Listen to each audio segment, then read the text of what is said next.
weird things. Number one, Word War Debate reposted it or reshare. What do you call it? They retweeted you. They reposted retweeted me. Yeah. Yeah, they retweeted it. Another great submission for the World War debates. So I'm like, well, that seems weird that they wouldn't have liked it, but they liked it enough to and call it a great submission. Like that just seemed weird. But whatever. Guess who else submitted for World War debates? It does say March 4th on the date line, so clearly I got it in by the end of March 4th. I mean, who else? I mean, they also had a lot of last minute. Oh God. Oh God. They also had a lot of. Oh God. They also had a lot of last minute. They had a lot of last minute submissions, so they might be going down the list still. Yeah, it's like I said, it's no big deal. I mean, I was already concerned about not having enough time for it, so maybe this is control copy, control paste. I'm officially done. Full. What you munching on tonight, buddy? I heard back Double almost chili immediately cheeseburger, chili cheese because fries. I Let's posted go. early. Nice. All right, so I'm going to go ahead and we're still waiting on a couple of people, but I'm still going to go ahead and click the go live button. I'm going to be streaming in politics tonight. I'm live. I don't know where I'm streaming from, but you can send me the thingy. All right. The thingy, so. Yep. And Circa, I assume you are as well, sir. Circa, can you hear me? There you are. There we go. And we're live. Circa, what do you use OBS or do you use Stream Elements? You're muted.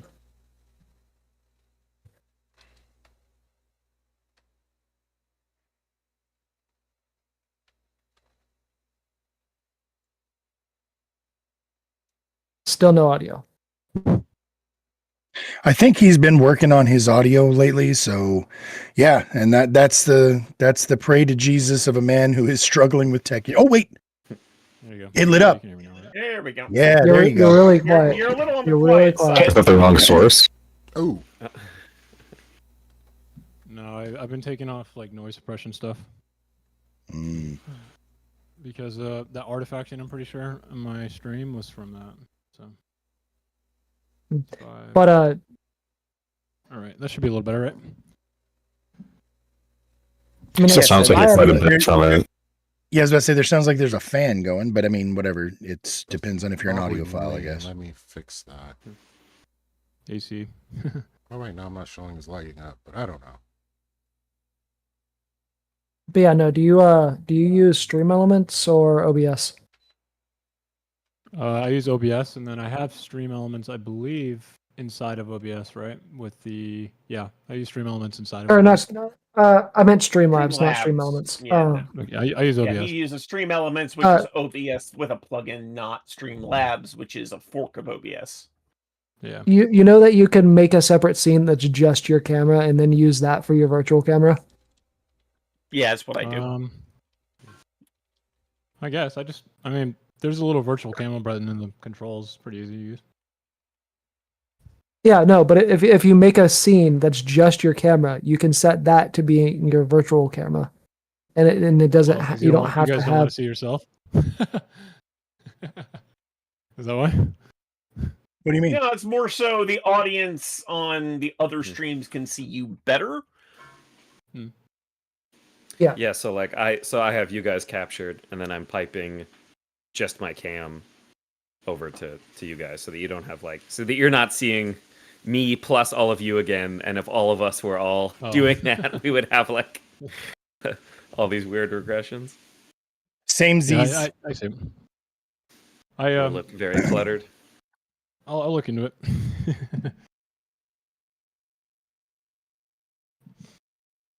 I was I think a couple years in my streaming career before somebody told me about that. Speaking of which, Mr. Socrates, your reputation precedes you. I'm glad you found your way to the DMZ. Yeah.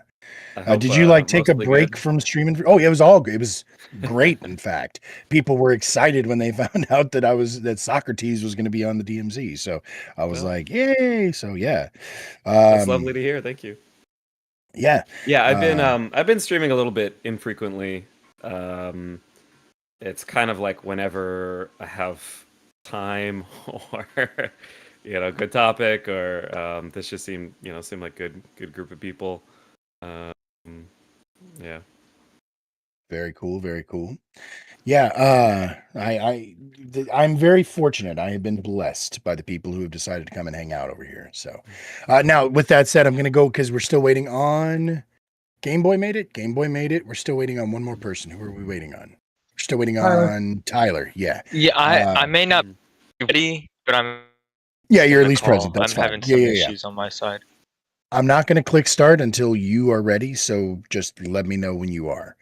The whole world is revolving around you, Game Boy. Anyway, yeah, so I'll kind of go over a little bit about what we do. So usually we do 1v1 and we do 3v3 debates. The 3v3s are kind of fun just because you don't have to do the whole thing all by yourself. And it also kind of is an answer to something that I had thought about doing once where I would have multiple people debate the same prompt. Right? So that you can get different takes, see what didn't get said, et cetera, et cetera. It's also fun because we get to have situations where you'll have a MAGA guy on the same team as an anarcho-communist or a tanky, you know what I mean? So that's kind of cool to get to see them have to collaborate and find the places that they agree on. Now, with that said, we try to avoid blood sports. We're good faith here. We don't shout, yell, and fucking slur at each other, but we do tone match and we do keep it spicy. I mean, again, people get riled up sometimes. We've had some situations unfold. The format itself is pretty straightforward. It's 3 minutes. Oh, and Doomer, you haven't actually judged since we started doing the questions from the judges thing. Instead of asking y'all, hey, do you have any questions? Each judge is going to have one question for each debater, basically. And it's going to be something that's going to kind of fill it out. The idea here is that we're trying to mix the different types of debate, right? So everything is in 3-minute blocks. There's going to be a 3-minute open from the first debater on the AF. Then there's going to be a 3-minute cross from the second debater, which is on the negative. The negative, that person then gets a 3-minute open, and then it goes back to somebody from the AF.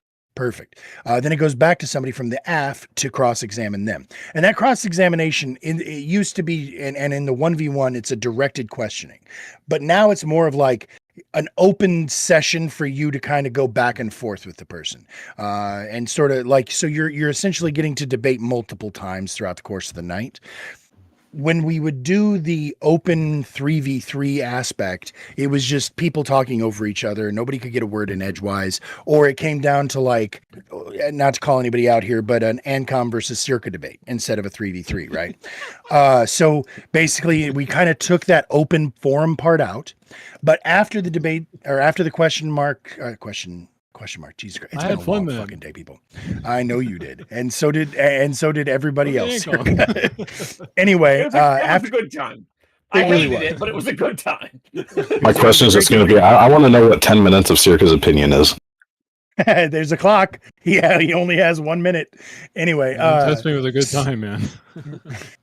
So then there's a 3-minute closing. And then after that, the judges each are going to score 10 points. We actually keep track just for ranking in the server. It doesn't really mean much yet. It will in the future. We're going to have prizes and stuff like that. This is our first time trying to formalize it like this though.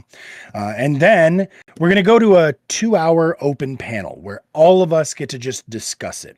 And the idea there is anything that didn't get said. We don't want bad debaters to make a bad prompt look good, right? So we don't want something to look true just because somebody doesn't know how to defend it. So we give everybody the opportunity to kind of pile in and talk and stuff like that.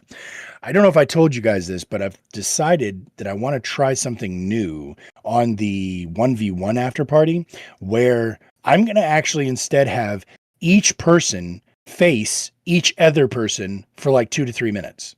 So, in other words, like if it was Game Boy versus Lethe on a prompt, once we get into the after party, Game Boy's going to take 3 minutes against Socrates, 3 minutes against Vigi, 3 minutes against Doomer, 3 minutes against Tyler, if he ever fucking shows, 3 minutes, so on and so forth. So that way everybody gets just a one-on-one attempt with that prompt and see how that goes. I want to try that and see how it works. But so anyway, so basically everything is 3 minutes in 3 minute increments. And that's why that number is above my head. So you can kind of see it and follow along and all that jazz.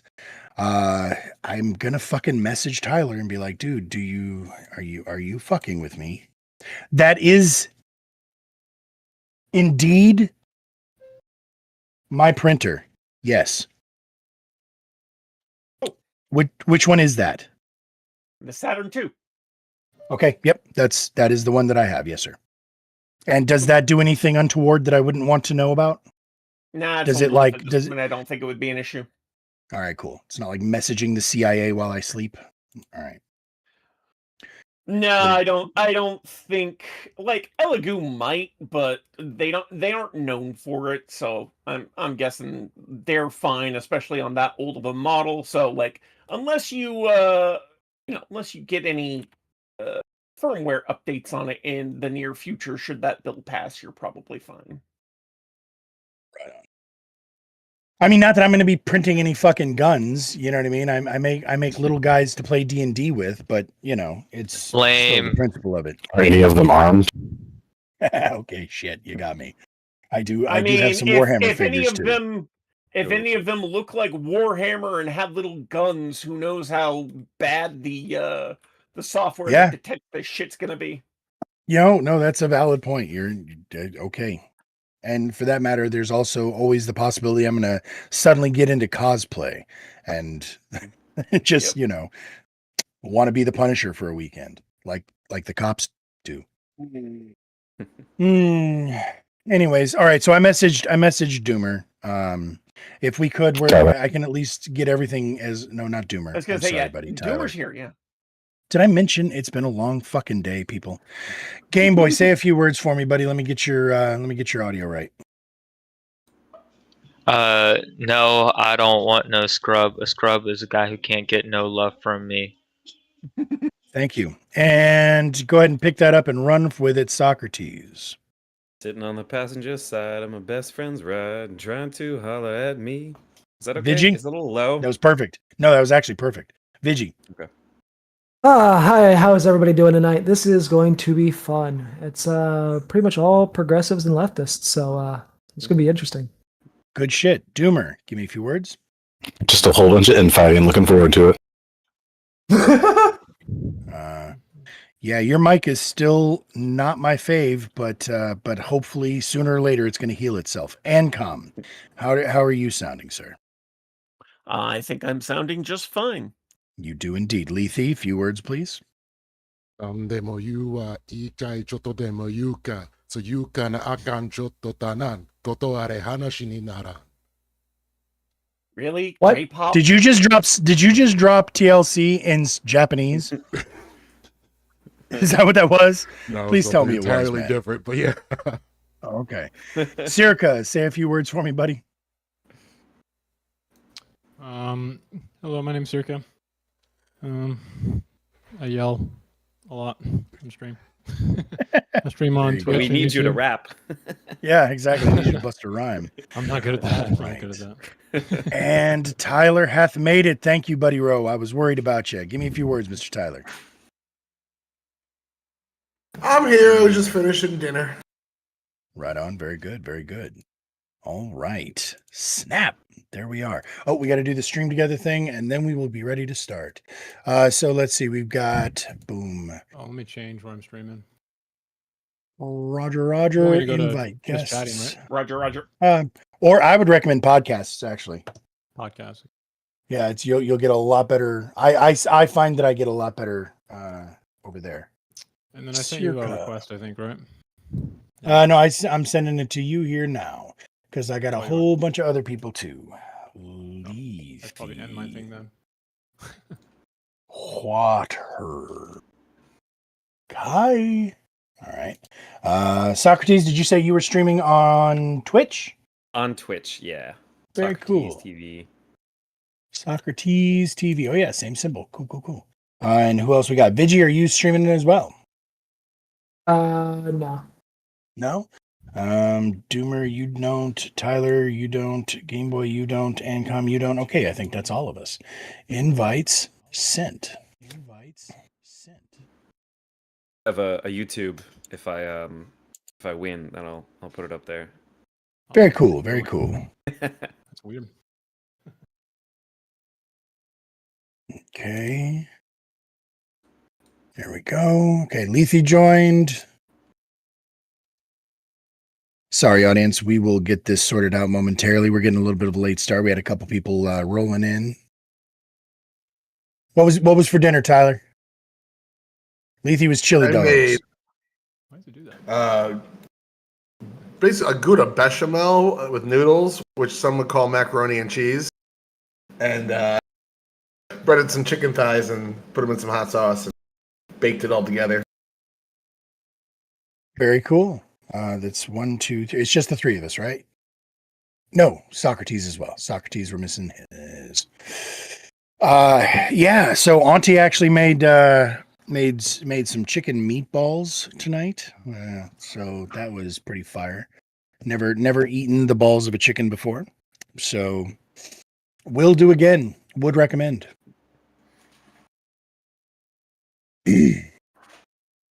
Are you seeing the stream together there, Mr. Tease? Wait, sorry, what did you send me where? Stream together. If you said it's been a while, it might have been a new thing. I don't know. It's a fun way so we can all see each other's chat. Yeah. Mm-hmm. And we get the chats to be able to communicate with each other. You should be able to do that via OBS, right? I don't know. I've barely messed with this, but yeah, let me just go into my. Yeah, so if you go to your dashboard, you'll see it under your notifications. Yeah. And hello there, Unicorn. Unicorn, Unicorn exhaust. That's a one-horned fart, right? Just making sure I get the joke. The only one chatting. That is true. We got to fix that. Radish, I was gonna change my background to like some Marilyn Manson or something, but I was like, I don't know what TOS would allow. Oh, I mean, I'd rather look at Marilyn Manson than Kanye, TBH. Can we settle it? Andrew doesn't. Game is game. I mean, look at the play he got. This is impressive. You mean that he paid with for? The Bape hoodie on in Japan. Like it's aura. You wouldn't understand. He was doing this when I was in my mom's ball sack. That is correct. That is about the time. Yeah, that is. He does look very young in that picture, actually. What were you doing in there? Pee is stored in the balls. I hate all of you. Yeah. Yeah, I actually am not happy about the way this is going either, Ancom, so don't feel bad. All right. I can't help but feel bad. They're in the room. What is ringing? Hello. I've got the section. I don't see the invite showing up here. And that's what I was about to say. I'm about to send it again, just in case. Okay. Mm-hmm. Yeah, I am. You can always go the other way and knock as well. So. Yeah, maybe I try going to your stream and knocking, and then. Okay. Yeah, I think that's how Circa came in. So. Okay. That is also an option. Are you the horseradish? I am indeed. I was born that way and just grew bigger. I actually At this love point, he is a very, very large horseradish. 62310. Are you offline? No, sir. I do appear to be stream. Oh no, the underscore horseradish. Both of them are me. Yeah. Both of them are me, but the other one is for other purposes. There we go. Okay, I'll try knocking here.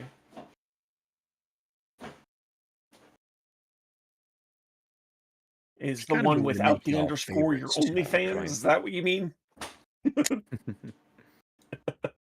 Yes. All right, there you go. And Socrates is part of the party. All right, kids.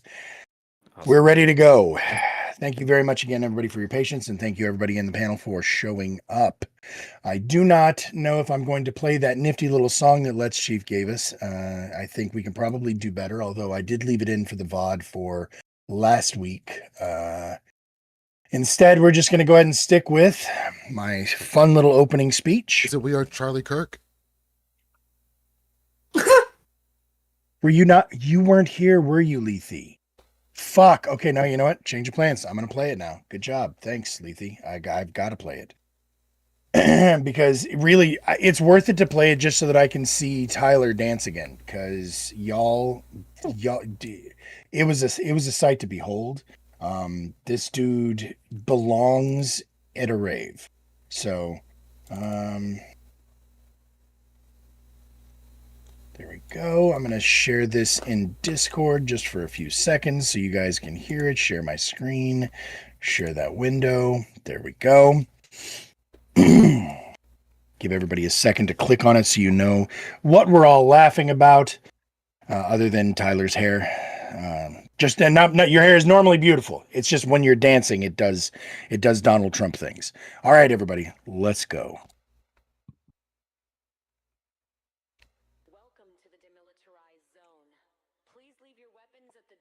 Proceed down the hall marked good faith. Training will begin momentarily. Welcome to the DMZ. Practice logic, smoke some tree. Talk it over, hold composure. Save your flex for Jubilee.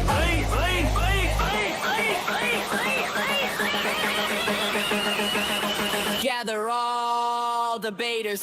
Welcome all new takers. The show is about to begin. Should we support democracy or dictators? Asylum seekers or criminal invaders? Audience hold it away.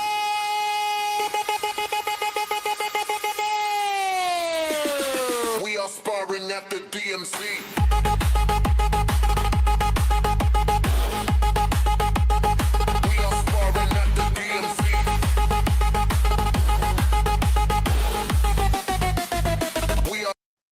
And that's about as much as I can take. So again, like I said, this is a first draft, but I'm amused by it. So I hate AI so much, but then it does things like that for me. And I'm like, well, fuck. Okay. Thank you, Dave.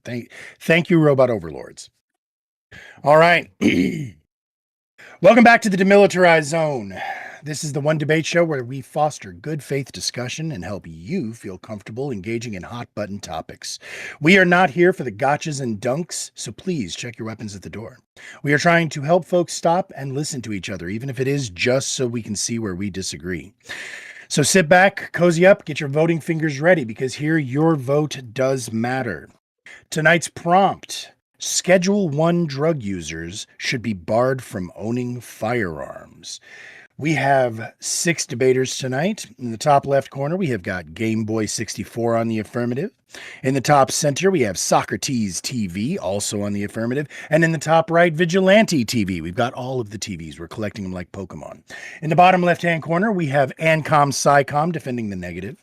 We have Lethe Waterkai in the bottom center. And Circa in the bottom right. Now, our judges to the far left, our leftist judge is Tyler, aka the average debate enjoyer, and in the center is Doomer Patriot. Now, we do have captains in this. The way this is going to work is I'm going to look to the captain to tell me what order people are going to go in. We're going to go back and forth from team to team with openings and cross-examinations. And we are going to be starting, obviously, with the affirmative team. Vigilante TV is our affirmative team's captain. Vigi, who's going to go first?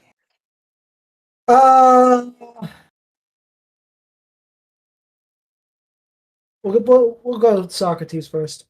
Socrates, nothing like putting my dude on the spot for his first time here.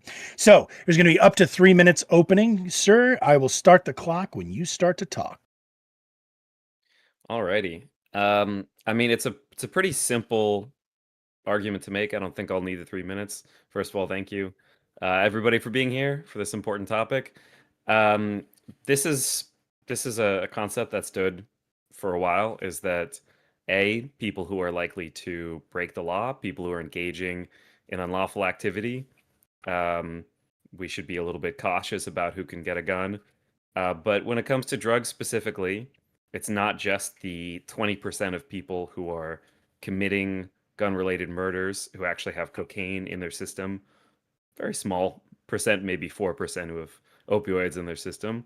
But something like 40% of gun homicides are related to drug trafficking. And you might say, okay, but those are dealers; those aren't users. User dealers are much more common than I think a lot of people realize. These aren't two totally distinct populations. A poll looking at like meth users specifically, something like 30% were user dealers. So they had dealt meth within a couple months while being users. And this is actually pretty common for low-level dealers, is that they're dealing in order to fund their supply. And even if they don't start that way, then they end up dealing at some point. And so if you're taking drugs, you're impaired, you're dealing drugs, you're dealing in drug trafficking and gang wars potentially over turf, people getting jacked for drugs. At some point, firearms are going to be involved, and either those people or innocent people on the sidelines are going to be caught up in it. So if you're already engaging in hardcore drugs, you're likely to be dealing drugs, then the idea that we should restrict this population from owning firearms seems pretty straightforward. Thank you. Lethe, who's going to cross-examine him?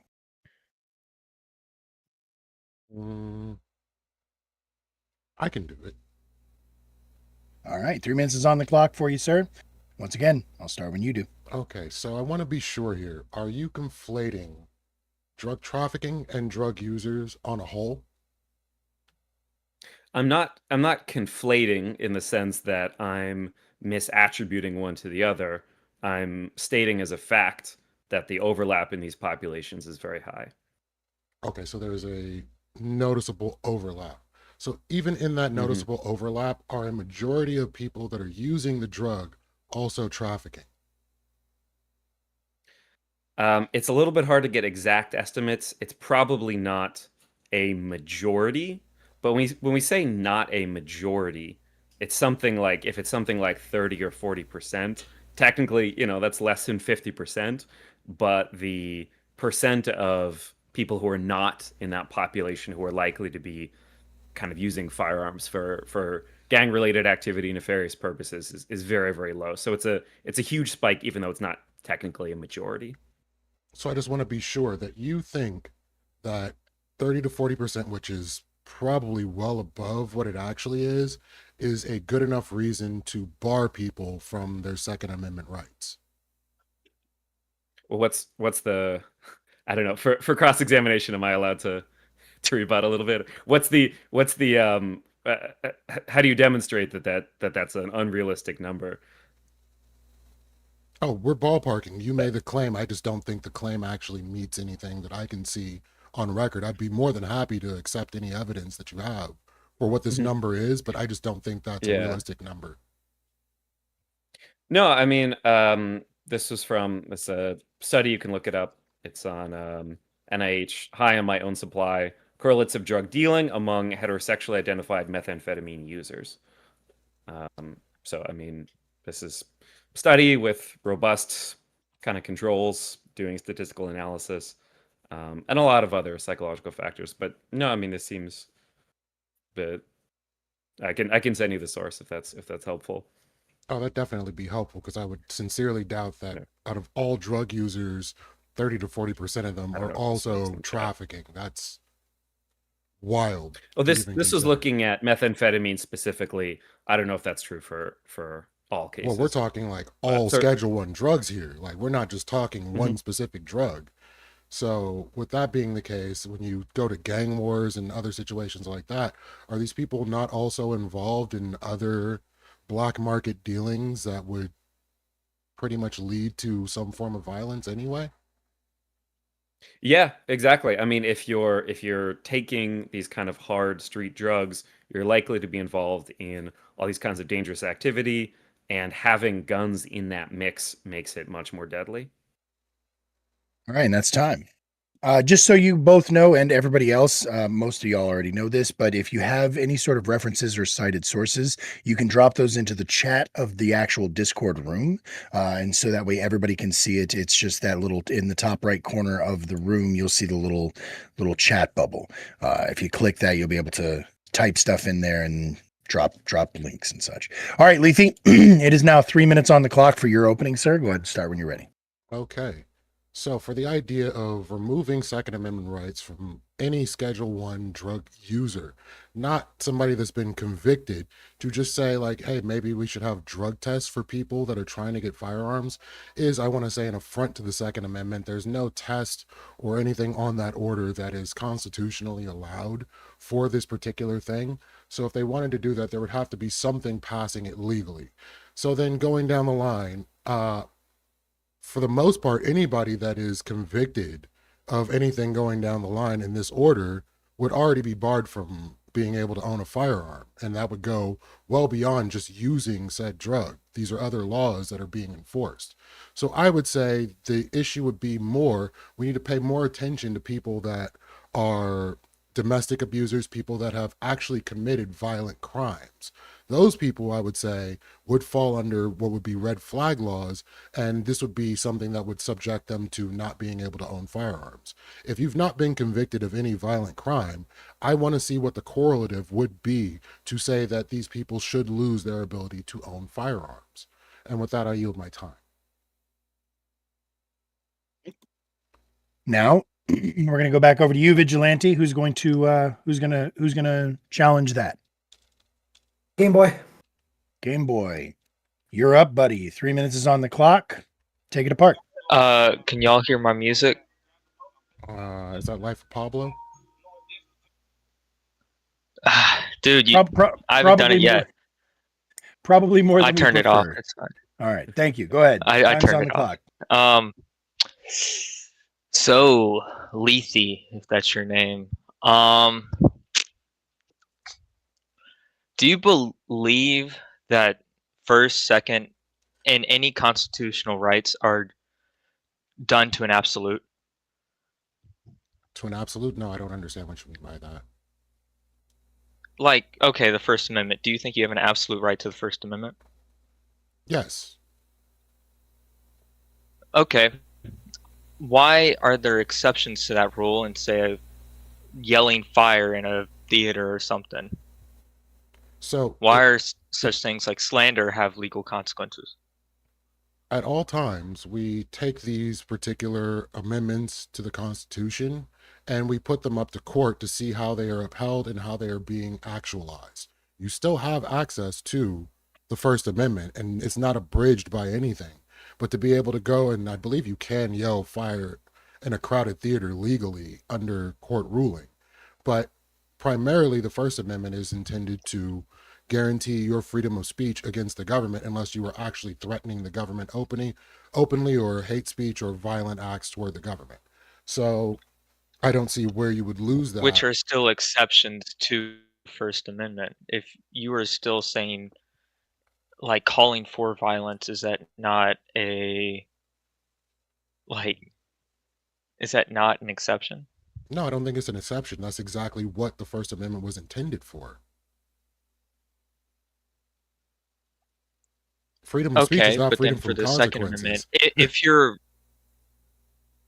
your mental reasoning is in any way like hindered by things you do in your day-to-day life, or even through mental health reasonings, do you think that could be deemed an exception to a Second Amendment ruling? Say that one more time. If your mental reasonings are hindered anyway through mental health or anything like that, do you think that's an exception to the Second Amendment? Only once you've been opened up to a mental health evaluation, and if that evaluation shows positive that you are a danger to yourself and others, yes, you could lose your ability to use the Second Amendment. But not 1 second Okay, before so that. how is... Okay, say you have a history of drug use and you are mentally hindered by excessive drug use and addiction. Do you think that does fall under the same hindrance you would have on your mental health? I don't think this is how that works. So you're saying that the drug use and the mental illness are the same thing, or are you saying No, that no, these are I'm two asking different a things? question. I'm not saying anything. Okay, I'm trying to No, understand what your question I'm is. asking. Okay, well, we're running out of time. You can go ahead and repeat the question. I'm more asking, hey, what's the logic behind not having a gun for mental health reasons, and how is it different from drug use or drug Go addiction? ahead, Lethe. So you are not mentally compromised just in using a drug. You would need to show that the drug or the person themselves have been mentally compromised to the point where they are a danger to themselves and others specifically before anything would be done. All right. Okay. Now it is going to be your 3 minutes, Game Boy. Open up. I will start the clock when you start. Give me like 1 second. Mm-hmm.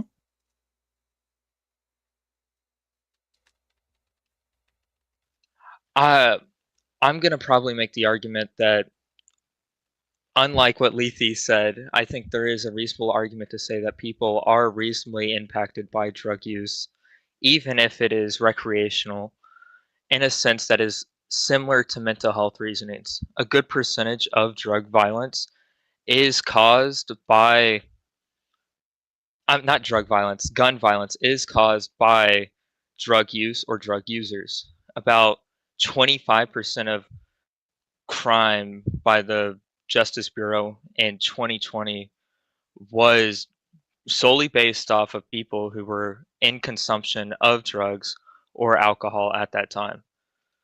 I think that there's a good argument to say, hey, we need a lot of clarity and we need a lot of good judgment when it comes to who can own a gun and who is ready and proper to own a gun. I think a lot of the steps we take with red flag laws and where Lethe has described where we've taken with mental health follow with drug use. And I feel like the exceptions he makes are broad enough to say you're going to need to flesh that out later on in the not cross exam, the back and forth, whatever Radish calls it. That's basically my argument. It's short and sweet. All right. Lethe, who's going to challenge that? That would be Ancom. Ancom. All right. Step up to the plate, buddy. Yep. So, Game Boy, let me ask you something.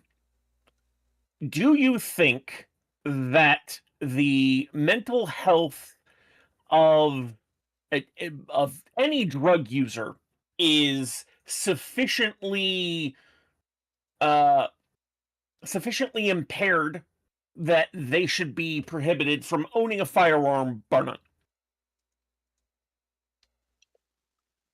Can you repeat that one more time?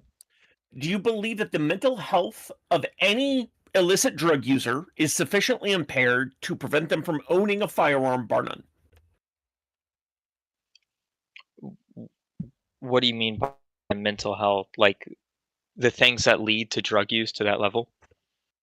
No, the things that lead to, because you indicated in your opening that the connection between mental health issues and drug use was sufficient to remove someone's ability to own a gun. Well, that's not what I meant. I meant Okay. more in the sense of the arguments we make for mental health being a precept for taking away someone's gun use, and we say, okay, we got a mental health epidemic in the US. This is a big problem. We need to handle this. We need to make sure that the people who are, for example, a law of like involuntarily being put into a mental asylum, people who fall under that category, you can't have a firearm. Well, okay. The same argument should be made for people who have had a history with Schedule 1 drugs. If you have a problem with Schedule 1 drugs, we see a correlation between that and gun violence the same we do with mental health, because both require a hindrance of your clarity and your judgment whenever it comes to owning a gun. So do you believe that even a single usage of a Schedule 1 drug should be enough to disqualify someone? I think it's really, really hard to simply say, okay, one usage of, like most cases where we know someone has a history or has had a past with Schedule 1 drugs, we don't simply say it based off of one usage of it, because it's even hard to find someone who voluntarily says, okay, I've done this before, because most Schedule 1 drugs are illegal. How are you going to So then possibly what would be document, your okay, line? he's used? I think if you've had a conviction of Schedule 1 drugs in your possession or distributing, I think that is a clear indicator of that, one example, but that is a good indicator of, hey, they have a history with this substance.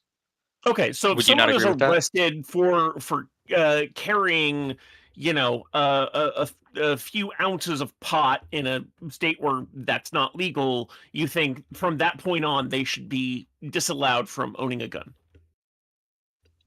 I think you can make an argument of how bad pot is, but given the precedent of how we view Schedule 1 drugs, I think it is a good law and principle to be taken further.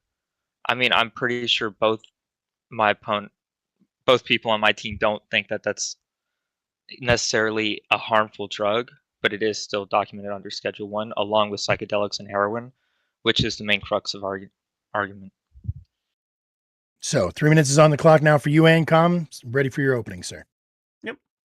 So I think the affirmative's issue here is that what they are arguing for is just much too broad, because Schedule 1 drugs incorporate a lot of different types, because the drug schedule is just at a scheduling category. You have so many different substances categorized under Schedule 1, many of which have little to no correlation with mental health, psychoses, schizophrenia, any of the typical mental health disorders that we might correlate with needing to be restricted from gun ownership. So the problem here is that it is much too broad.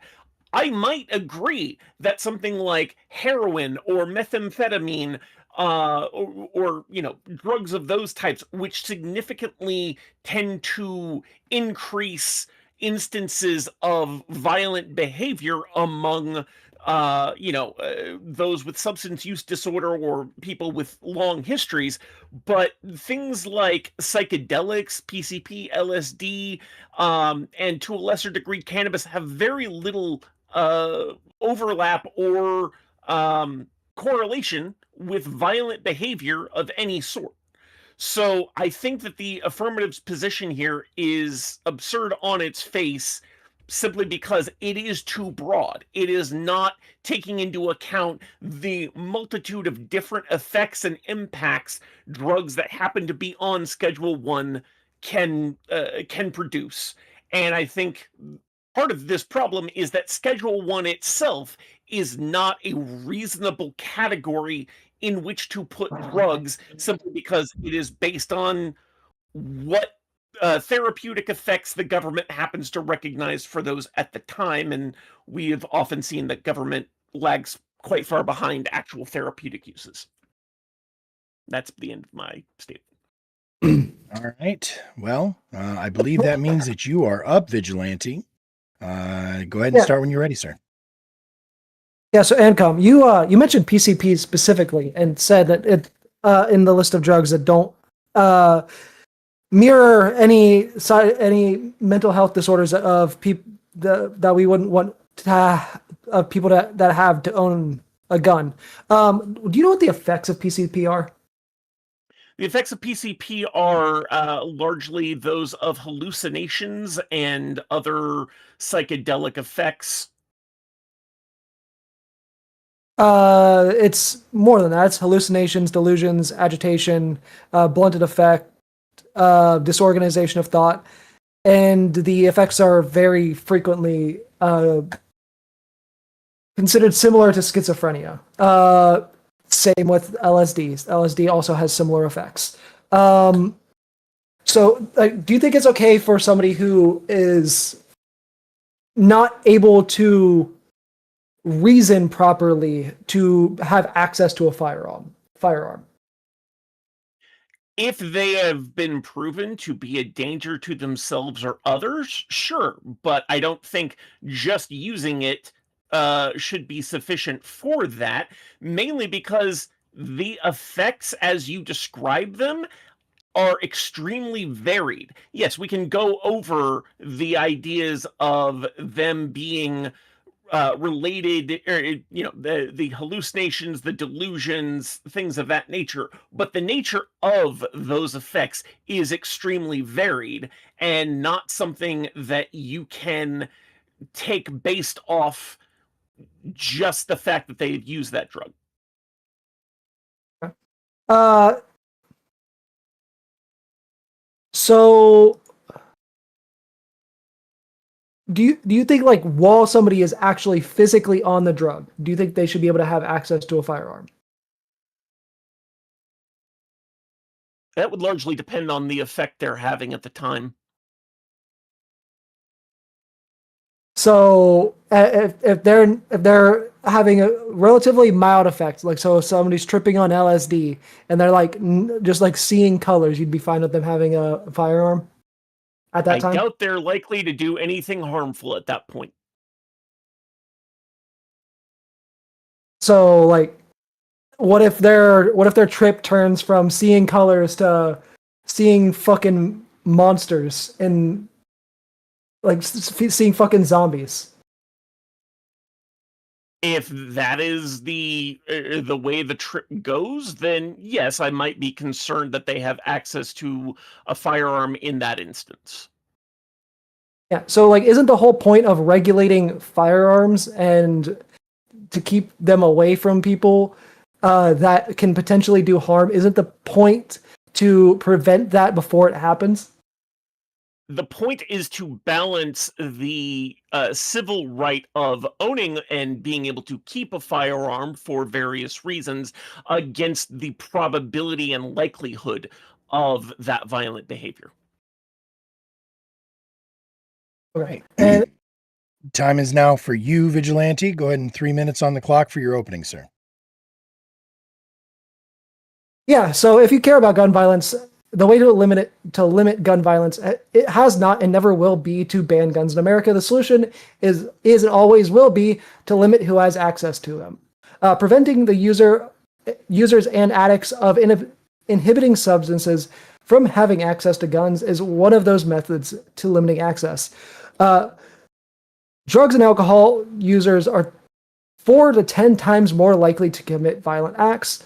This shows that drug and alcohol users increase the risk of violent tendencies, or drug and alcohol use increase the risk of violent tendencies. Simply put, we do not want we don't want guns in the hands of violent people.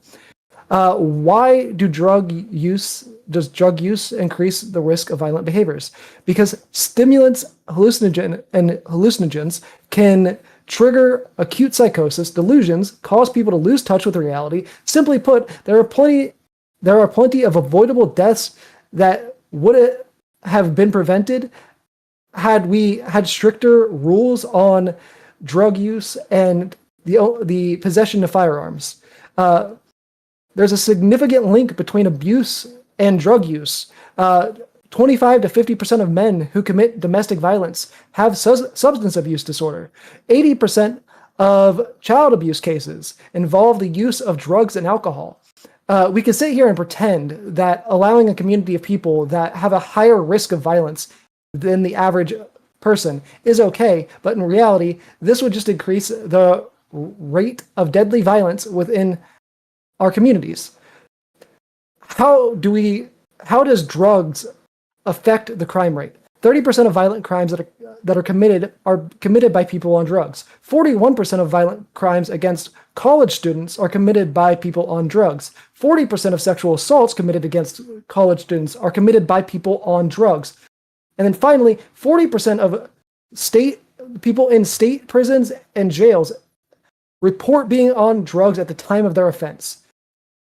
How do we enforce keeping guns away from drug users? Simply, there's 2 layers to it. One we already do, which is if you are in possession of a gun while you're in possession of drugs or on drugs, you go to jail. The second way, we need to require drug tests and alcohol testing in order to purchase a firearm. Drugs and alcohol users are 4 to 10 times more likely to commit violence as I already stated.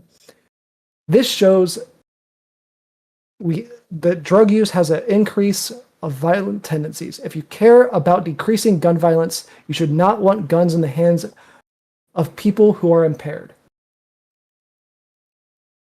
All right. That sounded like you landed it pretty damn near on the button. Circa, you are the only one left, sir. Get after it. All right. Hey, Vigilante, how you doing? Buddy? I'm good. I have a few questions, okay? So when it comes to measuring crime in a general population versus police, or a crime that is police adjacent, as in doesn't have some basic statistical errors in it, do you think the data that you just presented when it comes to drug users having violent crime rates, do you think it's going to be free of that? Do you think it's going to have no sample selection bias, no collider bias, no detection bias? I mean, considering that the statistics that I was using come from the DOJ and are specifically about people but who have gotten caught. Yeah, they're about crime. They're specifically about people that gotten caught. Yeah, their own crime is happening. Yeah, they're. So, like, does your evidence rely on arrests or official records rather than self-reported offending? It would rely on official records. And that would be susceptible to something like a selection bias or, a base rate distortion or all of those statistical things we just talked about, right? Yes. So if both drug presence in suspicious circumstances increase the chance of arrest, why doesn't conditioning on arrest inflate the correlation you're claiming? Because so we don't necessarily test for if somebody is on drugs whenever they're arrested. I know, but all your data is using police records and official records to try and say that Schedule 1 drug users are violent, right? Not all of it. One of the sources is a survey among people who are already in jail that directly state that they were on drugs at the time of their arrest. At the time of their arrest, yeah. That's so. My last question: Can you source an underlying criminality from just an enforcement intensity? So I mean, if we were talking about like drug use in general, like that's going to have a higher your argument is that it intensity, does, right? But we would see this outside of just crime records, then, right? No, my argument is that okay. I mean, the statistics that I was using specifically are. Yes, talking about conditioned on detection. Already, I'm trying to tell you.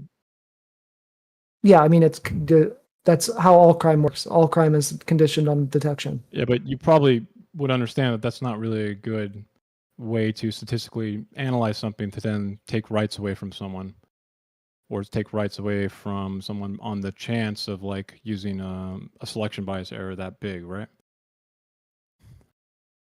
Yeah, but you could say the same thing about fucking murderers and people who commit domestic violence.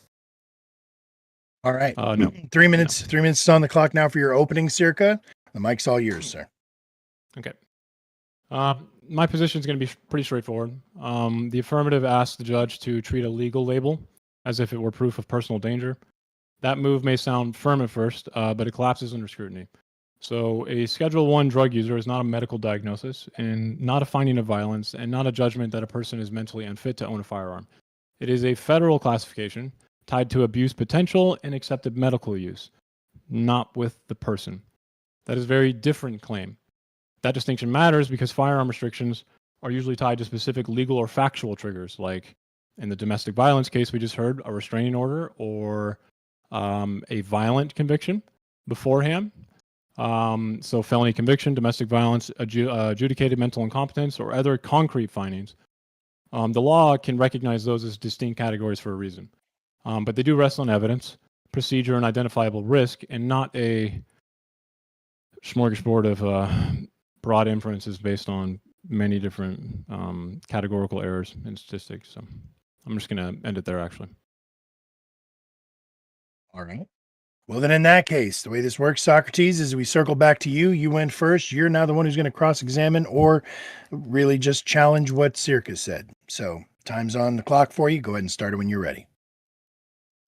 So, is it your contention that there is no statistical association whatsoever with drug use, drug dealing, being involved in kind of black market or criminal activity, and an increased risk of using a firearm in a dangerous or criminal way? That there's just no policing association. correlation data. Just... The policing correlation data you're mentioning would show a heightened risk. Yeah. But it's your contention that we should basically throw this data away because there's some No, other that's way not to my gather contention. data about homicides other than related criminality? Can you not take drugs without doing a crime? Can you kill someone You with can't a really gun? murder Can you someone commit without doing a crime, right? Exactly right. So then why would you disregard criminal statistics? I don't understand that.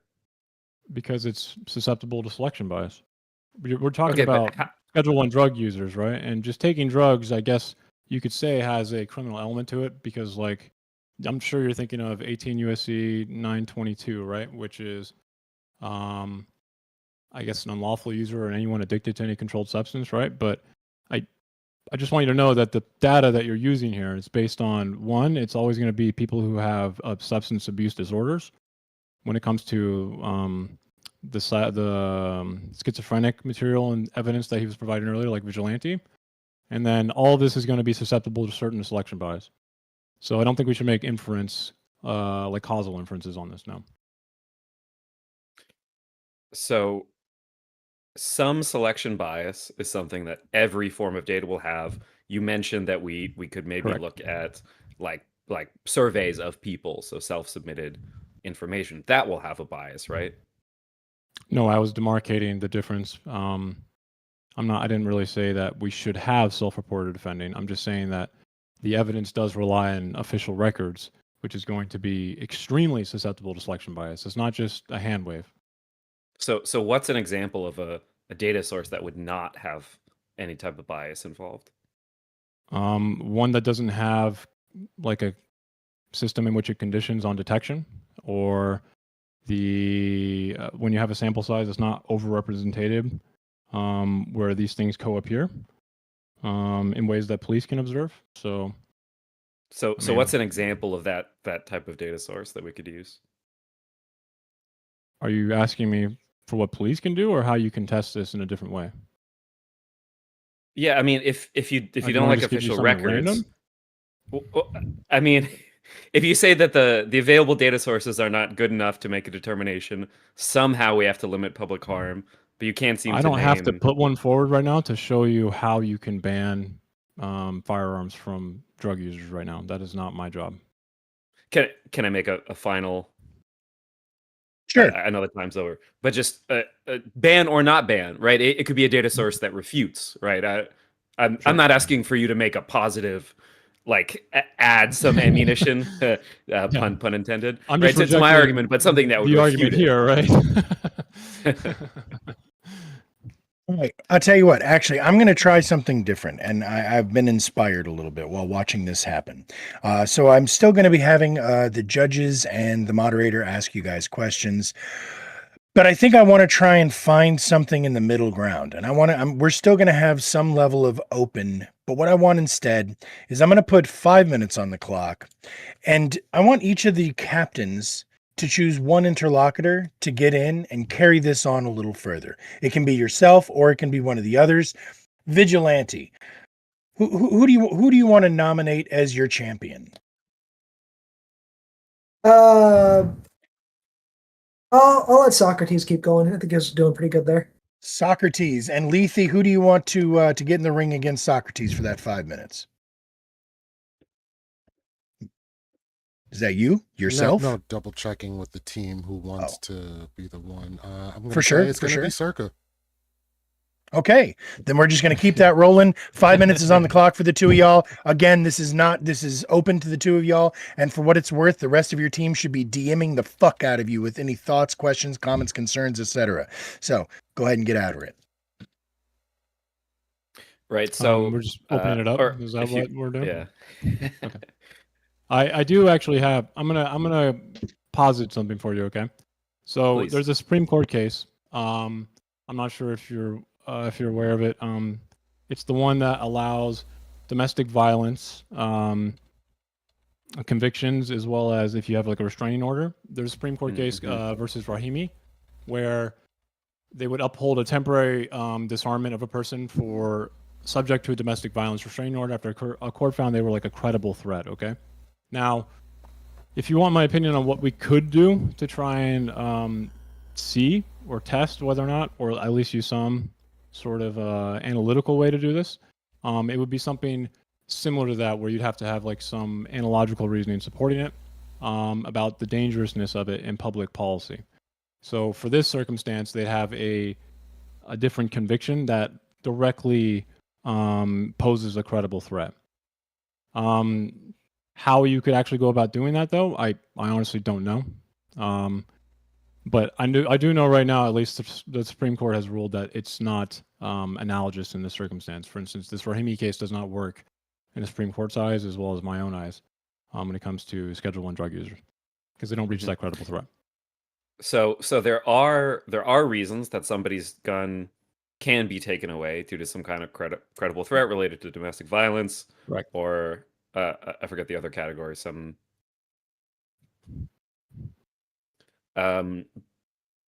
circling back around to evidence when it comes to drug use. So we have evidence relating drug use and drug abuse to dealing, which is, but I think not controversially related to gun deaths. Something like 40% of homicides are related to, or gun homicides are related to drug trafficking. Again, this is going to fall victim to a certain very wide range of statistical analysis errors. So yes, so that's my question. Is your claim is that basically we shouldn't implement some kind of safeguard based on this because this data has some form of biases, and my questioning it's in not the just some kind of form. prior I mean, rounds, it does. I do want to say it does not prove the relationship between drug use and crime. Now, I can't say that's fake. There's definitely a relationship, right? Like a correlation, but we're talking about taking away rights, correct? And when we do that, we want to make sure that in the last case that we just mentioned, right, it needs to overcome some sort of credible threshold, right? And what's being presented right now is just not doing that. So, I mean, do you have something to present to say that, official kind of criminal statistics are so biased in this particular manner on this particular subject that it's just not informative? No, I just said that it does show a correlation, as in I cannot prove that the relationship you're talking about is not fake. But we have to meet certain standards when we want to take away people's rights. So it's not just simple bias, right? I mean, I can run through some of these for you if you'd like, but we have quite a few in this one alone. So we're going to run into something like the base rate distortion, conditioning on a collider, as well as a measurement validity problem, and then including the selection bias, right? So what that all means well, is just to jump in, because that's already, I mean, there's always going to be issues when it comes to, so first of all, science never proves anything, right? There's, even in a court case, you have shadow of a doubt, right? Or you have preponderance of evidence, things like this, right? We don't look at proof beyond some possibility. But these are kind of statistically breaking biases, right? So like obviously when we do statistics, what's a statistically breaking bias? In the case of relating like drug use to... No, one of these on their own is not statistically breaking, just to keep that in mind, but the overwhelming amount of them in this entire framework here, where it's tied to police records, like for instance, if we're going to use the collider one really fast, okay, I'll explain that one. The collider bias is going to happen when, let's say, both drug involvement and other suspicious or criminal-like circumstances are going to increase the chance of the police contact. and then you analyze the cases that entered the system in that now they have a condition common effect, correct? This on its own is not really like going to break some sort of statistical analysis, but it does lead into more of the other ones, like the measurement validity problem or the base rate distortion one, right? So if a data set, for instance, like drug users who get small criminal offenses, right? If the populations are already enriched from like criminal justice contact, which when we give people, drug using criminal offenses, right? I'm sure you've heard this before, but they become part of the system, correct? So they become more likely to actually engage in that very same risk offending violent drug use next to a crime with a police officer again, right? So all these different things are going to stack on top of each other. Whereas like real quick, Circa, I'm going to jump in. If you want to go ahead and take a couple of moments to respond to that, Socrates. Yep. So, I didn't want to interrupt, but I know, but we're past time, and so go ahead and respond to that very quickly. The study that I sent was based on a self-report. So this actually is not at all some kind of police reports, policing, official records. I believe I remember this is actually asking. There was a self-report inside of a jail, right? I don't think it was. I can double check for you, but just to state as a final statement for this round, this is based on self-report. It's not based on official records. It's not based on police, like some kind of official policing or whatever. This is based on their own. And at the same time, every data source will have some form of bias. You've not been able to give me a source that is free of that. And given that, we must make public health recommendations based on the available data. I did give you the domestic violence case where you can overcome that with like an analogous threshold, but all right, Circa, go ahead and hold on, buddy. So I liked that, and I'm going to keep that the fuck going. Actually, I think this is the move. I think this is what we should have been doing all along. So we're going to each of y'all is going to get 5 minutes to just go at it like that, and I'm going to leave the captains for last. So that means I'm going to put you on the spot. Sorry to do it to you, Ancom, Game Boy. Step up to the plate. I got 5 minutes on the clock for the two of y'all as well. Kind of pick up where they left off, take it your own direction, do whatever you want, but get after it. So, ask him about peanut butter and jelly. I'm just kidding. Don't. I'm waiting for him to talk. I'm letting him control it. You're the ass. It's on you to be making. No, you start. We can be like a high school relationship. No, you start first, Ancom. I mean, the whole reason I'm here is to refute your assertion. So. But it seems like you're making a lot of assertions in the process. Such as? I don't know. Like, the assertion that you disagree with me would assume, hey, Schedule 1 people maybe should own guns. Now, that seems like an affirmative. Yeah, I mean, I'm not going with the game here. Come on, man. What game? I'm just trying to start conversation. You're trying to beat me into shit that I'm not gonna get baited into. You can be specific. Why do you think we should take away guns from people who have used Schedule 1 drugs? Okay. Right, do you think there are certain Schedule 1 drugs? Sorry, go ahead. Do you think there are certain Schedule 1 drugs, like you were saying earlier, that we should make like a special, like, okay, here are certain drugs Ancom just does not like. Ancom. No, I think we should. Okay, I think we should be determining whether or not someone loses their Second Amendment right to keep and bear arms based on their likelihood, their or demonstrated likelihood of using that right to harm others or themselves, which is what things like red flag laws already do.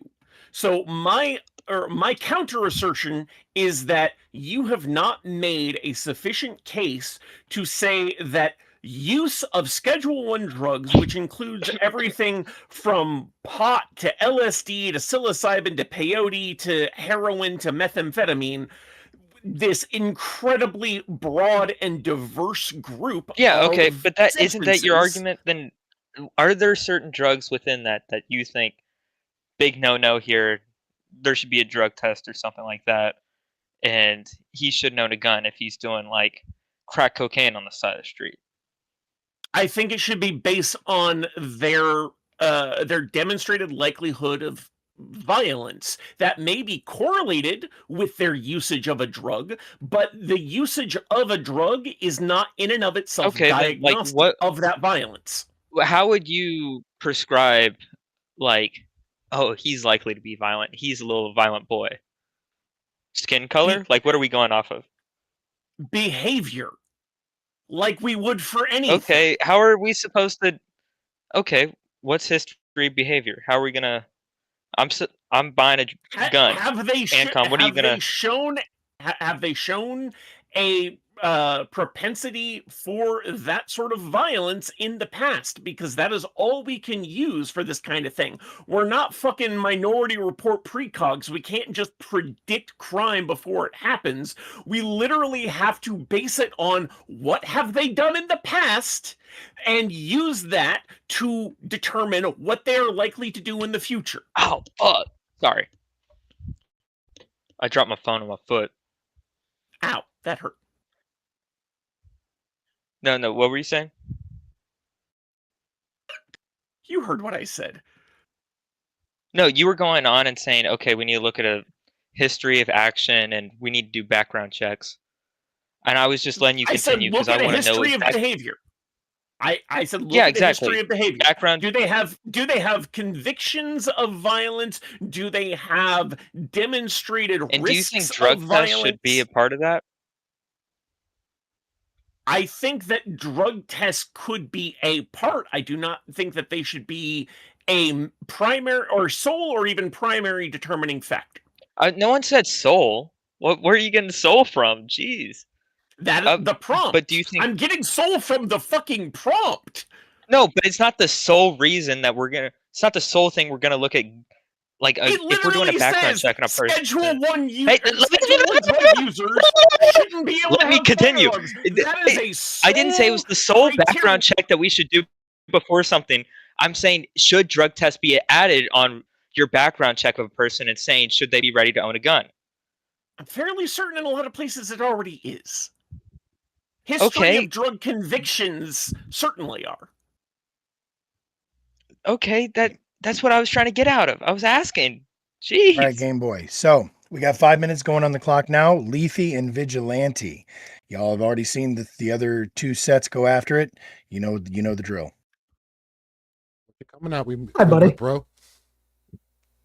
Yeah, so I mean, this is what we were trying to say. Like, we just continue what we already do with if you're in possession or on drugs and have a gun in your possession, you're going to jail. And then also, we should just do drug tests at the time of buying a gun. This is how those should be the mechanisms of enforcement on preventing people who are on drugs from getting a gun. So you're saying that if an individual is caught with drugs and has a gun, then they're going to be barred from gun ownership? Yes. So if you have weed in your car in California and you have a gun, you're telling me that you are going to be barred from gun ownership with a straight face? I mean, obviously, I'm of the opinion that weed shouldn't be considered a Schedule 1 drug. It is. But it is currently. There is still, even the current president, as fucking shitty as he is, wants to make weed no longer a Schedule 1 drug. So. Yeah, but that doesn't help your argument here. Look, it's still not. It's still unlikely to continue to be a Schedule 1 drug for very long. Because even Donald Trump wants to get rid of it being a Schedule 1 drug. And he has not yet managed to accomplish that while you were trying to ban guns from over 30% of the population. I mean, that doesn't mean so like in doing this, like it doesn't mean that there wouldn't necessarily be a way for people to get their right to own a gun back. I mean, even now under the system that we have, where if you're convicted of a drug related crime, you can still get that felony expunged, and you'll be able to own a gun again.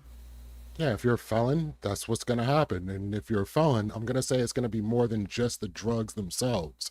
It was a different kind of crime that got you the felony status than just doing the drug in the first place.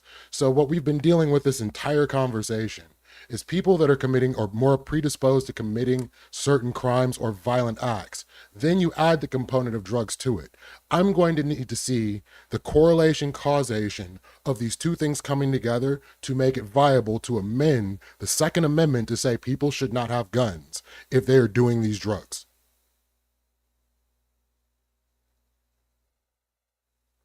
Hold on, because I'm pretty sure so we already have rules around this where, like, if you're in possession of drugs while you're in possession of a gun, I'm pretty sure that's already a felony.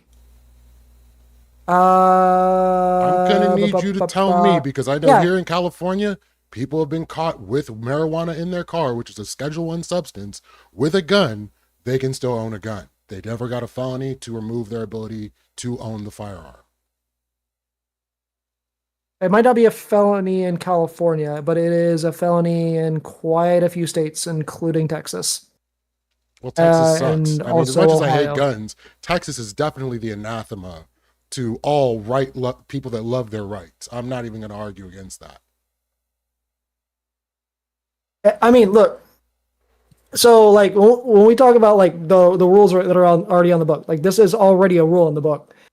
This is also a rule in the book that's not very heavily enforced. We can look at Hunter Biden, for example, where he was caught with a gun and got the gun charge for it, and that gun charge proceeded to be dropped. Well, he already committed a crime in falsifying his gun permit. So the crime was already pre-existing. It had nothing to do with the drugs itself. Part of the charges were not just the permit, it was also the possession of a gun while in possession of drugs. That was part of the gun charge. Because it is illegal. Because in most states, it's already illegal to be in possession of a gun while you're also in possession of drugs or on drugs. Like, this is already the norm.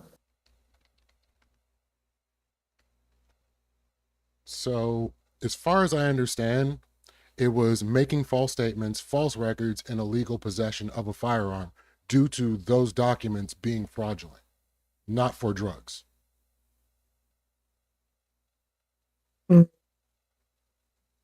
What state was he arrested in? Or no, these were federal charges. Right. Yeah, these were. Which, to my understanding, the charge was dismissed, but that was following a pardon. But we're talking about this person getting convicted of committing fraud. So him being on the drugs wouldn't have been an issue had he not committed fraud while filling out the permit. All right, so I'm going to go ahead and jump in there. That seems like a great landing place. So that was awesome, and I'm actually going to stick with that for the 1v1s, is doing those little 5-minute 1v1s, or for the 3v3s, I mean, doing the little 1v1s like that. But I am still going to go through with the questions. Now, I'm going to go ahead and give my judges a little bit of a break and say that because there was a lot picked out, if you guys don't have a question for each person, that's fine. I actually do. So that said, I'm going to start, and then I'll ask each of you guys if you have a question for each person. We're going to go through one after another in the order that people spoke. So that said, we're going to start with Socrates, sir. My question to you: we all know the story of how Nixon used drugs to target certain groups. So my question to you is, if you agree with the prompt, how do you reconcile the prompt with the idea that the scheduling of drugs could be weaponized against certain groups and even ethnicities? Yeah, that's a great question. This speaks to the conversation in the previous round. We're talking about the scheduling of marijuana specifically. I actually will accept that there could be some issues with the drug scheduling as it stands, that it doesn't perfectly represent the actual relative harm of different drugs, one versus another.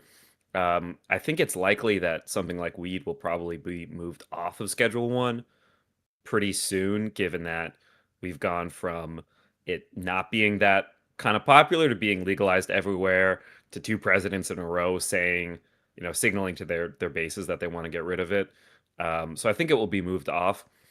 In the meantime, somebody who is engaging in black market dealings, even if it's illegal for kind of silly reasons, they're still engaging with criminals, doing criminal activity. They're still getting closer to that world where there's a higher likelihood of violence. So I think it should be moved off, but you still run into issues, even if it's for a silly reason. All right. Tyler, do you have a question for Socrates? All right, go ahead and hit him. It goes back to the prompt. This is something that you got into in your back and forth a little bit too. I just didn't get a clear enough defined answer. When you say users, give me a definition of what you mean. Do you mean some high school kid that stumbles into a party and does a line of coke for the first time? Or is this chronic users? How do you define this? Yeah, I mean, it's going to vary a little bit drug to drug. A kind of casual social weed user might be pretty different than, somebody who's using meth, or somebody who's using crack, or somebody who's using like opium or heroin. It's a little bit, more common for somebody to use it, not very much. I've talked to somebody before who told me never ever try heroin because it's that good. Once can be enough. And so those people who maybe they didn't have any inclination toward any criminal activity, they get hooked, and then they start dealing because they need to keep getting that supply, and then they start defending turf, and then they start using guns. With the last couple of seconds here, so you're saying there's potentially some Schedule 1 drugs based off the criteria that you would say could even not bar somebody from not getting a gun, depending on the circumstances? I think that the exact drug scheduling at the moment may not be the perfect world. We do have to go off of something, and we also can improve those at the same time. So we can use it as it is, and we can improve it to make it even better. All right. Doomer, do you have a question for Socrates? Yeah. Do you think other kinds of rights or privileges should be excluded for people that use Schedule 1 drugs, like owning a car or something like that? Like, should these tests be applied to like getting a driver's license? I think it's plausible to do something like a drug test before a driving test, but certainly if you were driving a car and you were under the influence, then you would go to jail. So this does seem like very much in line with that. It's like you can maybe, you can walk around with a gun more discreetly than you could with a car, right? There's no way to kind of discreetly move your car around town without, using it and driving it. So it's a little bit easier to get away with having a gun in your possession at a given moment than it would be driving under the influence. It might be harder to get caught, but I do think that there is a parallel there. And they both can be very dangerous. Now we're going to go over to you, Lethe. So once again, I'll go first. In your, I believe it was in your opening, you discussed the importance or relevance of violent tendencies over addictive tendencies. Those weren't your exact words, but that was sort of what I took from it. So you also simultaneously were talking about the inherent rights to gun ownership. So let me ask you, you stand against the idea of drug users being default barred from owning guns. Do you believe that domestic abusers should be barred? And to be clear, the reason I'm doing this is I'm just trying to test your consistency of you understand why I'm asking. Okay, good. Yeah. So do you believe that violent abusers should be barred from owning firearms. Yeah, I agree with red flag laws in that instance. So if somebody has been convicted or has gone to court and it's been shown that this person has been violent, then giving them a firearm is probably a danger to themselves and others. Okay. I forgot to click start on the time, but you did it quick, so appreciate that. I'll look at you this time first. Doomer, do you have a question for Lethe this time? Yeah, I think everyone kind of on both sides agreed that certain use, like currently, could affect ownership rights. Do you think that would be the specific bar? And if not, do you think if intoxication increases risk, should any restrictions exist if people are intoxicated? Not from banning gun ownership. People shouldn't be driving when they're under the influence, the same as they shouldn't be handling firearms. I can't think of any substance you could be under the influence of where it would be considered safe to be handling firearms. Okay. And Tyler, do you have a question for Lethe?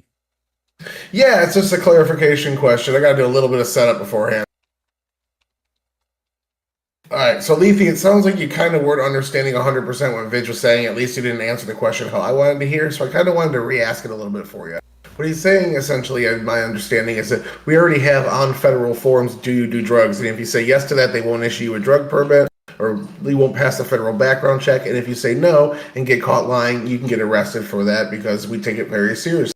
And it's already illegal in most states to hold a gun while you're either on drugs or holding drugs. So do you understand what Vidge is saying? Is I'm not trying to do something extra constitutional here. All I'm trying to do is take a process that we already have and enhance the punishment. No, I completely understand that aspect of it. If a person has done anything from having alcohol to have used a drug at some point, if they're no longer using that drug at the point in which they're filling out this application, so like in the case of Hunter Biden, like it was shown that he had the firearm while doing the drugs, the whole deal, he committed the felony in lying, he perjured himself. So that's the primary issue there. Had he just been doing the drugs, I don't think he would have caught a charge for it, but he also wouldn't have been allowed to own a firearm. For the reasons of, you've seen that this person is utilizing drugs while having the firearm and shown that they are a danger to themselves and others. Okay. Good stuff. Now we're going to go ahead and go over to Game Boy. Game Boy. So, same deal. I'll ask first. Why me? Because this is the order that everybody spoke. So, Game Boy. I know that you consider yourself to be a libertarian. I know that as a libertarian, you hold personal liberties. Oh, a question I can answer. I know that you hold them to be sacred, your inherent natural rights and such. So I would like for you to square the circle for me. How is it that personal liberties align with the deprivation of rights based on life choices that do not directly influence other people? Okay, so like I'm not a good libertarian. Like if the government has like licenses or regulations on them, I think we need to operate that system to its fullest extent, and I think that there should be certain like restrictions in how the government controls what it's able to do. And I don't think that, hey, just because I'm a libertarian, I believe in personal freedoms, that we should like misuse the systems we have in place. If the government has the right to regulate guns as it does right now, we should be able to regulate that in the way it should be regulated. And because I think that there are certain negative consequences to having people who are strung on heroin on the side of the street, maybe if they walked into getting a gun and they're going to test negative for all the drug tests, I don't think they should have a gun, regardless of the personal freedoms they may be entitled to outside of in like pure anarchy or whatever you think I believe in. All right. Back to you, Tyler, first. Do you have a question for Game Boy, sir? No. No? Doomer, do you have any questions for Game Boy? I guess, yeah, it's just more of a reclarification question. Yep. What objective standard would you use or would the government use under your support to determine if someone is a user or not? And how long would that affect ownership? I think if you've had past convictions with Schedule 1 drugs, that is a very good indication. I think a basic background check of like, okay, what's a criminal record? Hey, have you been found with a possession? Or hey, if you're gonna get your license, or before you buy a gun, hey, can you do a drug test real quickly? If we find you on any of these substances, hey, if you go in to get your license at one point and you have weed in your system, okay, you can't get your license, but that doesn't affect your future's place. And hey, if you're clean some other day and you piss in a cup and they don't find any weed, okay, you can get your license. Nothing like overly complicated. All right, so we're going to go ahead and move over to you now, Ancom. So, one of the things that you mentioned was the fact that the vast majority of these Schedule 1 drugs, or drugs that are considered Schedule 1, do not lead to violent tendencies. And as such, that was part of that was part of the crux of your argument as to why it shouldn't be relevant on the gun ownership. My question to you, though, is do you agree that there can be firearm danger without violence? And if so, how do we prevent the potential from accidental violence from a person under the influence, even if they have no intentions of executing that violence? All right. I first want to clarify what you stated was my initial statement. I don't believe that the vast majority of Schedule 1 drugs have no likelihood of creating violent tendencies. I think many of them do, but not all of them, and the number of them with reduced likelihood for that is sufficient to make the overall question too broad. As for, sorry, can you give me How the would you second be part of your able to question? how would you be able to limit the potential dangers of gun ownership from people who are under the influence without barring drug users from owning firearms? Gotcha. So I mean, it's kind of the same as I think someone else mentioned, having a driver's license, driving a car while under the influence is also illegal, and we will revoke someone's license for or when we have demonstrated that they have done so. Now, a firearm is a little bit more um what's the word I'm looking for? Intense, I guess, as far as, if someone under the influence uses it. But again, I think that it requires more than simply that they have used it. I think there needs to be at least some demonstration that their use of it has been irresponsible, or in this way, before we remove that right entirely. Okay. Doomer, you first. Do you have any questions for Ancom? No, not at this time. Okay. And Tyler, do you have any questions for Ancom? All right, shoot. I do. Okay, so I kind of want to piggyback the last thing that Socrates said in his answer to you. Your argument was that this group Schedule 1 is vast and broad, and a lot of these critiques are off of a handful of the most dangerous and most addictive drugs among them. Would you accept that maybe in certain circumstances, because some of these drugs are so different and vast, that maybe this gun restriction wouldn't apply to those people because they wouldn't be increasingly more violent? That you'd have to tie in that this particular drug makes you more violent, like meth or crack, or the distribution of these things in the black market.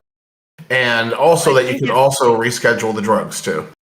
Yeah, I think if laws were made to show that systemic, not just one off, but you have a history of using these drugs for specific substances, were to if that were to be enacted, fine. I am primarily against the broadness of the prompt, because there are other drugs that are not in Schedule 1. Cocaine has been brought up multiple times. That is a Schedule 2 drug. Alcohol has been brought up multiple times. That's not on the drug schedule at all. So we need to do this on a substance by substance basis, simply because the broad categorization of DEA scheduling doesn't give us a good rubric for likelihood of creating or enhancing harm.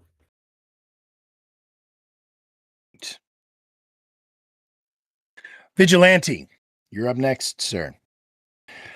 So you described the potential effects and negative impacts of drug use on the drug user that were of a concern to you regarding having the firearms.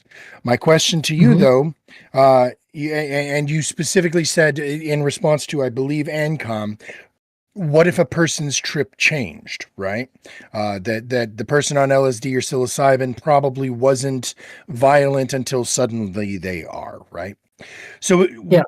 would you not agree that you describe that the symptoms and manifestations you described are very similar to a person experiencing a stroke as well? And as such, is it not just as likely, or at least somewhat likely, that every single one of us here could suddenly have some sort of a, what was the word you used? Psychological break, I think, or psychosis. Psychotic. That's it. Psychosis. Yeah. Psychosis. You couldn't, is it not possible that all of us could suddenly experience psychosis without the use of drugs or alcohol? I mean, yeah, anybody can experience psychosis. Psychosis is usually caused due to stress.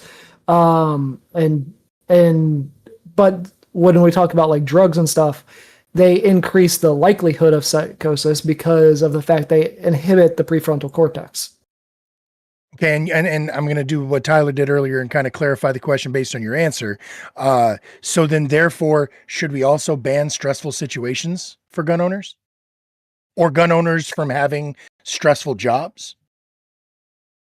I mean, that's not really enforceable. Plus, all jobs are technically stressful, so then nobody would have guns. And the whole point of me being in favor of this is to not just straight up ban guns, but to limit who has access to them. Okay. Tyler, do you have a question for Vigilante? I do. I saw you making a couple of faces when Circa was talking. Maybe it was just my imagination, or maybe you were responding to what he was saying. But I kind of want to know your specific take on this. Not that Socrates is doing a bad job, but I feel like you're the team leader. This is your prompt. You're obviously going to do the best because you're the most passionate about it. So I'd say right now you're kind of leading your team. So Circa's making the argument effectively that all these crime stats that all three of you actually have been using are invalid because of they're susceptible to potential biases. Not saying that they actually are, but they cannot be used because these potential biases in some degree could exist in this data. And then when Socrates pressed him about what can we use, he came with some vague stuff. My question for you is, why are the statistics you're presenting actually valid, if they even are? And if not, what would you say would be a better alternative to present?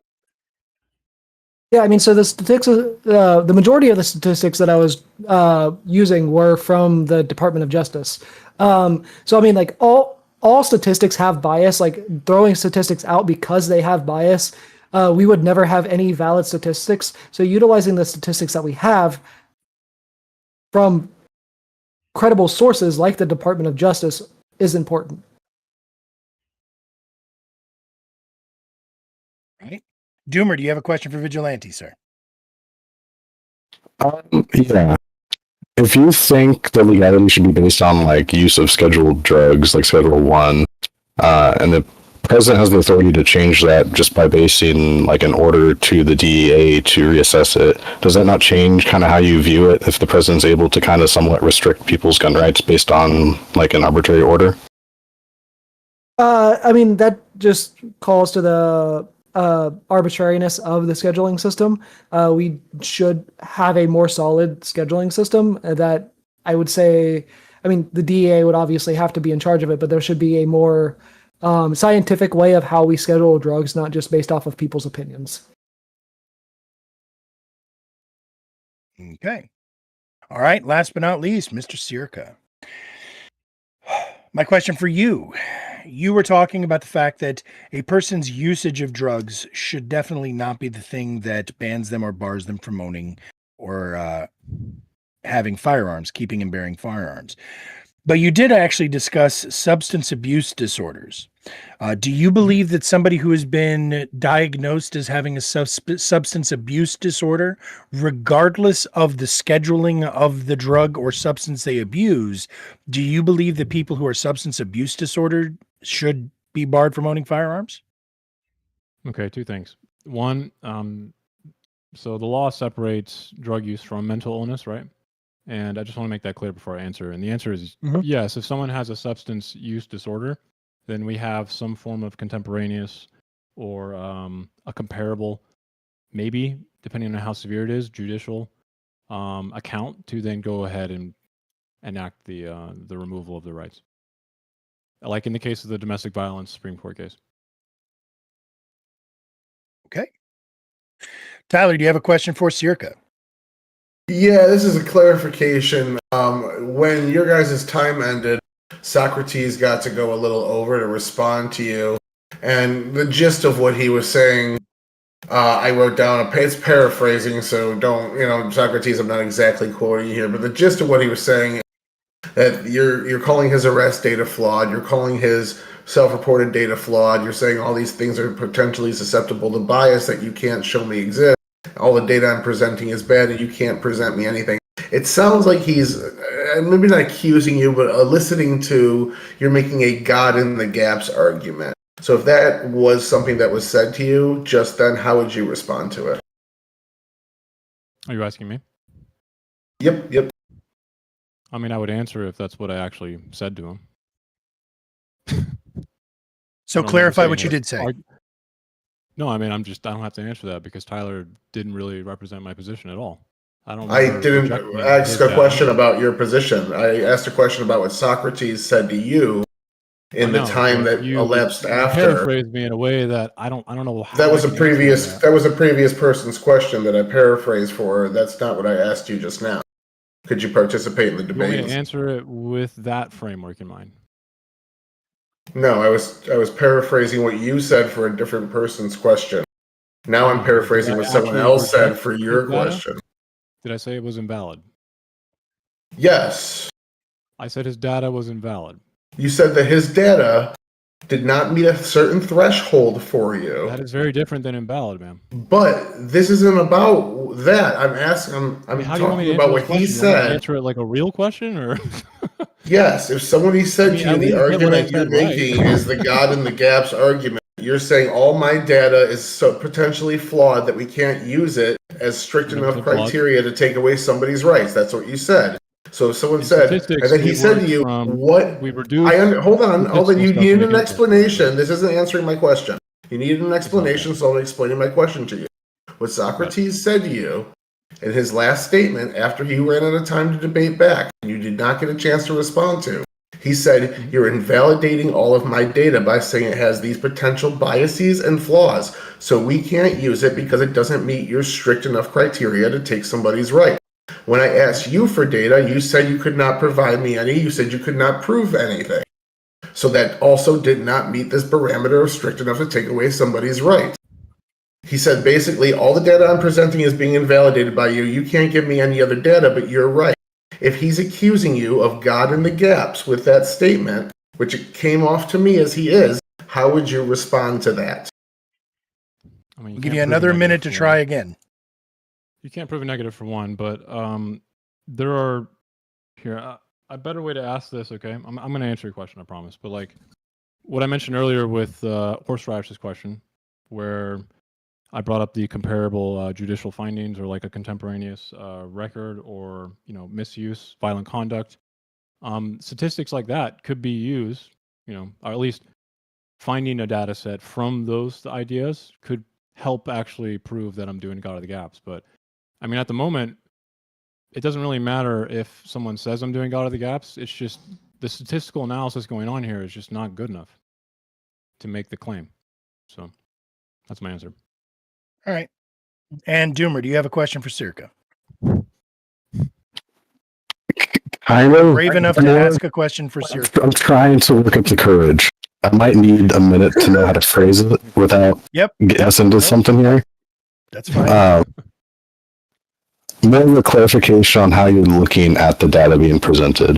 I think something that Vigilante said earlier in his opening part of this was that, and correct me real quick if I'm wrong, it was something like 40% of crimes committed were by people under the influence, correct?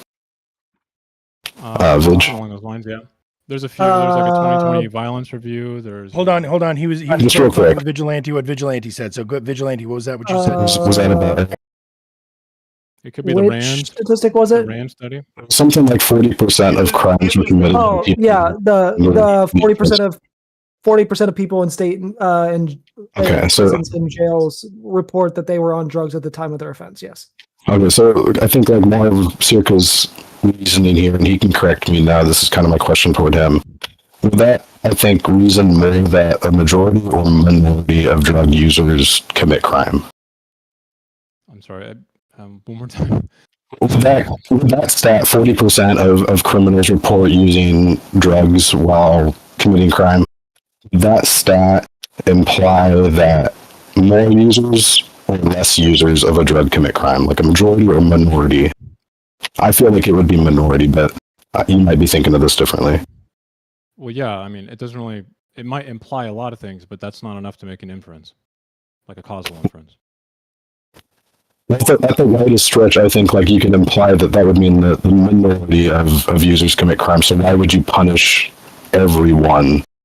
Like, why would you restrict everyone's right based on the actions of, say, 40% of users, maybe? I'm not really. It's hard to hear you, so sorry. One more time. Or if someone that got that could relay that. Yeah, dude, it sounded a little bit like you're eating your mic. You might want to back up. No, unfortunately, his mic got wet. His mic got wet. Yeah, kids got my mic. Gotcha. Can you? I think he's saying in like a new rephrasing for me.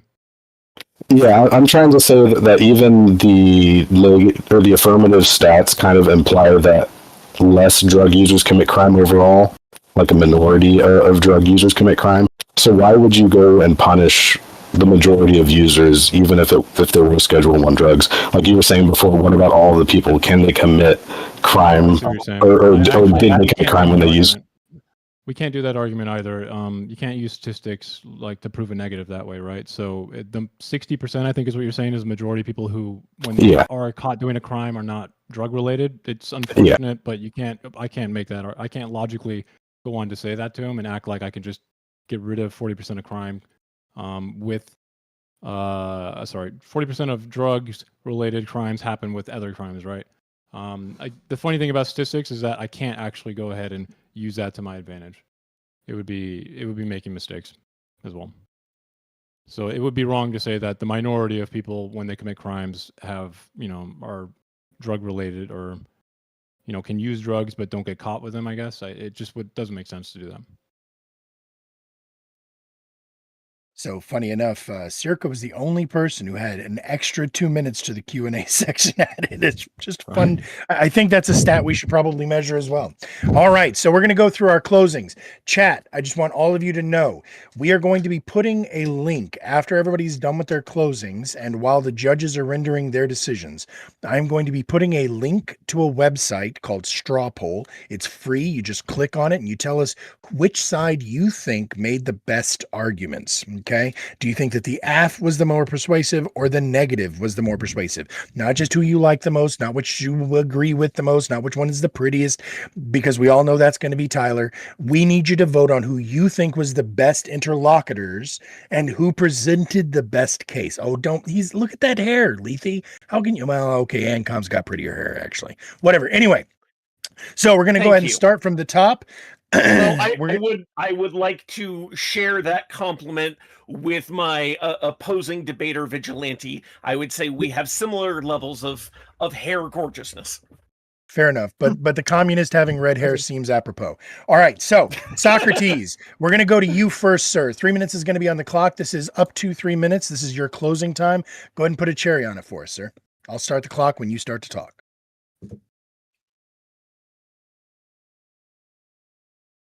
All right, I'll start. Yeah, thank you so much, everybody, for coming to this debate. I feel like we heard a lot from both sides, but I feel like we really didn't hear any clear knockdowns for why we should be trying to improve public health. We've accepted that there's a number of situations where we do limit gun rates based on public safety.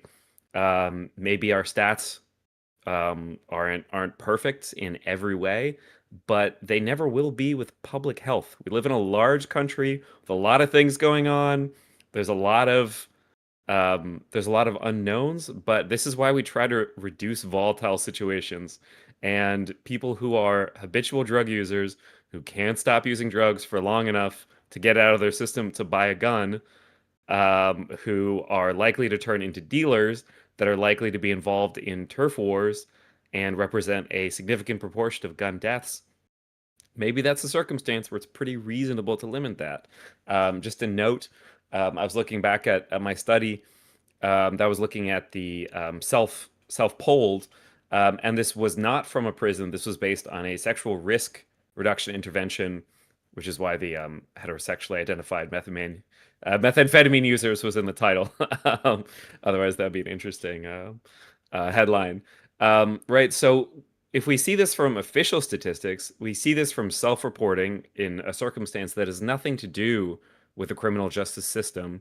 If we kind of see this in every stat, okay, every stat has some biases, but if every source of statistics points to the same thing, it seems pretty reasonable to take that as the way that we move forward when we're developing our laws and to protect, our citizens. Our citizens. Oh, we've got a yeah. And sorry.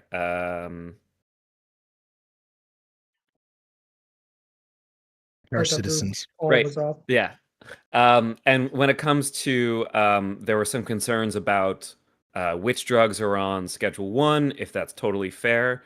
Those are things that could be updated in the future. But as well, we address that in terms of even if your activity is criminalized for a reason that's not justifiable, if you're in the underworld doing underworld dealings, you're still going to be involved in criminal elements. If you're becoming a dealer to fund your drug habit, then you're still subject to all of the dangers of gang violence, which is one of the primary causes of gun deaths.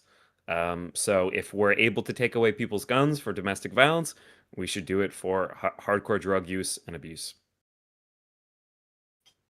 All right. Lethe, 3 minutes on the clock for your closing, sir. Go ahead when you're ready. Okay, so when we're looking at why people would be banned from using guns, there's always going to be an instance in which there is a crime that is committed, there is a conviction, and then removal of the weapons or the ability to own weapons is the circumstance that happens afterwards.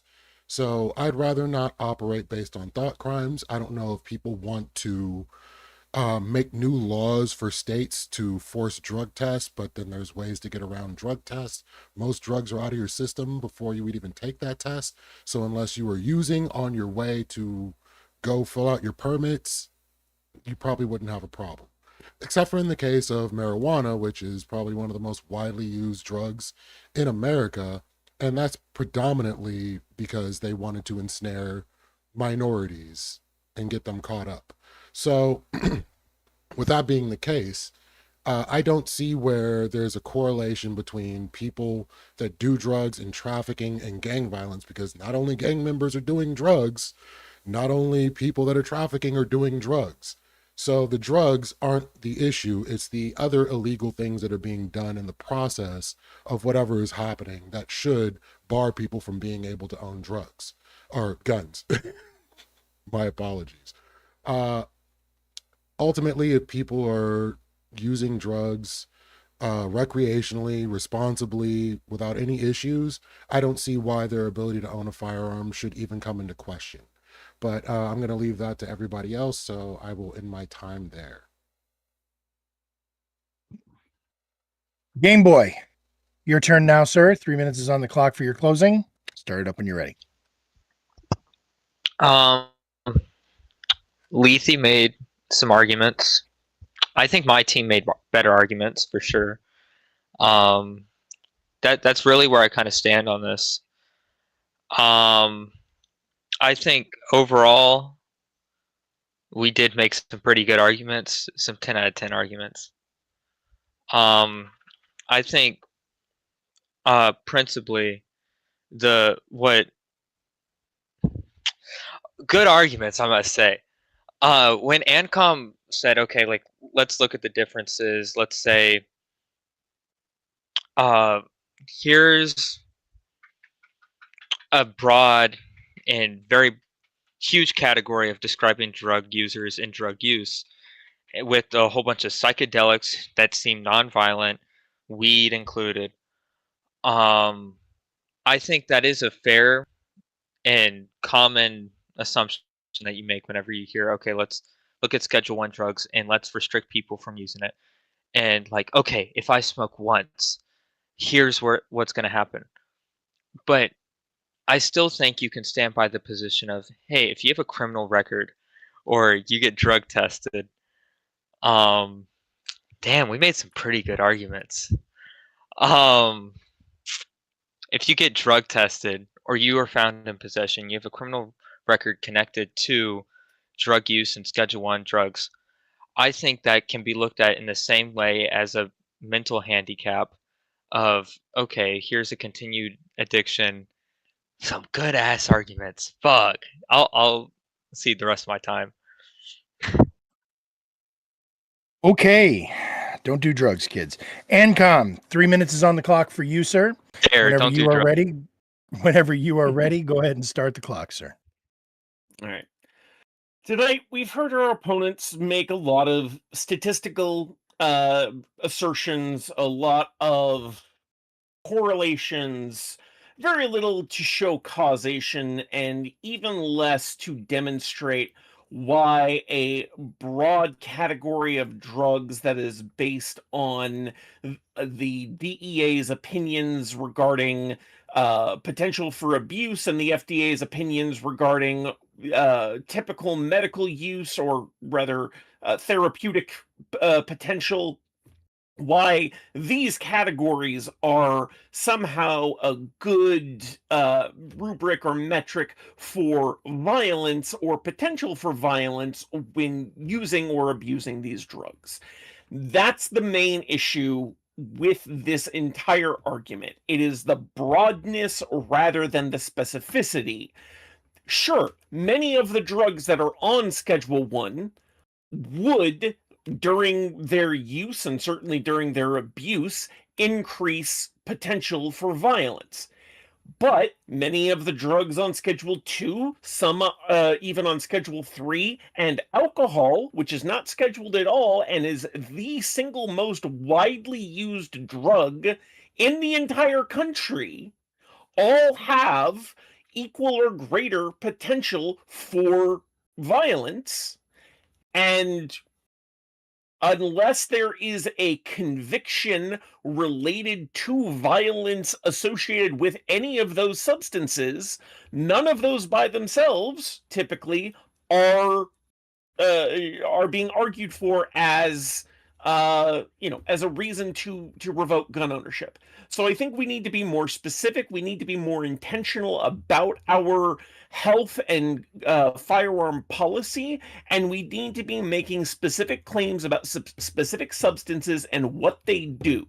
I also want to address, because I didn't hear anyone bring this up, we've heard a lot about drug testing in this in this debate.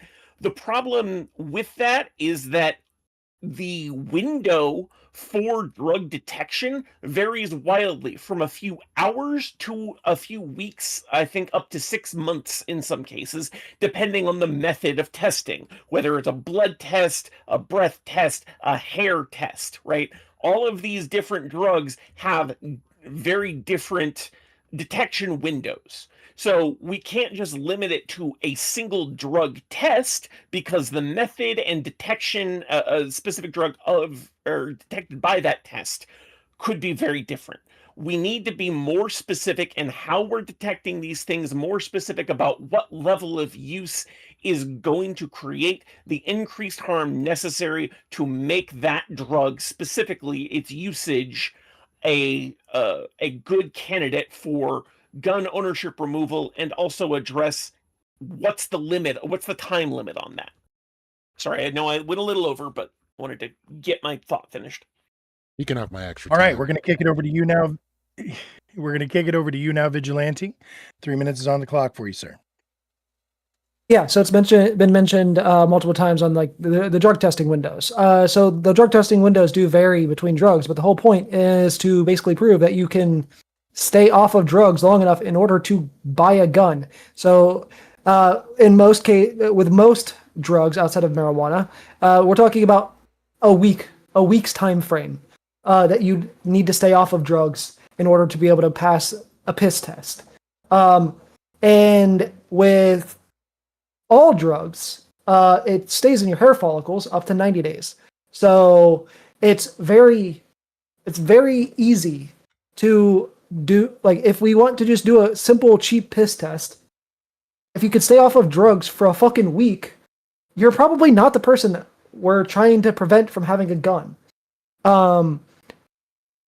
As far as the statistics, I mean, those have been addressed a lot as well. I mean, the whole point of the statistics is to show the increase of violence, whenever it comes to people who abuse drugs and have substance abuse disorder, because that is very relevant here.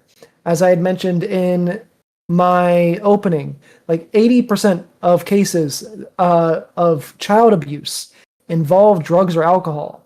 Like and as we know with statistics about abuse, a lot of the times abuse does lead to murder. And what's the number one way that people commit murder? Fucking guns. Look, the whole point is to limit violence. We want to limit deadly violence in particular. And while a lot of Democrats specifically want to limit that violence by just getting rid of guns in general, the better way to do so is to not step on people's rights in totality, is to limit who can have access to drugs, or who can have access to guns. Drug use, limiting due to drug use, is a one step in doing that. You can argue that we also would need mental health checks, things like that. That's a completely different topic, though. The whole point is just to keep the guns out of the hands of people who are more likely to commit violence.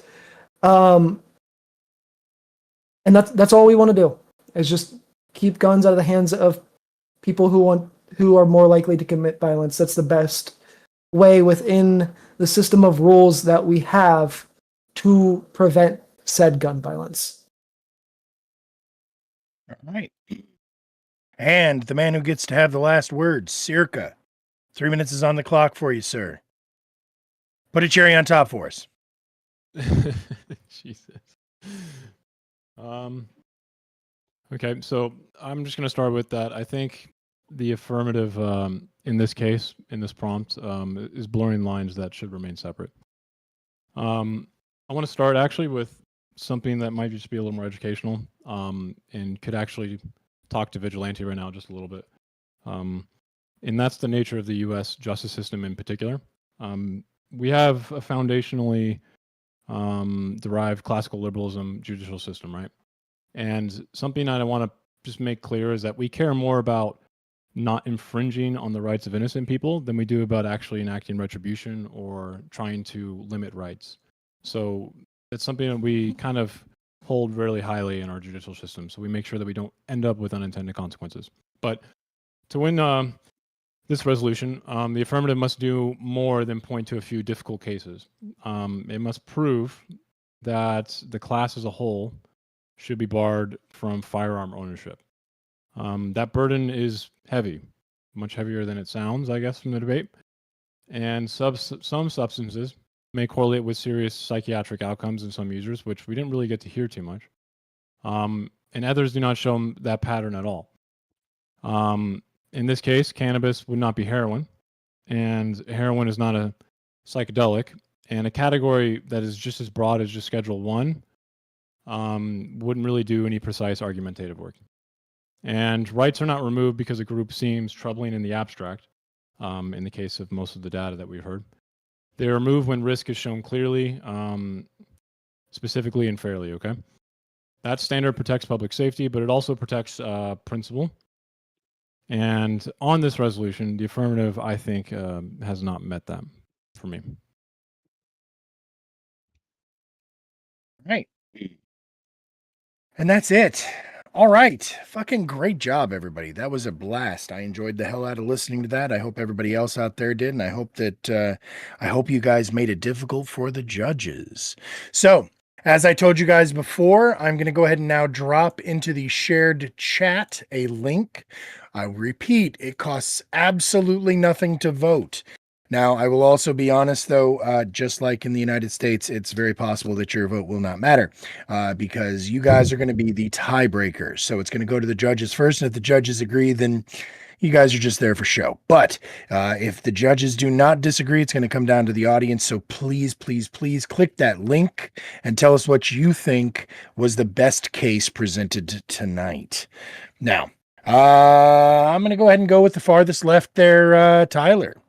You get to go first. Are you ready to render judgment, sir? Remembering that we are going to use 10 points total across the two teams. So in other words, we're not grading each individual debater. We are grading the entire team as a whole.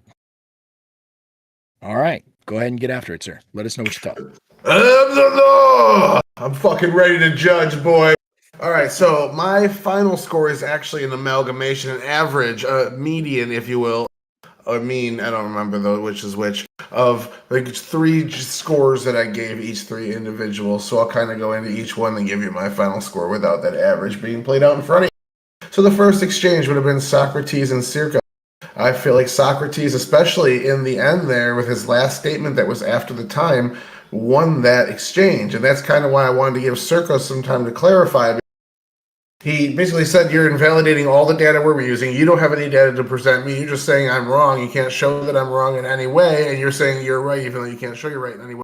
It kind of, to me, was the stick in the spoke. So moving on to the next one, Vigilante, I think, got the best of Lethe there quite a bit because a lot of what Lethe started out saying is this is a Second Amendment violation. This is illegal. We're going to have to pass a process to do this. Vigilante's argument showed that in many ways we already do this. He just wants to enhance the punishment of it. I feel like that undercut the main crux of his argument. So between the two of them, I had them winning. I was like, really, there's no way Ancom can do it. But somehow Ancom did it. So Ancom to me is the MVP of the debate and the reason why the negative, who I disagree with personally, won this debate. He argued closest to the prompt and showed that so much significant change has to be done to what Title I drugs actually are. It would be a completely different thing by the time all these changes that these people are talking about got done. The alcohol point. Alcohol was brought up in almost every one of your guys' statistics. I think Socrates is the only one that went pure drugs.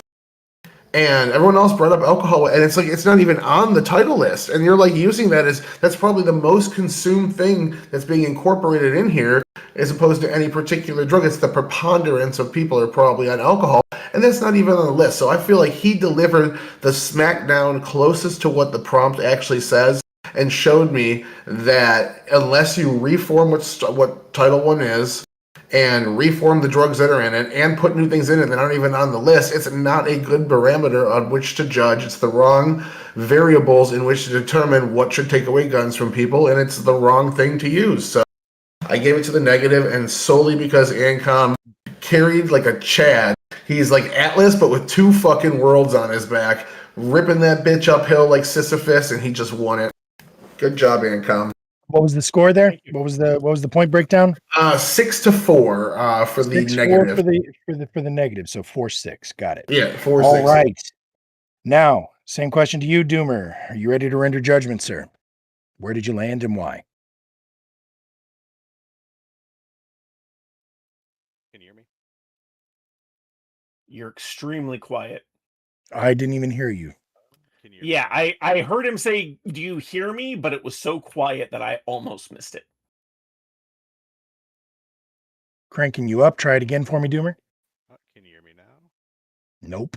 What about there? Oh, there you are. Oh, snap. Now you sound good. Yes. Oh, okay, good.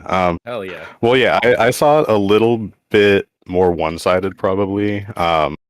So I thought that Socrates represented in the opening pretty well, but I feel in the cross that Lethe kind of asked him the right questions, and they weren't quite addressed as well as I thought they could have been.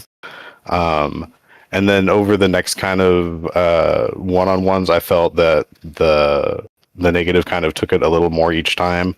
I think both Ancom and Circa kind of went more on, and they kind of put it in different words, but more on the difference between like outlining something based on a status rather than like someone's conduct. And historically in the US, you can't really outlaw a status rather than conduct. I wish the conversation went more into that area, but it was kind of preoccupied in other places. Outside of that, I felt that the affirmative kind of argued against themselves sometimes in how broad the application of Schedule 1 was. And I feel negative kind of really focused on that and kind of took it more in that area. And I have to give the MVP. I would, if I could, give it to Tyler for playing on the AF a little bit that side, but I'll give it to Lethe. Okay. So what was the final score there? 7-3. 7-3 for the AF? Negative. Negative, so 3-7. Got it. All right, chat. Well, that means that y'all's vote doesn't really matter. But we do keep score, so it is going to come in handy. Now, typically, we used to have the judges give out the MVPs, but only I actually get to give the MVPs since I don't actually get to vote any. It makes sense. So that said, we're going to look to the audience here in a second. But it is cool that that Lethe and Ancom were the two who got the judges' highest marks. I will say, since we're going to even give the chat, we already know who won, but we're going to give in the chat a couple more minutes to lock in their votes and their positions. Long before Tyler said it, y'all can see right there. Where is it? There, the nifty little star went next to Ancom's name. So yeah, Ancom does get the MVP for the night because not only did he stay on prompt, not only did he seem to stand up well to the cross-examination from his opposition, he was the most succinct and popped the holes in Game Boy. Now, I also feel like he was in a situation where he had to sword fight with Game Boy, and Game Boy was basically not even keeping his eyes open for half of it. So I felt like for him to be able to I was demonstrating the harms of drug use. for him to be able to keep it on topic while Game Boy was pirouetting or whatever the fuck he was doing, I think was extra worthy of note. So yeah, that only works if we actually know you're on drugs to begin with, and I don't think we. Oh, I was like showing how bad weed was. I didn't know y'all didn't know that too. All right, so now we're gonna go ahead and go over to the audience vote just so we can see where it landed. 7-3 for the negative as well. So it was unanimous. I am sorry, AF. It's not just because a lot of people here use drugs. It's also because the negative just brought a better case tonight. That said, what the worst part of that is? I don't typically use drugs. The last time I got high was over a year ago. Congratulations, sir. Well, and that hilarious. Well, and there's a yeah. Here's your gun in Minecraft. So yeah. I also don't have a gun, so you know. I also want to say that Circa was going to get the star because his cross-examination was amazing, but whenever he started arguing or debating with the judge, I was like, oh, this is less than desirable conduct for a debater. Can we be fair that it was Tyler? I know, I understand, and Tyler v. Circa is always an entertaining conversation. I thought his question would necessarily mean that he was trying to represent me, and I feel like the question was, not in any way remotely correct if he was I hear reprimanded. you. I hear you, but you also didn't understand Doomer's question for different reasons. But to both of the judges, Well, to be fair, I Ruining his followed life. Circa. I followed what Circa was saying on mine and on Tyler's there. yeah.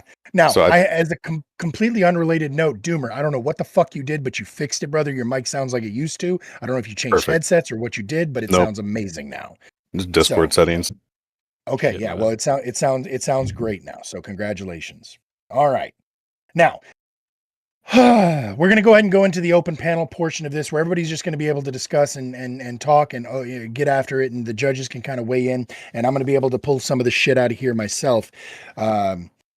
I'm going to do it a little differently since with the 3v3. Well, actually, before we do, Socrates, and don't worry if you're not going to hurt my feelings, but in general, how do you feel about the format? Do you feel like this is something you would be interested in participating with in the future? And do you think any suggestions or recommendations for changes that you think would make it better? I would have to think about changes. Honestly, Okay. this is fantastic. All right, cool. I love the DMZ. Leave your weapons at the door. This was really, really cordial, really well structured, with enough time Cool. for back and forth. Yeah, big fan. I'm glad. I would I'm glad to hear definitely it. check. Now, with that said, then I hope everybody liked that whole choose a champion thing, and the yes, sir. Yeah, I actually have a thing about that, because one thing I noticed that I would have liked, I think, a little more is in any 3v3 where you have, someone go first, then the neg cross, and you have that order. Mhm. There are always 3 pairs of people who never talked to each other because they Yeah. never crossed one, and they crossed one, they got crossed by another. They never talked to the third. And I think matching those up I see. Yes. Would've- Yep. would have been a good That's way a to smart go. move. I agree. I want to Yep. ask Gameway a quick The two question people who too didn't from get what to he said. discuss. Okay, go ahead. I think at the end there you said something about addiction as a disability. Did I hear you right? That's Did you reference addiction as a disability? He might be. I think he's going back to his drugs. Did I hear him right? Can I anyone think confirm that is what he said. Yes. I wonder- don't know. I don't know if he said disability. He might have been referring to addiction as a mental disorder because it is technically a mental disorder. illness. Yeah, Well, 18 would years that to by 92. inference be like a disability to him? I wonder. Yeah, is mental illness inherently? Yeah, because you're right. I did put that mental illness equals drugs. So yeah, is that I just always wonder a if disability? something like that, like if addiction could be a disability, could alcoholism be a disability? Like, could a homeless person be charged with public intoxication if they're diagnosed as alcoholic? Is what I'd want to ask him. And yeah, alcoholism seems like it's an important thing for us to discuss in this. So obviously we know why this prompt was on the list, right? Everybody knows that this is a case that is going before SCOTUS right now, right? And they have not, as far as I know, they still have not actually answered. But my understanding is that it is specifically regarding cannabis and cannabis use. So that was why the prompt changed. Originally, it was going to be drug users. Then somebody who ended up not even wanting to play after all was complaining about it should be hard drug users. So that was why I went with Schedule 1. But it was ANCOM who, and by the way, still going to say it, goated for the critique of the prompt that you offered. That was one of the other reasons you got the little star, was the fact that Schedule 1 isn't even the scariest shit, really, or the only so scary fucked. shit. Yeah, the fact is, I was blown away finding out that the things that are Schedule 2 as opposed to the Schedule 1, opium Meth and is coke Schedule is 2. Schedule 2. Yeah, but heroin, but cocaine weed. Schedule 2, a lot of like the scheduling makes no It's insane. sense really. And so that was why the question that I asked you, Socrates, was so relevant to me, was the weaponization of, like, everybody kept saying, well, weed doesn't make sense to have it on there, but they're probably going to be taking that off. Yeah, until another administration decides to add it back on, or a different drug. What if fucking Ozempic gets decided to be a Schedule 1 drug? Like again, Methamphetamine was when we don't want methamphetamine was fatties synthesized- carrying I find guns. that really When funny. methamphetamine was synthesized, it was for medical reasons, or at least that was the goal. So that's probably why Sure. it's- Well, I thought it was. I hell, thought it would like, keep the Nazis awake, but whatever. Cannabis usage also as cocaine. It's by a Japanese as guy, actually. medicinal has been He's going back for hundreds of years. Like all Yeah, so thousands, many thousands. of the drugs. So many of the drugs on Schedule 1 that I mentioned, you have peyote, which is mescaline, LSD, which does have natural sources. I don't think PCP does. I gotta go. Then you See ya. have. Good night, Game Boy. Appreciate you as always. good night. Have a great night, buddy. Cannabis, cocaine, like so many of these drugs are from natural sources that have been used in both medicinal and spiritual practices for thousands of years. And as someone pointed out, or no, it was you, Horseradish, as you pointed out, Nixon was a big influence in criminalizing a lot of these.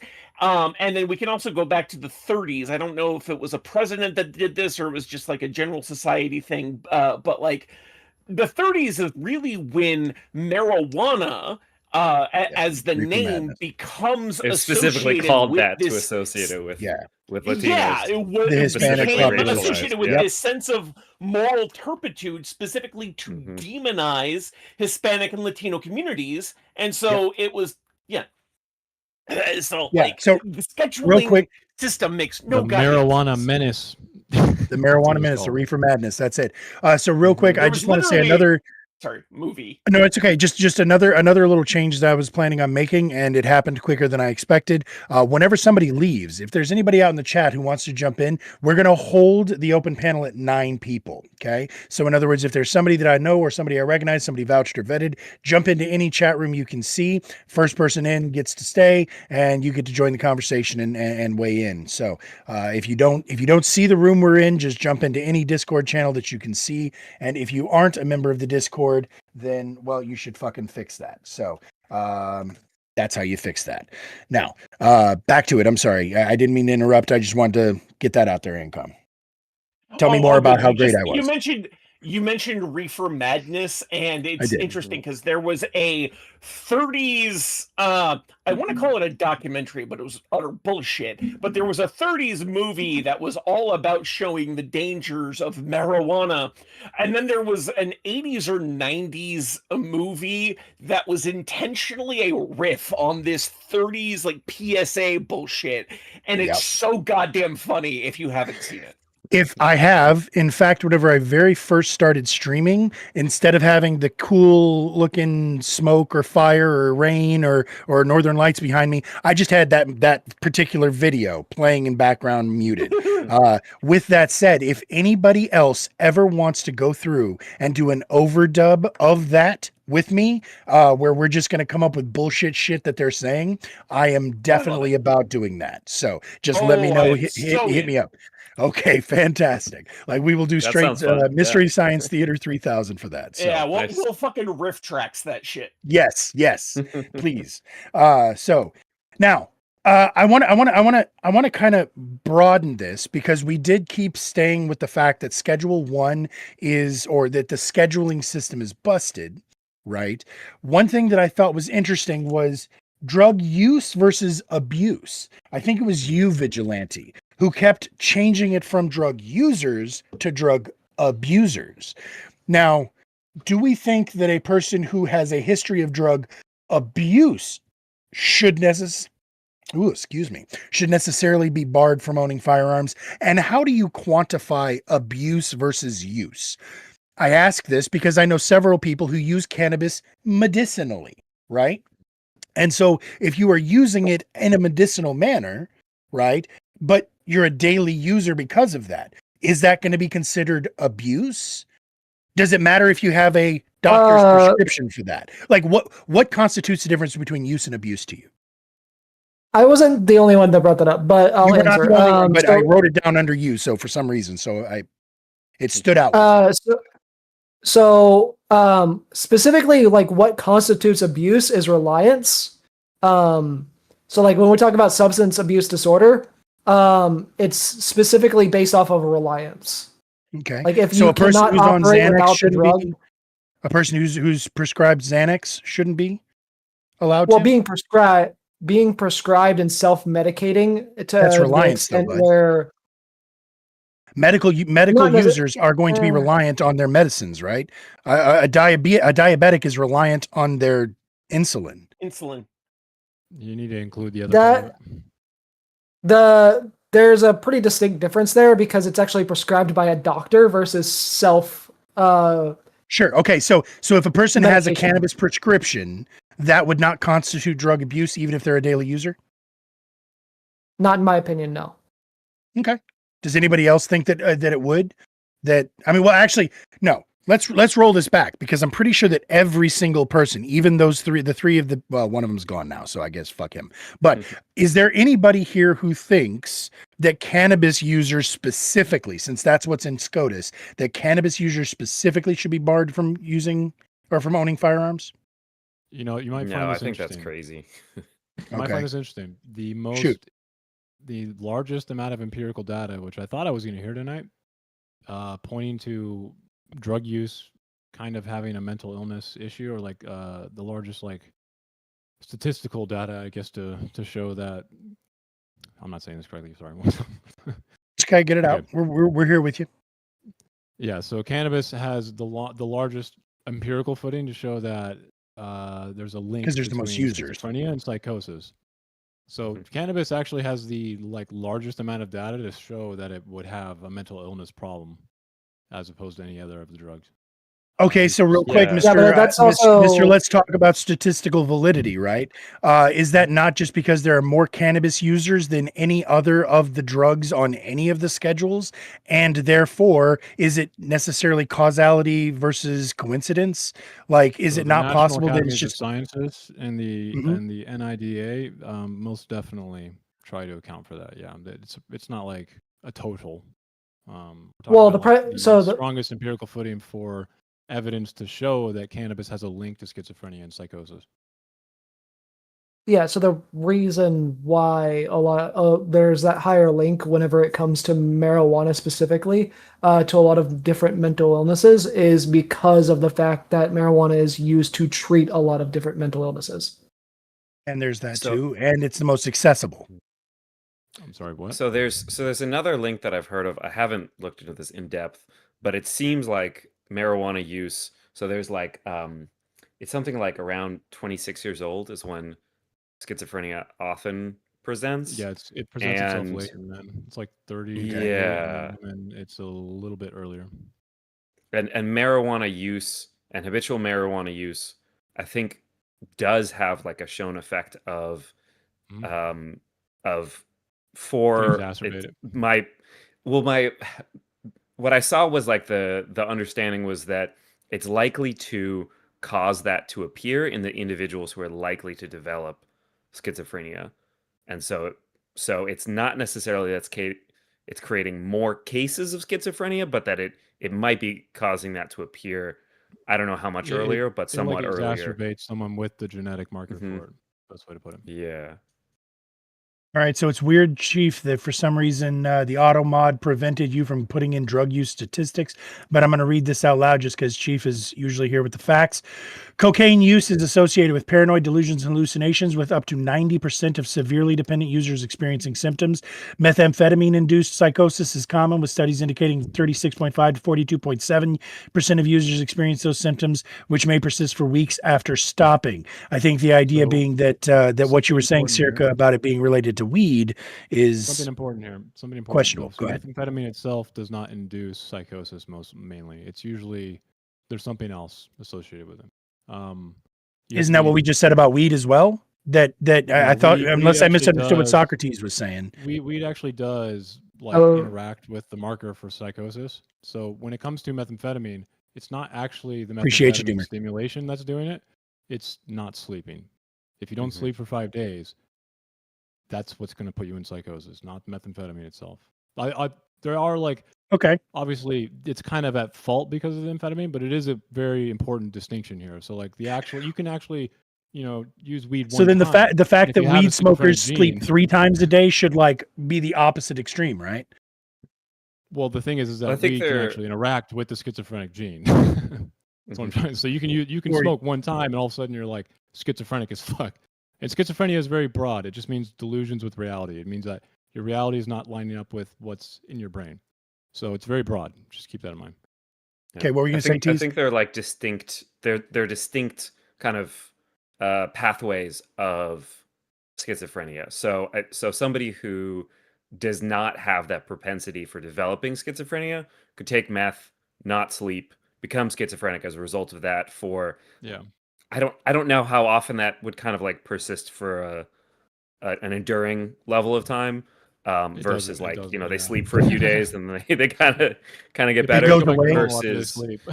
yeah, versus Okay, somebody so who's it's likely to temporary. develop schizophrenia later in Yeah. life. It can be induced by, I think, yes, even like one marijuana use versus it wouldn't have appeared until, something like 24, 26 years old. Usually like getting out of college a little bit after that is usually when it starts to present. But there's a range, obviously. Okay. So real quick, another question that I'm going to direct over at you, Vigilante, because now that I get to ask some more of my, and y'all aren't all just fucking climbing over each other to talk, I will get some more of my notes in. Two questions actually. So you had said something about us that if we're trying to limit the violence, I don't remember the exact wording, but if we're trying to limit violence, that this seems like a great place to start, right? But I have a question, and this is going to sound kind of silly, and I just learned about the fun little circular reasoning and all of that thing with trilemmas and blah blah blah. Agrippa. But what use do guns have other than violence? Like if your goal is to limit violence, even guns being used in self-defense are still inherently violent. You're still exacting violence in self-defense. So what makes you think that we're trying to limit violence? And if we are, why would we limit certain people and not just all drugs? Excuse me, not just all guns? Or is that what you actually would advocate for?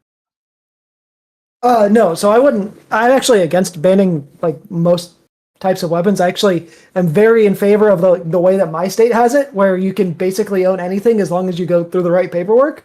When I say that, I mean like you can literally own like fucking flamethrowers and RPGs and shit here in Ohio.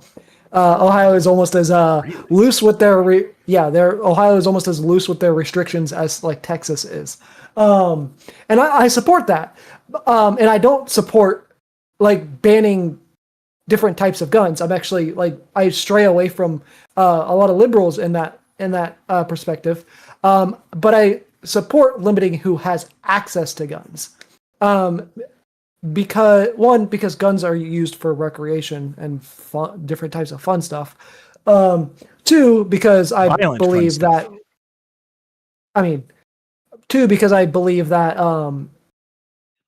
the whole point of the Second Amendment is to be able to stand up to a tyrannical government. Violent. But like the whole point, like when we talk about the reason why people want to implement different types of gun control is to prevent violence, specifically gun violence.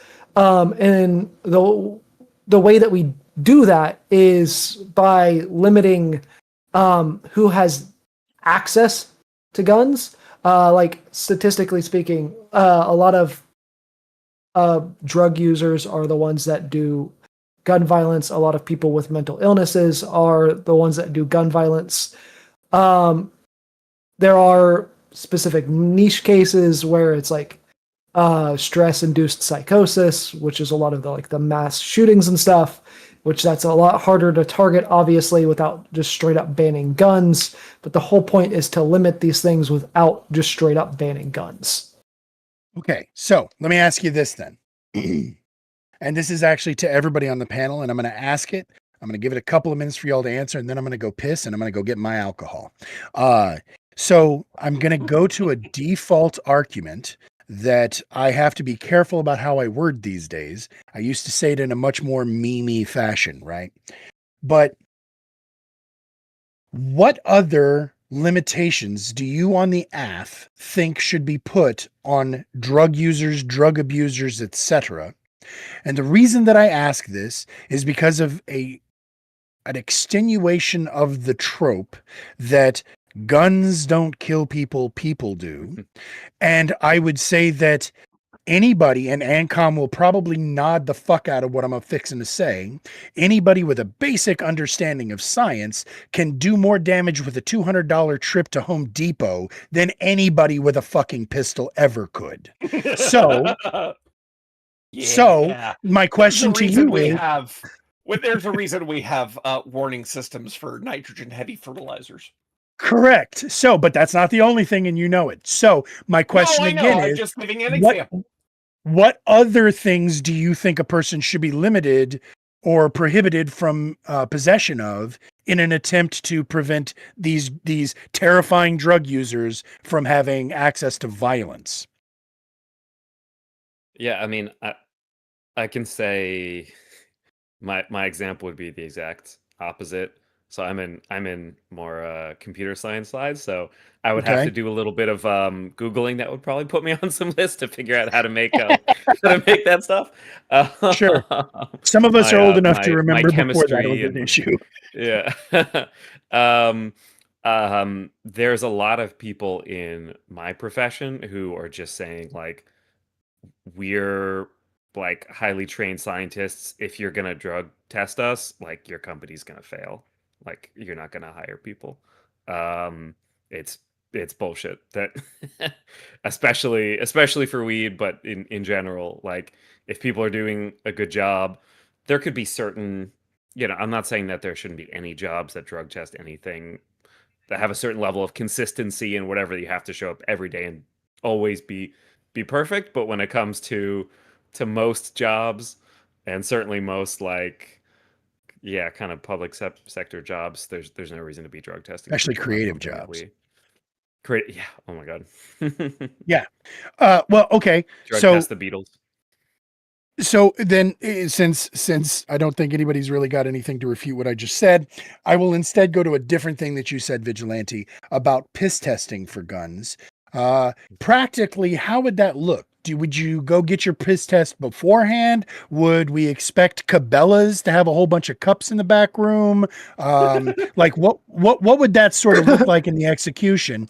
And more importantly, do you think that piss test should replace the self-report ask on the what was the form circa US the thing to that what you say? Yeah, I don't do drugs before you can buy a gun. Now, see, what you do is you put the piss testing facility at the top of the pyramid of every Bass Pro Shop. You mean the ATF as code for this? Okay, I thought you would reference the actual document that you have to fill out and the like the background check and all. Maybe it wasn't you. I'm sorry, somebody did. But okay, so do you think that the self-reporting aspect of was it you, Tyler? Okay, do you think that do you remember what it's called? Not off the top of my head. Okay, doesn't matter. Anyway, do you think that the piss testing should replace the self-reporting? And do you think that the self-reporting, Hunter Biden saying, "Nah, dude, I don't smoke crack," do you think that that's a waste of a fucking time, or do you think it's just a trap set up for perjury? I think that was like three questions. I'm sorry. Useless. I think like the self-reporting is kind of useless because most people are going to lie anyways. So yes, the drug testing should replace the self-reporting aspect. As far as like how you could implement it, there's technically two ways you could implement it. You could implement it you could technically implement it both ways. Where you like go get the drug test before and then bring it while you're like going to purchase the gun, or like after you fill out the paperwork, it's required that you go take a piss test and then come back with the results. And then in order to finish buying said gun, you have to hand in the paperwork showing, no, I'm not on any drugs. Okay. And Socrates, since you're the other person on the AF, just a simple quick yes or no, you agree generally with what he just said with the idea of piss testing for it? Wait, Can I ask, are we still in the debate? Because I don't agree with the affirmative. No, this is just me bullshitting. This is us just talking. Yeah, no. We're past the formal debate. This is us poking the holes in the whole idea. We're thinking it through as a group. I think in pretty much any walk of life, anything that requires you and is basically presumed that people are going to be lying to get some kind of that's just a fucked up scenario. You shouldn't ask people to basically have to lie or perjure themselves to do something that like evidently is not harmful. And as we, it was tough in this debate to try to dance around the fact that the really dangerous drug in this scenario is alcohol. That's the one that when it comes to people being on something and committing violent crimes, it's alcohol is the one. If anything, to clarify, Socrates, are you telling me you were steelmanning a position that you didn't necessarily hold tonight? Yeah, I didn't agree Dude, with that at all. Fucking good. Wonderful. That is even better news. If I'd have known that, you'd have been closer to ANCOM on that star, just so you know, because you did a great fucking job. I thought you sold me on your position. So it just occurred to me that isn't asking that, like, shouldn't we be allowed to plead the Fifth Amendment? To plead the Fifth on that? Like that question particularly? Because you're literally asking me to incriminate myself, right? Under potential perjury. I wonder. I wish Doomer was here because he's kind of our law guy. But I'm curious what the loophole there is. There's specific things you have to be in, I think, to be able to plead the Fifth. I'm actually unsure if that's. Yeah, no, I don't know either. That just occurred to me. I'm pretty sure you literally had to be either in court or being questioned by a cop to be able to plead the Fifth. You're filling out a federal document again under legal proceedings, penalty of perjury. Yeah, like being called in front of like Congress or whatever. You could. I think it has to be an administrative judicial investigation, right? Where you're I think the idea with this is that, like you could just walk away and not fill out the form. And nothing is going to happen to you, so it doesn't really make sense to say you plead the Fifth. You don't get that to something that you could just walk away from the scenario. I think. Yeah. So the main thing, the right? protection in the Fifth Amendment is because in when you are called to testify in court, for example. Normally, you cannot refuse to answer a direct question that is given to you. You have to answer. And so if you believe that your answer might lead to your own incrimination, that is when you are allowed to plead the Fifth. When you are filling out a government form, you have the option to not fill out that form. So I see. Believe so because you're not technically under oath in a forced situation, I got you. Okay. Yeah, what were you going to say there, Tyler? Because your speech is not being compelled. Because it's not compelled. Got you. What were you going to say, Tyler? Yeah. I'm headed to sleep. I'm struggling to keep my eyes open. Well, you need to stop doing drugs. Guilt? All right, cool. It's bedtime. I appreciate you as always, Tyler, and yeah, great judging tonight, man. Again, I'm getting it down to a very short list of people that I'm going to use as judges, and you're one of the 6. So for what it's worth. Appreciate you, man. If you want to tell everybody where they can find you and drop your name in the Discord. I know you don't Twitch though, so yeah, if you got a link you can drop in the YouTube. Speaking of which, I said this before, not everybody has done this. Please DM me all of your fucking socials. I'm gonna make a copy pasta list so that whenever I'm doing the edited VODs, I can put everybody's links. Right now I'm like, I only have so goddamn much time. So, but yeah, anyways, I appreciate you, Tyler. You have a great night, buddy. Yeah. What you talking about, Gil Levy? I voted for your side. But not for me specifically. But you didn't vote for him. Hold me out one more time. Because he's bald. We all know it. We know your bias, man. Yeah, no, it's Lethy, Tyler. Lethy Water Eyes, the victim complex. All right, have a good night. Have a great night. Okay, so now this well, real quick, I'm gonna ask because I still want to go get my Bushmills. But I do want to hear this question as well. And it sucks because now it find out the truth is that Vigilante, you are alone on this island, buddy. So you are the only one. Oh no, present. I'm not. Well, you are the only one present. My opinion is mostly a little bit closer to ANCOM's. or like Okay. one of the things that ANCOM said, where it should basically be like kind of dependent on like the drug and if it actually shows that there's violent tendencies for that drug. So I would lump alcohol in with that because alcohol does have a tendency of like violence. The problem with that is though, alcohol is literally like the hardest one to enforce that on because it stays in your system the least amount of time. So it'd be the hardest one to prove, which is kind of why, because like I kind of set blowing on a fucking breathalyzer. Yeah, because like that's kind of the whole reason why I set up the like enforcement mechanism the way that I did. Like whenever I was explaining the way that I would enforce this, is because it covers both bases. Because like if you're in possession or on it and you have your gun on you, you're already going to jail.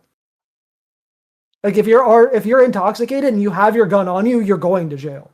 And at that point, you're going to be barred from owning a firearm once you've gone through a felony and all that jazz anyway. So actually, I think you're allowed to own like a black powder gun, right? Isn't that which seems weird to me, but whatever. What if you're drunk and you have a firearm on you? Is that you're going to go to jail? Is that true? Exactly. I don't think that applies to alcohol, but I think it should. I feel like it probably would actually, because alcohol, funny enough, is something we have a ton of evidence for research on as well, right? The reason we can give DUIs so easily with alcohol is because we've tied it, a certain level of blood alcohol level directly to what we think the harm it would cause. I think the evidence is y'all there. Keep but legally, going. Be nice to each other. I'll be right back. Legally, I don't like if you're concealed carrying and you're like walking home from the bar and you're drunk. I feel like could that you get arrested just for right? Yeah, just for carrying. I thought that's what I heard you said, Vigilante. That's why I was asking. I mean, as far as like, were you just saying that's something that we should do?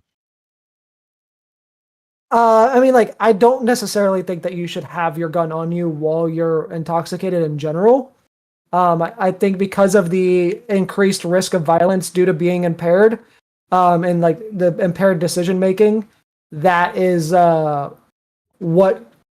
that's the whole reason why you shouldn't be able to have your gun on you while you're doing intoxicated. Yeah, oh, you know what? No. That's a common thing in like different states have that penalties for carrying a loaded firearm while intoxicated. Yeah, I could definitely see that because again, we have a lot of we're very like serious about what we think we can prove with blood alcohol content, right? Because we've put a lot of money into it because of drunk driving, right? And we have like it's almost like tied directly to it, right? The harm that we think we can prove exactly to someone's BAC level. So that would make sense to me. It's not so much there with the other drugs yet, but yeah, I mean, I wouldn't generally go like flat all Schedule 1 drugs because like obviously like there's not really a heavy correlation of violence between marijuana or LSD whenever it comes to violence. Like, so I was like, I also was one of the higher empirically proven links to like schizophrenia and things that can make you unstable and violent, right? Funny enough, use of like opiates, for instance, doesn't really. If you ever looked at like a drug harm chart, by the way, there's again research on this can be a little limited on certain drugs, so keep that in mind. But for harm charts that have tried to account for this, and we're talking, not ratio control as well. So like what Horse said earlier about like the total for cannabis and alcohol being higher, this is obviously accounting for it. But you'd be surprised at drugs that are way more damaging in different ways. So like cocaine, for instance, is one of the worst drugs you could put in your body, and a lot of people don't know that. Whereas like drugs like ketamine, for instance, are actually not even that damaging to you.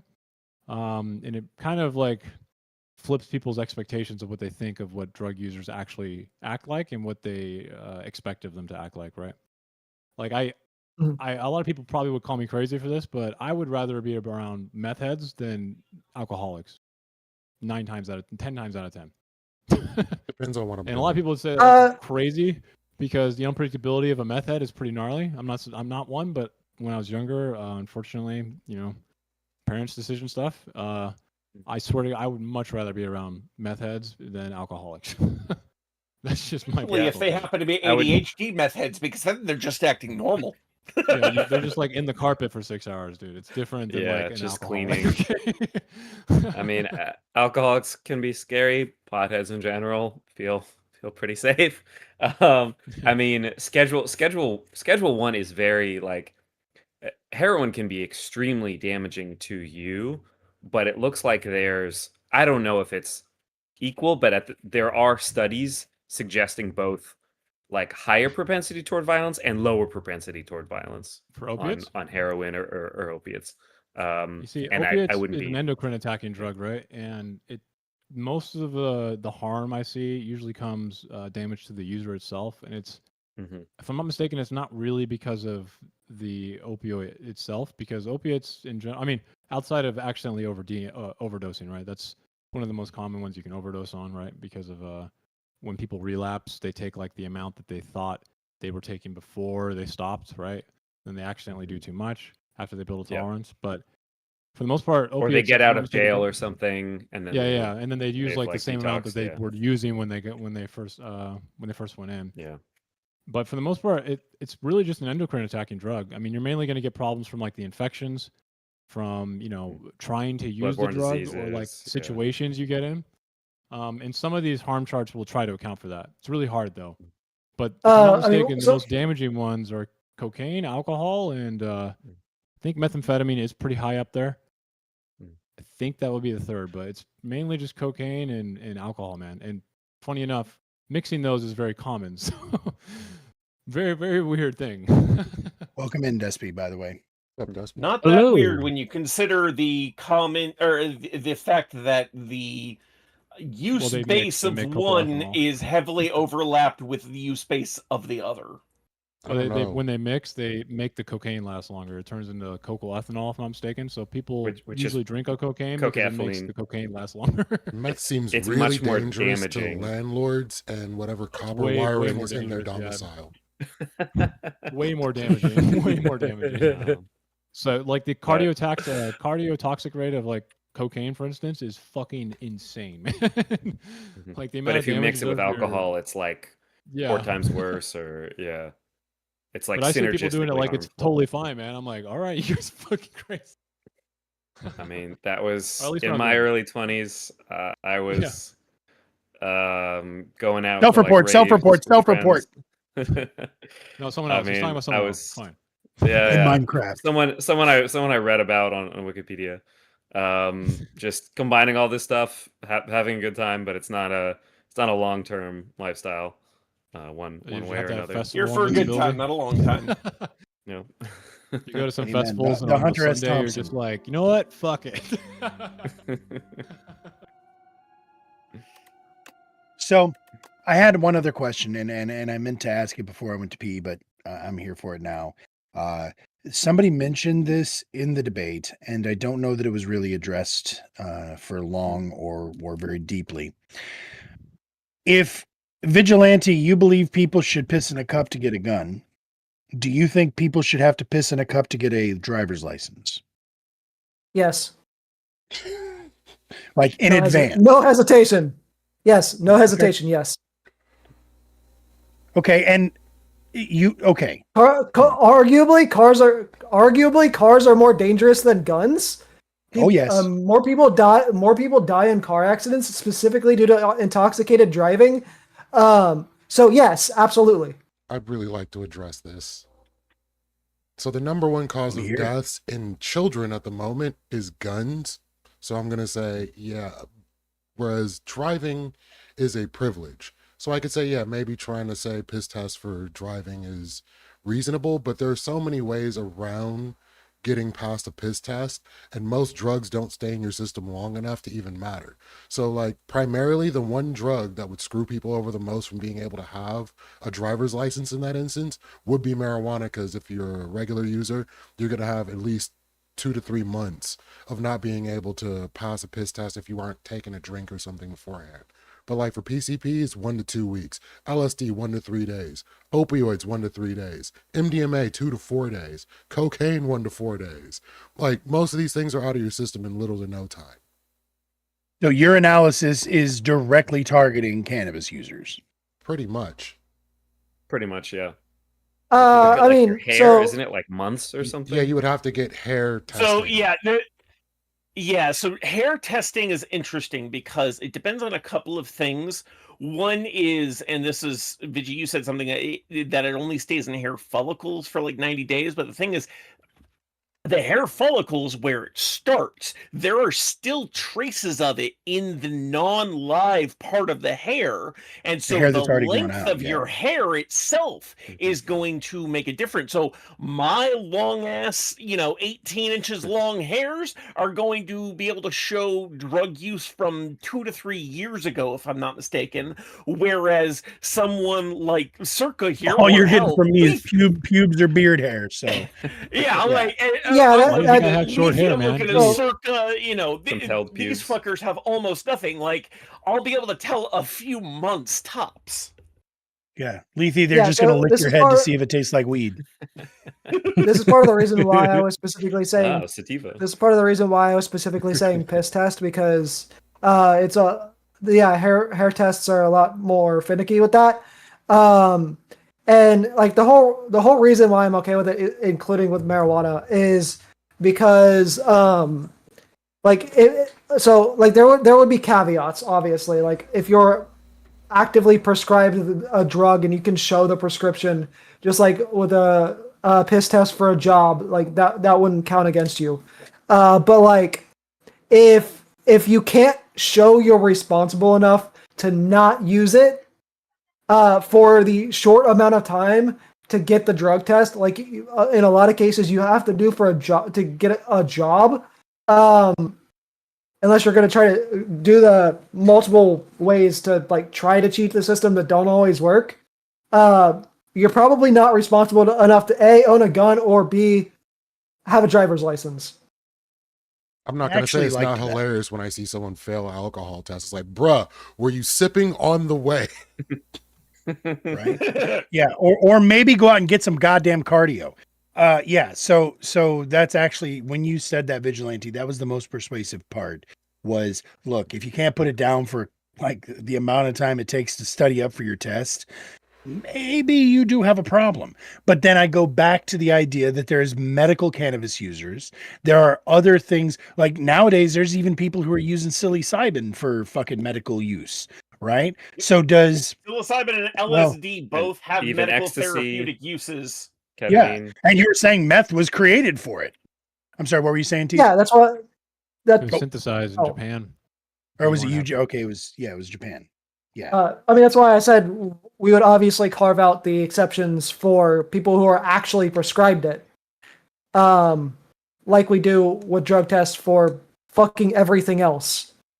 Well, it's a weird. Does this mean we also have to? because- I was just wondering, does this mean we also have to parse out for state, because each state issues a different driver's license, and how would that work over the whole of all states? So let's say, recreational use is used in California, but recreational use is not used in Kansas. Does that mean that a California license cannot go into Kansas because of this difference between those two? Go into or so- you enter Kansas. Drive. Yeah, right. So here's Yeah, there's a Drive couple. around. yeah. There's a couple things that go into my answer here. One, you got to remember, I'm not a states' rights type of person. I think the majority of like bigger get that. laws, like what we're talking about now, should be done at the federal level. So you're just wrong. That's fine. Go on. As well. With that being said, I am also on the tax. Funny enough, I'm also on the tax, legalize, and regulate all drugs side. So I suspect a lot of people will think that these are contradicting opinions. They're not, and I think I've fleshed out why they're not, for several reasons. Because just because you make these choices doesn't mean we shouldn't limit your rights. Okay, real quick. I don't even have to write it down since you pulled it to an end. Just for clarification, you say you're not a states' rights guy. Okay.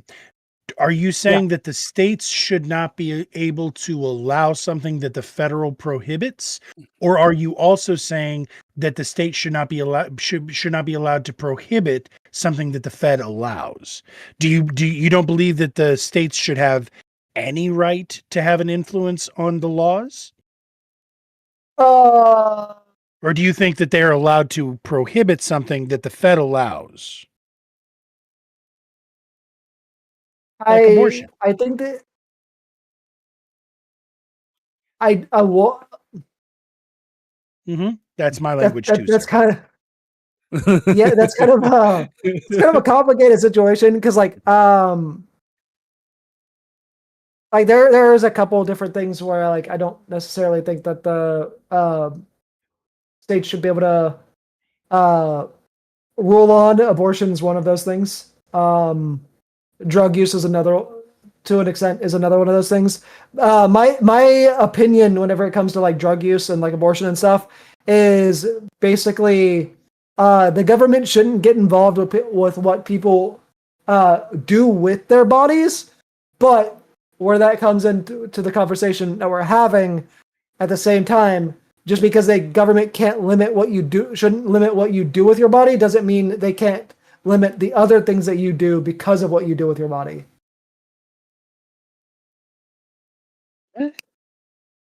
Can you say that again slower, like I was a 5-year-old? So to tie in like with the conversation that we're having, so like drug use specifically.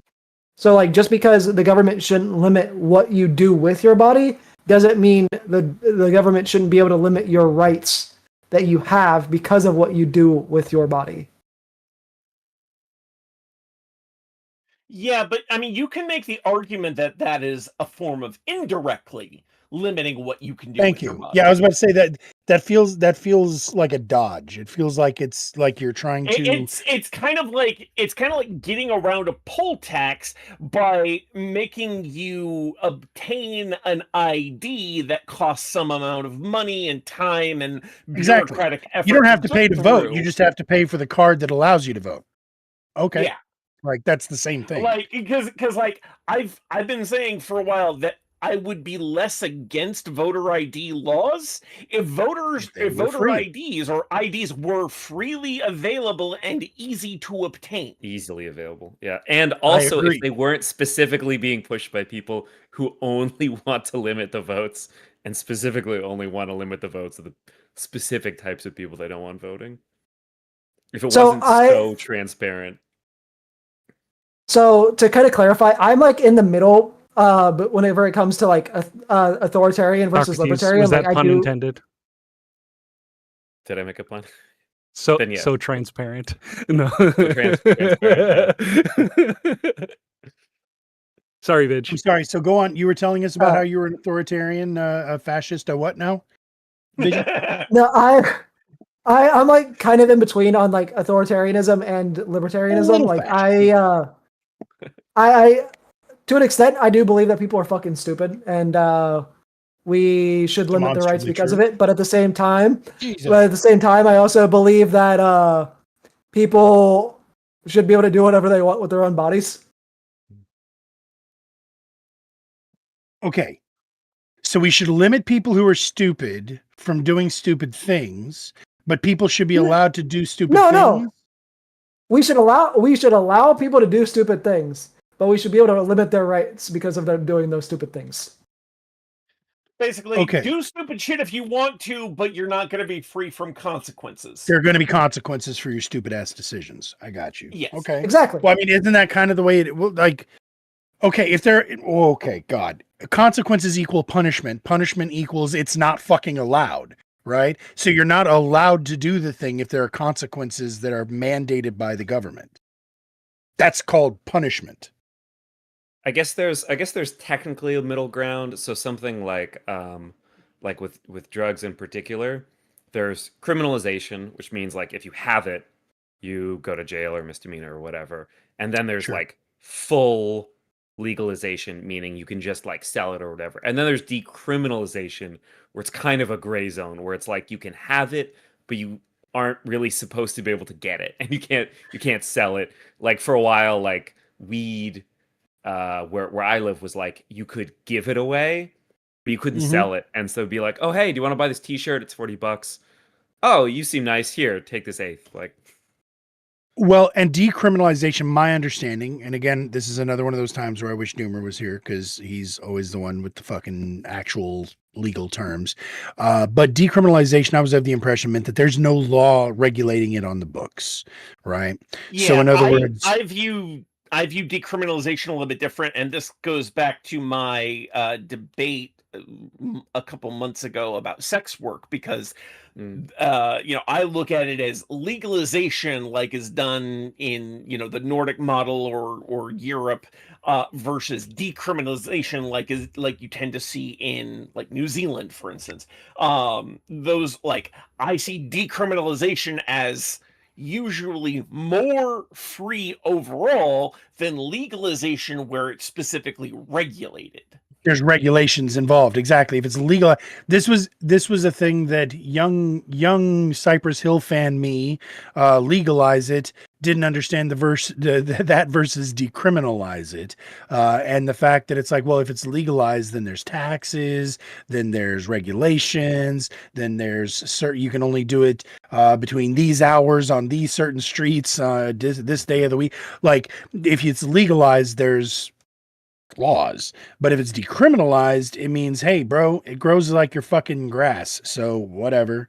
Like, and not to quote the Cat Williams joke here, but like drugs, you gotta do shit with it, you gotta like cook it, you gotta like mix stuff with it, and like you gotta know the recipe. Weed, that shit just grows like that, right? it grows like Now- a weed. Yeah, grows like a weed. Now, this was whenever I kind of had this thought whenever, I don't know if I said it to you or not, Ancom, but when you had mentioned in DMs about the fact that it's like certain, like you were going through the list of what was and was not Schedule 1, and weed stands out as the weirdest because, well, no, I guess now that I'm thinking about it, it doesn't, because mushrooms are on there, right? Psilocybin is on there. And it like, also just okay, grows the there. big three that I think are the weirdest inclusions on the Schedule 1 list are cannabis, mescaline, aka peyote, and psilocybin, aka mushrooms. Mescaline's and also in the little LSD worm, right? The little worm, I'm not familiar with that. Mezcal, the liquor. That's the worm that's in it. If you eat it, you trip balls because it's got mescaline. Because they're in it. both yes, they're both called, or they're both come from the peyote cactus. I was about to say which it's made from that kind of cactus. Yeah. Got you. Like Yeah. the agave of that, right? Got it. Yep. So yeah, okay. I actually didn't know that mescaline came from peyote. I knew that mescaline was a thing, and I knew peyote was a thing. I didn't know that they were the same. So thank you for that. Yeah, I actually learned that myself on this one, and the funny part is the first time I ever heard of mescaline was fucking Matrix. Really? Oh yeah. Yeah, that was the first time I'd ever heard the word mescaline, was in that one scene in the Matrix. Mine was Fear and Loathing in Las Vegas. Hunter S. Thompson for the win. I've still never actually seen that movie. I need to watch it. Yes, you should. Maybe we should do a watch. Yes, movie night. absolutely. I still want to do that with Civil War. So yeah, that's another one. And I mean, of course, Civil we War would is all intense. not do drugs while we watch that movie. And Of course. and I'm going to take a page out of Socrates' book.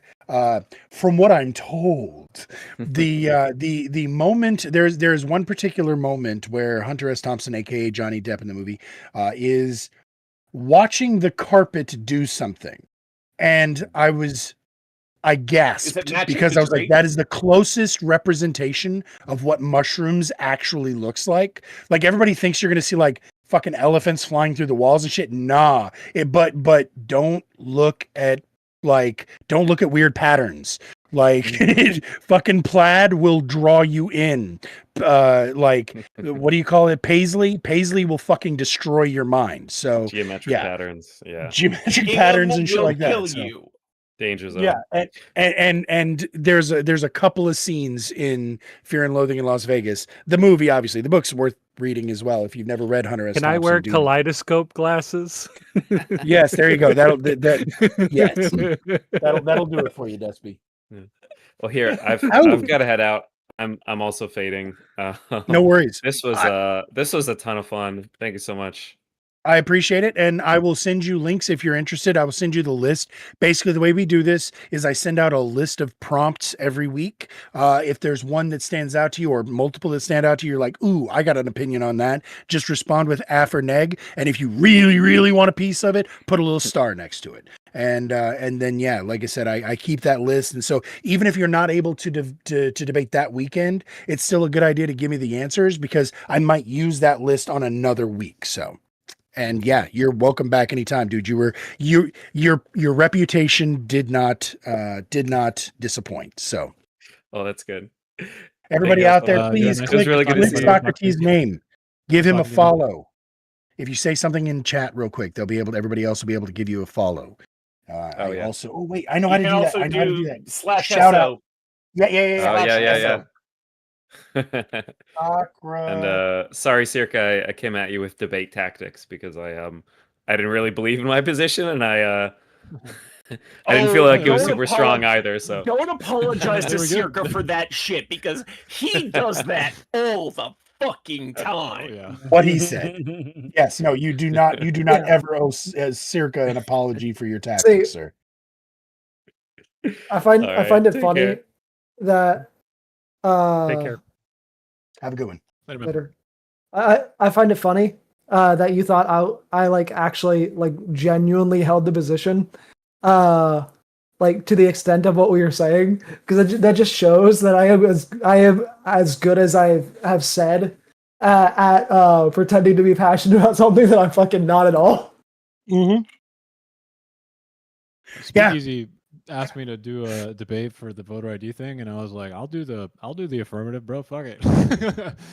Voter ID up in the U.S. For voter ID or for the SAVE Act specifically? Voter ID. It was voter ID. Okay, cool. Because I was about to say I'm trying really hard, and Tyler is hopefully going to go against the friend of Vigilantes on that prompt. Yeah. I wanted to have it be two females debating the validity or the impact of the SAVE Act, just like I want to have two veterans debating whether or not veterans should receive special treatments or special privileges. I feel like, the whole nothing about us without us thing, it holds up. So that said, if he's doing it, I'll be mad. Well, sad, really, but meaningless for what it actually needs to do. Like, if I was going to argue for voter ID, I probably would argue from a point of advancing a position. Like, let's make it actually good. Then, like, make the ID mean something and make it readily available, right? So I wouldn't just be like voter ID, stick it to the man. Like, put a position forward. Yeah. Okay, so just out of curiosity, because again, we're in the last 45 minutes. We're in the open panel. We're just all just a bunch of dudes with their dicks out, right? So let me ask you: does everybody here agree that if it was free and easily accessible, voter ID is a sensible thing? Yes. It needs one more thing, but yeah. What's the other thing? Depends on what you need. It needs to be able to prove citizenship. Okay, cool. What were you going to say, Desperado?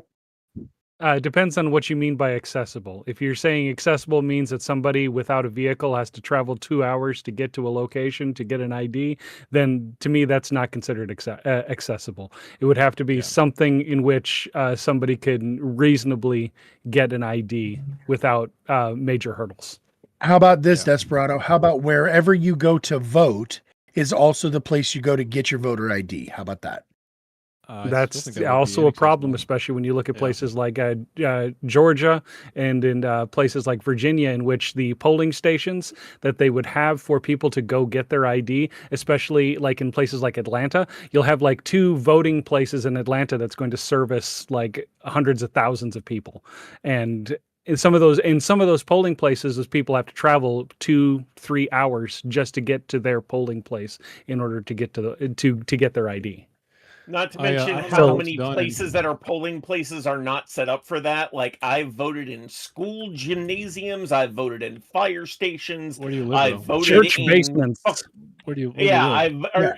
I've voted in churches, I've voted in malls. Like Where do there you are live, just though? so many different places that are set up because voting Trying is to such a dox him. large scale effort to organize because like you have to be able to get the entirety of the voting US population, hundreds of millions of people to all come to a location on one day to be able to cast those ballots, which means you need to set up a shit ton of locations to make that even remotely feasible. So Real quick, he adding lives in Ancomistan, just so you know. Well, let me ask you this, Ancom. Aren't there places already that, like states that require state ID? They're on the border of Canada. if I'm not depends what you mistaken. mean by require. Require for There's what like 5 purpose? states that Like do it because they border Canada. There's no state that doesn't border Canada that requires No, residents there's have five states valid that, ID. that are bordered with Canada, and then it allows you to like show citizenship, so you can cross the border and back. You're talking about enhanced ID, right? But I'm not talking about Yeah, that. yeah. I'm not talking. I'm talking about there are states. I was of the impression, and correct me if I'm wrong. I very well could be, but I was of the impression that there are states that require citizens to have ID when in public.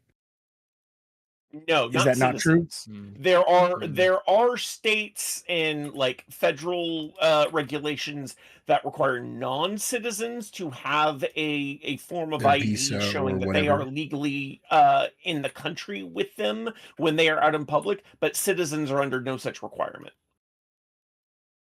Okay. Anywhere. There's no state that requires citizens have ID. Not one that I am aware of. So if you find a counterexample, I will. I will. Okay. You know, No, I believe you. I respond. like I said, I could be completely wrong. I just thought that there was. So real quick, and this is kind of a completely out there, but since we got you in the room and it always comes up, so we may as well bring it up. Despy. Yeah. What are drug laws like over in Japan? What does gun ownership look like over in Japan? And how do those two overlap? Can of worms. That's why I'm I know that asking. laugh. Right? Comparison. I know that Right, laugh. I think. So I can explain both of them. Basically, Japan has a list of drugs, and all of them are treated exactly the same. So if you are found with a seed of marijuana, it's treated as if you are carrying like the same as like is if you're carrying cocaine, if you're carrying methamphetamine, you get the same punishment basically. And basically that punishment is up to 200, like the equivalent to $200,000, and up to 10 years in prison. And Japan will make you do the entire 10 years before they deport you. Okay. And how about gun laws in Japan? Okay, so there are two separate licenses you have to get in order to get to. I remember you talking about well, this, about to- what you had to go through to get a shotgun. So Yeah, okay. So to get to basically you can only get a shotgun. You can get a rifle if you've had a shotgun for 10 years and you've had no incidents in the 10 years that you've owned a shotgun, you can actually get a rifle in Japan. But the way it's basically set up is that in order to get a gun, you have to get a specific make and a specific model. And that specific make and specific model can only have a specific type of ammunition. So let's just say that you want to use a Winchester 21, like a double barrel Winchester 21. That Winchester 21, if it is an 18 gauge, you can only use an 18 gauge. That Winchester 21 license is not you can't use it to use a 12 gauge. You can't use it for a 20 gauge. You can only use it for an 18. Okay. So then the shells that go into that there, you have to choose whether you want buckshot, birdshot, or slugs. You can't use, if you select birdshot, you can't use buckshot. If you select buckshot, you can't use slugs. So you have to select that. You have to go through a licensing process through the prefecture that you're in which the after you've passed the test that they require, and you have to do like a gun safety course and all this stuff to do that. Once you've passed their test, Then the police will come to your house and inspect your house after you've put a safe and a lockbox for ammunition in 2 separate rooms. And then they come and inspect to make sure that's okay. And the police basically have the right, if you own a gun and you have the license to say that you can own a gun, they have the right to come into your house anytime they choose. They can just knock on your door and say, we want to check your gun. And so they can come and check your gun, check your ammunition and everything. All your ammunition has to be serialized, and you have to have, all written down on paper. And every time you expend a round, you have to like a police officer, keep right? the shell and keep the serial number on the shell to show to the police that you've expended that round. Okay. On top of that, this is just to have a gun in your house. This is not to actually go out and hunt. If you want to go out and hunt, you have to get a hunting license. That hunting license also allows you to only go for a specific animal type. So you can only go after birds, deer, boars, or bear. And then you have to make sure that the registered gun has the correct registered ammunition for it as well at the same time. And both of these, if you were to put the cost for this, I think it's 3 years is how long both licenses last, and the total cost of everything altogether, including upkeep every 3 years, is about $1,500. Okay, so And hold on. Nathan, that's it did in you a just- nutshell. Did you just agree with somebody in the chat who said this is what the U.S. should be doing as well? Is that what I just saw fly by my fucking eyes? Okay, crazy. Because I was going to say, dude, WTF. The thing that I said is that I'm not as angry about how strict the laws are here. The thing that gets me the most is the fact that I can't use birdshot, buckshot, or slugs in the same gun. That's the thing that gets me the most with this. And the reason is because, like, in particular areas where I live, in the rural areas, we have a bear problem. We also have a deer problem. We also have a boar problem. And if somebody has a hunting license and they're only registered to hunt bear and they can only use slugs, then they can't go hunt deer and use buckshot. So, and if there's a deer problem and they don't have enough hunters for deer, somebody who's a bear hunter can't just switch over and become a deer hunter easily, which I think is a severe problem here in Japan. What'd you say there, Circa, about private market? I see a private market forming where you make like this guild of like the Hunters Guild. Like, we need they have a Hunters Guild. That's exactly what they have. Yeah, I was about to say they have a Hunters Guild. They here's the thing. But they're just backlogged. A municipality says that they've spotted a bear outside your town. The municipality has to call the Hunters Guild. The Hunter Guild calls a nearby hunter to come to the location. That hunter, who is basically paid into the guild and whatnot, goes and dispatches the animal. And yeah, that's, walk in, but who gets the car? Who gets the rug? You grab the paper off. You're like, "This is my. You're telling me my bounty." You're telling me that Japan basically is just an RPG IRL. Yeah, no, it's Monster Hunter, except for it's Animal Hunter. Right, so now, let me ask you this: is there a noticeable first, what is Japan's justification for this, and does it work? Well, if you think that like murders go down just because there aren't guns, that's not necessarily was true, because stabbings in Japan, and random stabbings are on the rise. But the thing is that you have to pass a psych evaluation to get a gun here. You have to go through but not a knife. But not a knife. But the police actually go to your neighbors and your work and interview people at work to see if you are of stable mind to own a gun. That's part of the evaluation with the police. Okay. And is there any sort of psychological evaluation to get a car? No. How much car violence does Japan have? Minimal. Ooh, they have a lot of old people that make dumb decisions, but there's not a lot of violence. They're not driving into crowds. Don't they have those little stickers on the cars? Like if you're a new driver, you have to have a sticker on your car to show like how long you've been driving. Yeah, like the novice sticker. They have novice stickers for that they have to put on. Like little checks for how many people you've hit. No. There's a novice thing for saying like you've only been driving for like a year to 3 years, so that you can stick on your car so that people know that you're like a new driver. But all of those people are voluntary; they're not mandatory. Oh, okay. But there's also another one that says that you've been driving for 50 years, and if you see those stickers, those people aren't required to follow the rules. I beg And your when pardon? and when I say that, I mean like they could drive up on the sidewalk. I've seen this before, where you have an old man in one of these cars drives up on the sidewalk next to like a river area where he's going to go fishing, and the police stop to tell him that he needs to move, and he basically let the police off with a warning because he knew the people at city council. What the fuck? That's insane. It's like I Trump. saw- I feel I- like there's got to be some missing context there. What is this? Nope. Quite bro. literally, old people can get away with a Right. lot of things. we Like Christy you Gnome them? jaywalk in Japan, you'll get dinged. If you are 60, 70 years With a old and bumper? you just kind of raise your hand and walk across a busy street with like 6 lanes and cars are moving fast, you just hold your hand up and walk across the street, whether there's a light or not. Nobody bats an eye. Police won't even stop you and They talk really to you. respect their elders, then, don't they? I was about to say, is this a respect for the elders, or is this they're fucking dumb and they don't know better? Once you hit over the age of 65, you don't have to abide by social rules anymore. That's just a cultural thing for them. Yeah, it's basically a cultural thing here. All right, folks. That is I'm the gonna get nuttiest going. shit I've ever Y'all heard. have a good night. I appreciate you, Ancom. Great job tonight. Thank you for as the carry, always. Ancom. Appreciate you. Have a good one, folks.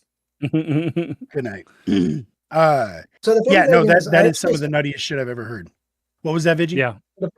The funny thing is, I actually do support implementing a licensing system for like buying guns and owning a gun, but I would implement it entirely different than that.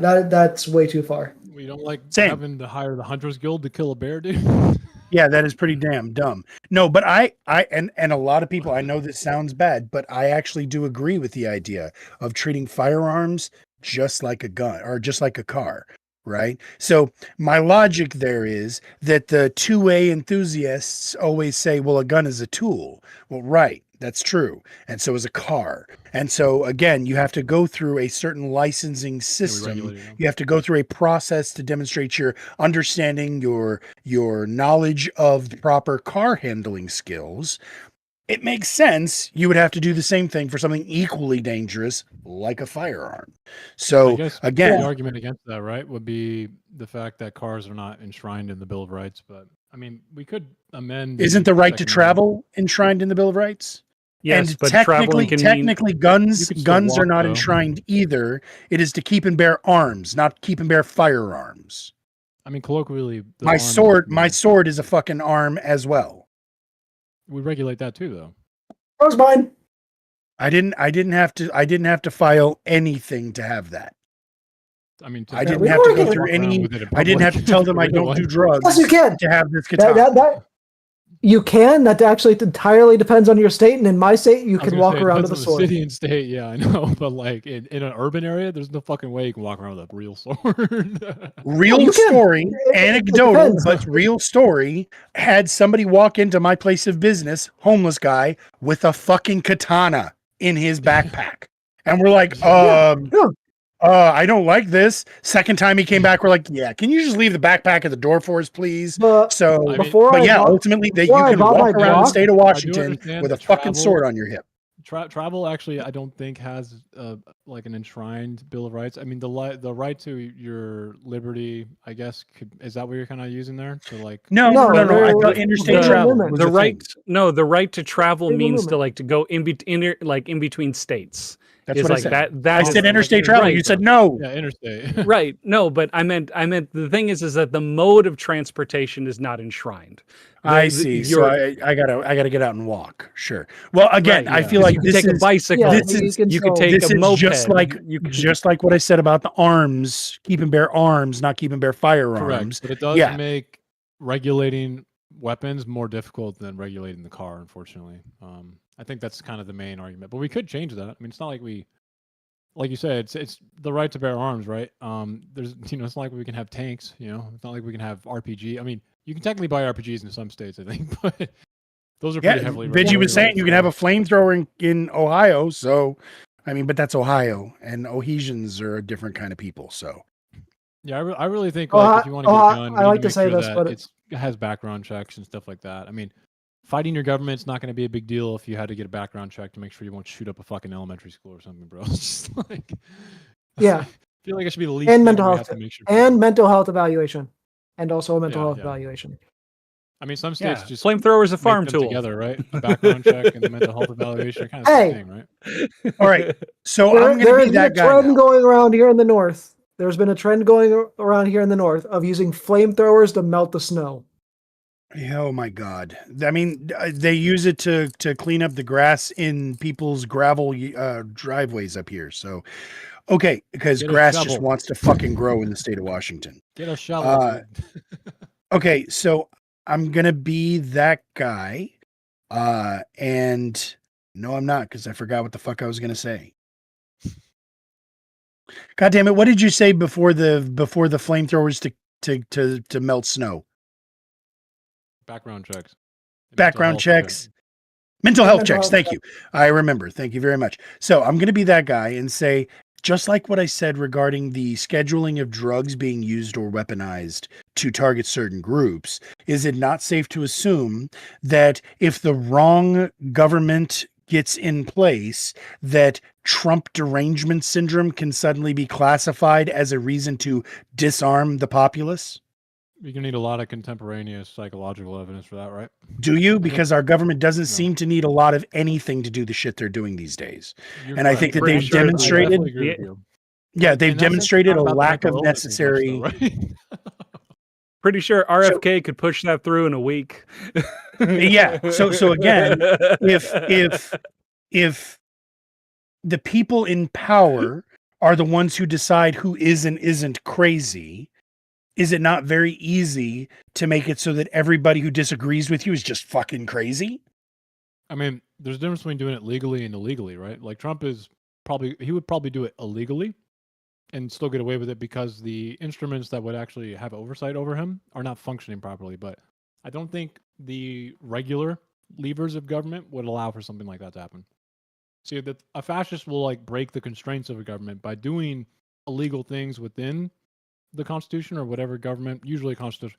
It's pretty much always a constitutional republic that fascism is like the famous position against. But for a regular mental illness, for someone to use the levers of the Constitution correctly, I don't really see a pathway for that to be reasonably assumed.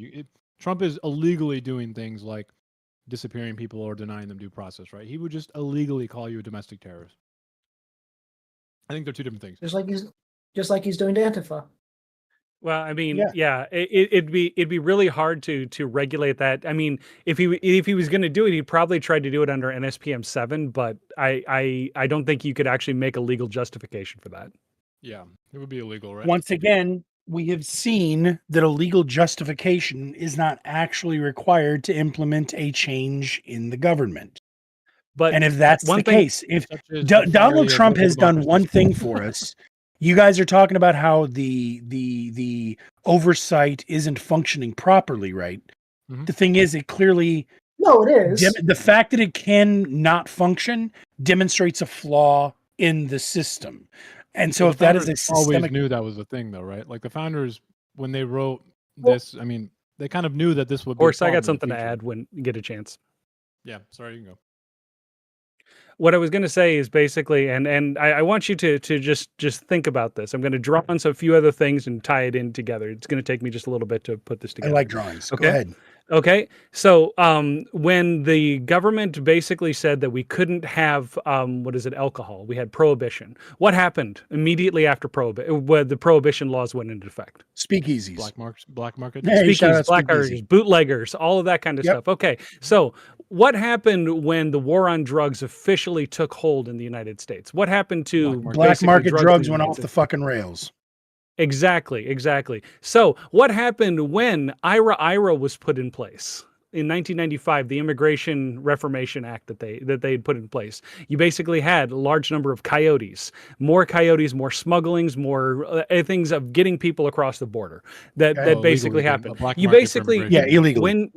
When you put these restrictions in place, you create a black market. So if you are restricting half of the population from owning firearms, what do you think is going to happen with those guns? With the 400 to 500 million guns that are registered, and these are the ones registered in the United States. We're not even talking about the unregistered places ones. that ban them already, right? On a local level. Yeah. So what do you think is going to happen? People are still going to get their guns. They're just going to get them illegally. So it's one of those things. You can outlaw it all you want as a what is it, as a country. People are still going to be able to get them. This is one of the arguments that I always make with like leftoids that think that we should just regulate the shit out of guns and be like, you're just going to create a fucking black market that never leaves. You probably have to do like what Australia did, right? Where they just rounded them up and people kind of just gave them over, but I don't think that would happen with the United States. Yeah, but the other thing is you have to take into account is that Australia really didn't have like a gun culture in the same way that the United States did. So when the government basically said, "Hey, Australia is just Texas, the continent." Yeah, but except for the only major differences is that Australia doesn't have the large animals, like the large animal predators that the United States. Have you seen a fucking kangaroo, bro? Even their spiders. Is it a predator? Everyone knows you have to punch that. Come on, you can't shoot it. You have to punch it to death. Everything in Australia wants to kill you. I assume everything in Right, Australia. but the majority of things outside of the crocodiles and possibly the kangaroos that are trying to kill you are probably like as small. as like a medium-sized dog or smaller. There's like the hobo spider or some crazy, fucking spider that'll. Hey man, we don't use that term. If I see one of those giant spiders, I'm fucking pulling my Glock. Okay. The coconut spiders. Yes, fuck all that thing. That I don't care if I could technically step on it. It's getting shot. Dude, imagine the sound and feeling of stepping on that thing. Ooh. No, but going back to what we were saying, that I just honestly think that if you put any form of regulation, or even if a right-wing government basically said leftoids can't have their guns, or what is it? We're going to regulate all libtards from ever having a gun and whatnot. They're just about all activists, because that's the one I work. They're just going to get them through the black market. Here's the thing: Trump is technically trying to do that already by classifying Antifa as a terrorist organization. Yeah.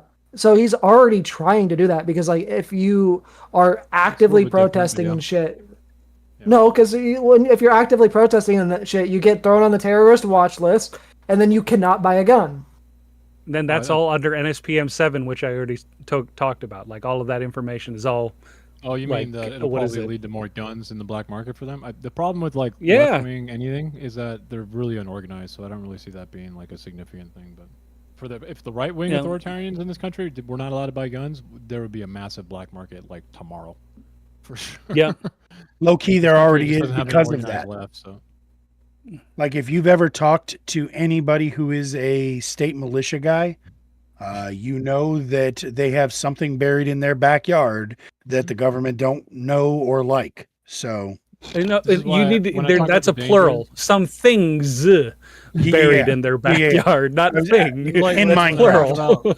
The dangers of fascism, right? Is like a lot of people don't realize that like Hitler was able to do the Enabling Act, right, with a very small amount. Godwin's of people. law had to bring him in. Come on. I mean, he Let's just talk had, about the mustache. The truth is he had people who were ready to fucking kill others, and then most of the people in the country, even if because the province where the parliament was primarily, I'm not progressive, but we'll just call it liberal. You know, the SDP, Weimar Republic, and I mean, all Hitler did was just have his goons stand outside the new parliament after the Reichstag fire, right, with where they blamed the communists, and they just stood out there with guns, and like it's a really like interesting thing to know that like if we would all think like, well, we'll just go there and stop it from happening, but like if tomorrow Trump like decided to hold a new vote to suspend the Constitution, which by the way, the Weimar Republic was a copy of our Constitution. You just need 2/3 majority vote to be able to suspend the Constitution temporarily, right? And I mean, if Trump said tomorrow, you know, come to the Capitol, told his goons to come, the only people who would really realistically show up are going to be the ones who want to commit the violence, right? Like even at my stage right now, and I'm totally against. Are we talking about January 6th? I don't want to hurt people, right? Like a big difference between like the organized craziness of like right-wing authoritarians in this country and like whatever everything else is unorganized. Yeah, well, and that's like I made the joke about January 6th, but it wasn't really a joke. Like we already have a situation where there is a political party, at least a political sub-party, a political group, a politically motivated group. Let's use it that They way. were there too. who are perfectly okay with exacting violence on their political adversaries. They already exist. We know they exist. They're not called Antifa, but those people are going to continue to exist regardless of what laws or constraints we put on them. So, that said, I worry that with this prompt and anything like it, it is going to be used, and this is where I was going with this, it is going to be used and weaponized so as to classify my mental illness of not liking Donald Trump as a reason to bar me from having a firearm. This could happen in the future. I mean, remember, Germans did not have their guns taken away. The first anti-Jewish laws actually came pretty long after the Enabling Act took place, right? Most Germans didn't actually want anti-Jewish laws when Hitler first came into power after the Enabling Act. Well, first went into power, then committed the Enabling Act, right? It was like an 8-month grace period, I want to say. And they rejected those anti-Jew laws in the beginning, but over time, he started to like chip away at those things, and Jews essentially were outcast from being able to purchase firearms. I think during the 1935 round of first anti-Jewish laws, right? And I think the disabled community was also given that like directive by the, I don't know. I'm kind of paraphrasing this and fucking it up, but I mean, it could happen at some point. I mean, there's definitely the groundwork there. If like Trump, I think he's a fascist. I think he's just going to continually eat away and just continue down the path that he's doing. So he's definitely shown that he would be fine doing it. He called me vermin. He called everyone in here who's against him vermin at one point, right? In that 2023 Jake Tapper interview. I mean, he also called all of his supporters who were asking questions about Epstein idiots or something, didn't he? Yeah, he's one-dimensional. If you don't like him, he hates you. If you like him, then you're my friend for a bit, right? You're the swellest, yeah. Until you're no longer politically convenient or useful. So let's for just a hoot, because we've used the word. I use the word as well, but for chat's purposes and for the sake of this conversation, can somebody remind me of the actual definition of fascism? Because that's on the list of words that are used for shorthand, right? So what is the actual definition? I know. Let me hear it. Like a single sentence, man. I'm gonna be honest with you. That doesn't have to be succinct. It just needs to be break accurate. it down just to like start the conversation by saying it's an extreme right wing, or I can leave off right wing, authoritarian, ultranationalist, or ultranationalist is right. Yeah, ultranationalist political ideology. Authoritarian, ultranationalist. You What? need the palingenesis in there. The palingenesis is important. It's a compound word, at least for the fascist minimum. Fair. So ultranationalistic palingenetic or hypernationalistic. I call it hypernationalistic, but same thing. Okay, hold on. Groofus threw it in from Merriam-Webster. A populist political philosophy movement.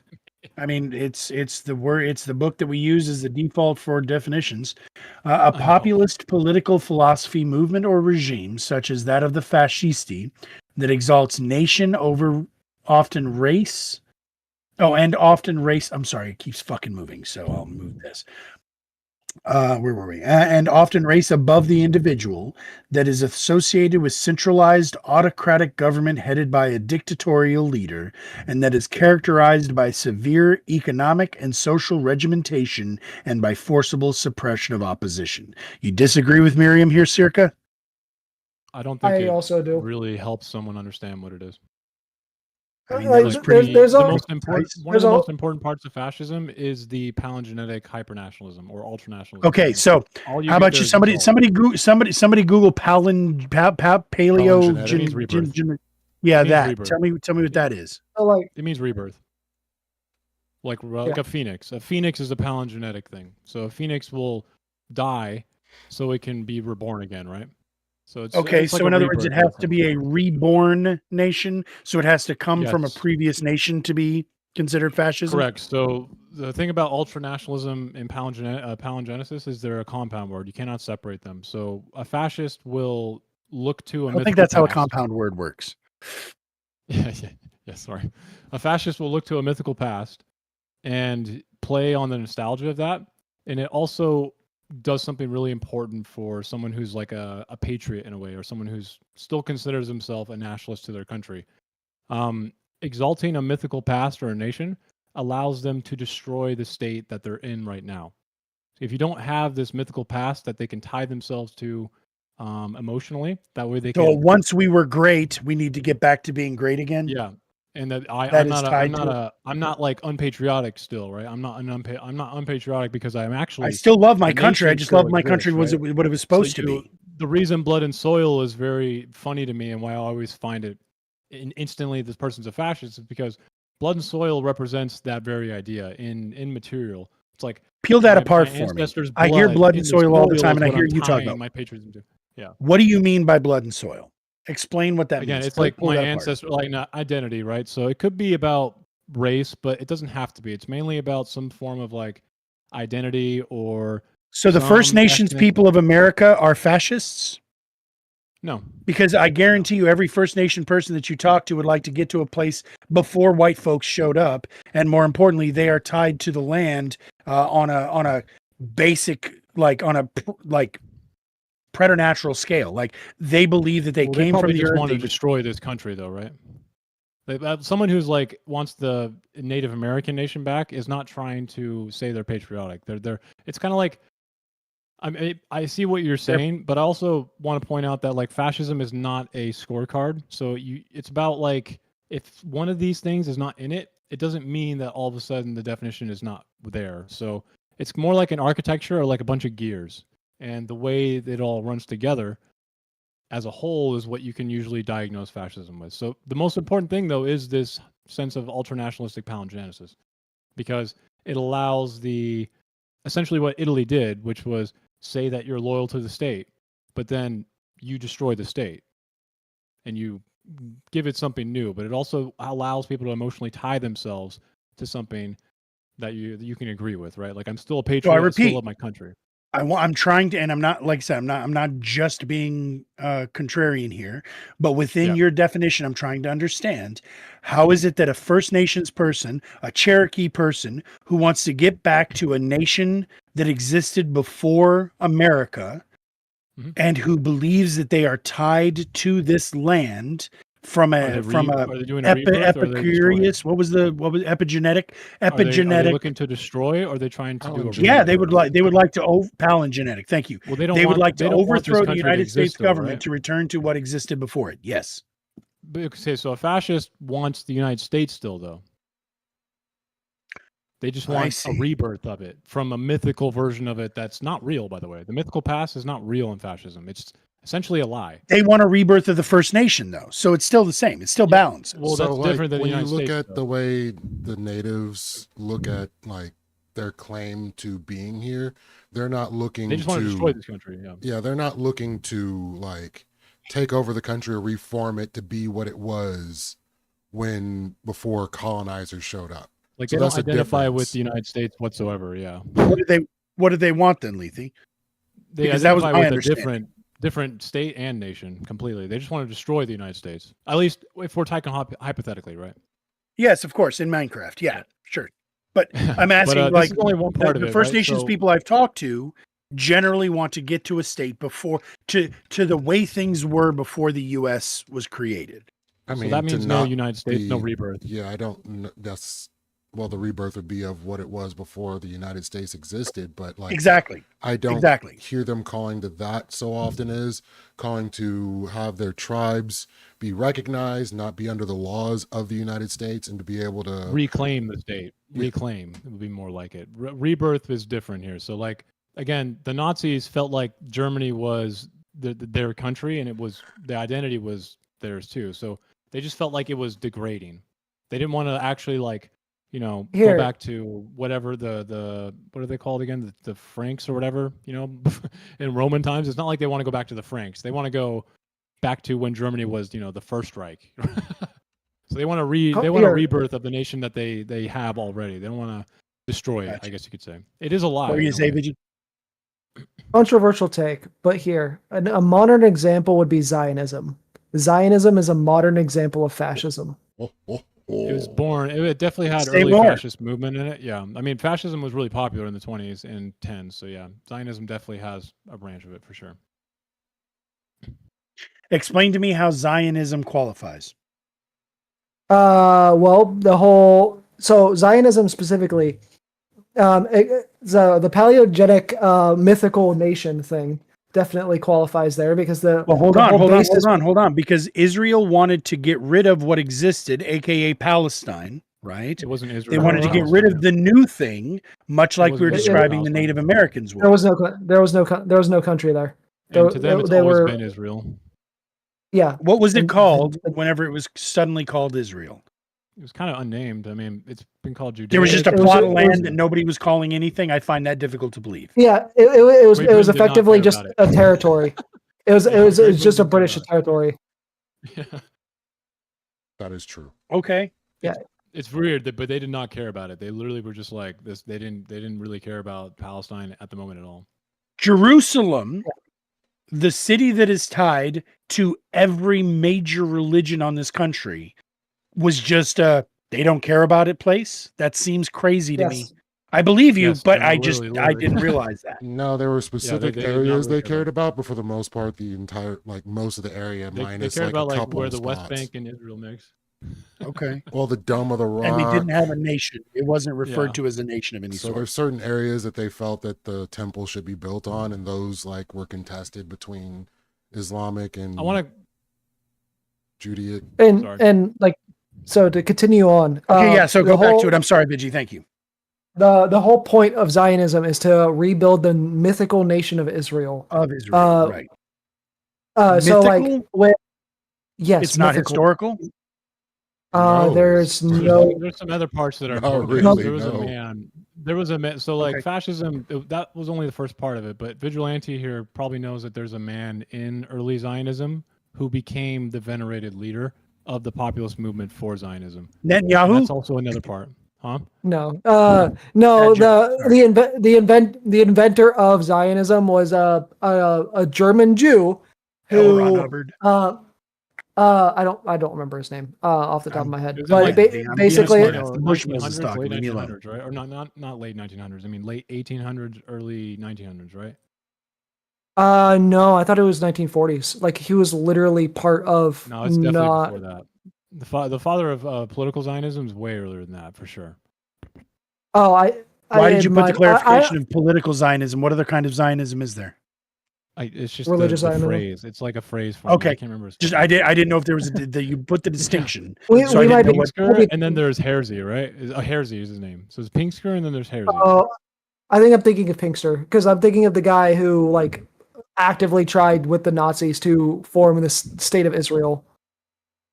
Okay, so that would be. I think that's Pinkster. That would be the 40s, right? Obviously, right? But I'm pretty sure Hersey is the earlier guy, and he definitely had a breath of nationalism because literally fascism was very popular in the 1900s, early 1900s and 1910s, and honestly up until I want to say probably the late 1930s. I mean, even then it was still pretty popular. and to give another point of where the ideal of Zionism hits the points of fascism is it's an ethno-nationalist ideology. So it doesn't have to be.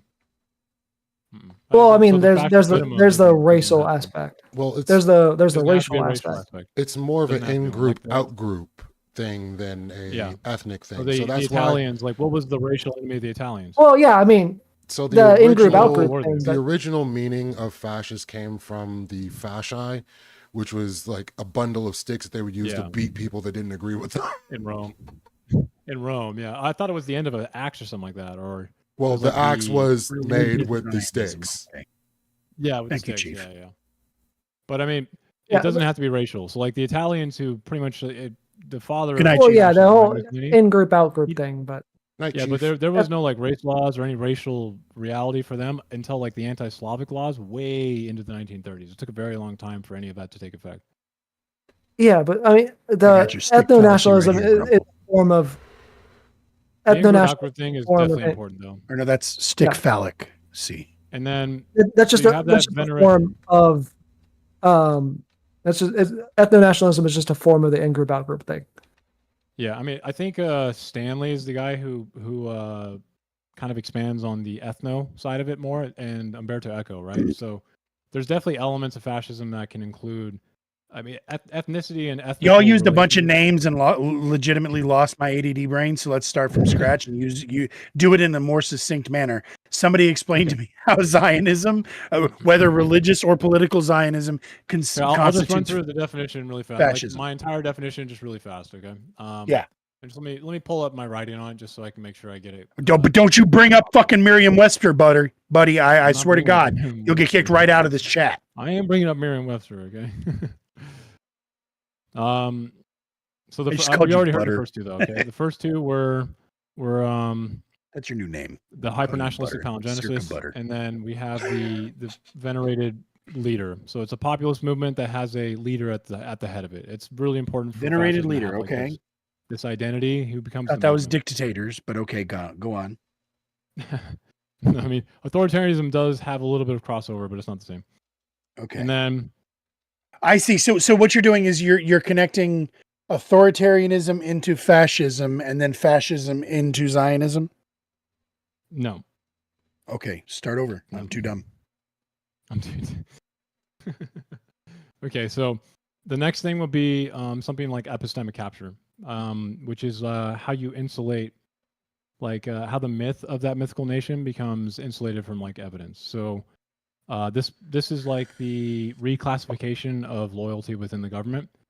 And then the leader principle I just mentioned, it's the person becomes the movement. It's pretty important for that to actually take effect emotionally. And then you have a mass mobilization and a militarized political style. So that's where the militaristic authoritarianism kind of comes in. But this doesn't have to be a military. It can be, militants. It can be paramilitary. It's all about intimidation atmospheres. And then politics needs to be treated as conflict. It needs to be not deliberation anymore, because you're breaking the constitutional framework every time. It's a reaction to liberal democracies, even though famously it called itself a third position, right, against the communists. But that was. But people tell me Israel is a liberal democracy, so I'm confused again. See, the early formation, like Zionism in and of itself, is not something that Israel kind of codifies in their laws. Yeah, so Zionism is what created Israel, but Israel doesn't actually support Zionism. Of it. Like Zionism started with a fascist nationalistic identity. Yeah, I wouldn't say it's Israel. What it is today. It lost. Fascism lost, right? So it didn't stay popular. But to continue, he's trying to understand the Israel side of it. Zionism is still technically an integral part of the Israeli system. It's not necessarily a Zionist state. It's technically a secular state. But every Israeli political party is Zionist. Because to be Zionist, you inherently believe in Israel's right to exist as an ethno-state? I mean, we consented to that too, right? At the end of World War II, we were like, here's your ethno-state. So it's really weird to be like, you can't be one, when we were like, you need an ethno-state, right? So kind of set them up to be one, even though they've broken that very, constraint we give them to them, because they do allow Arabs to live there. I don't think they have a lot of representation, but I mean, I think Zionism would have probably became more important to the people in Israel, or at least people in Palestine at the time, because the early 1900s very much wanted this. But when fascism got killed, when fascism turned out to be a lie and, lost the war, Zionism kind of had to go away as a fascist identity. It still was there, but I think that was probably the biggest reason that Zionism wasn't a continuing thing. And fascism wasn't like a continuing identity in Zionism. But the roots of Zionism very much have like a nationalistic, early fascist representation to them. Which is why you get modern day Zionists who are fascist, like Bibi Netanyahu. It's almost like they were in hiding in hibernation. It's getting really hard to defend Israel. But anyways, the next part for me personally, again, this is my own definition, so I'm using a fascist minimum here. I have more tenets and more descriptions than what is in the fascist minimum, but bear with me. I think another part of it will be political liturgy and how patriotism becomes moral coercion. So that means dissent And this kind of ties with the epistemic capture because dissent becomes betrayal, and things like questioning becomes a very disloyal thing. So there's a bunch of politics gets turned into a liturgy where persuasion becomes like a demand if you want to be in politics, and the violence of it starts to essentially make an emotional weaponization happening and mass mobilization with the earlier ones. And then this is I call it radical inclusion and radical exclusion. So like a shrinking circle. The in-group, out-group stuff is strong because fascism is notoriously really good for everyone who's inside of the circle, right? It's really hard. But Here's the if you're on the circle. outside- if you're on the outside of the Circa drew a circle, circle. yeah. But something about fascism that enables a lot of this is that if you're on the inside of the circle, your life is great. Like if you lose your job, you go to the fucking, the party office, you get a job the next day. The state takes care of you, right? So, over time though, the problem with it is that this circle starts to get smaller. And then if you're once inside of it, you'll feel the radical exclusivity at one point. But because it happens in steps, it's hard for people to realize that this is going to become a problem. And then you have the expansionary part of fascism where it needs to look strong to try and maintain that epistemic mythical past, right? You need to get back to being strong, all that kind of stuff. So the idea of needing to expand and, going to war in the militaristic style of that gets inflamed.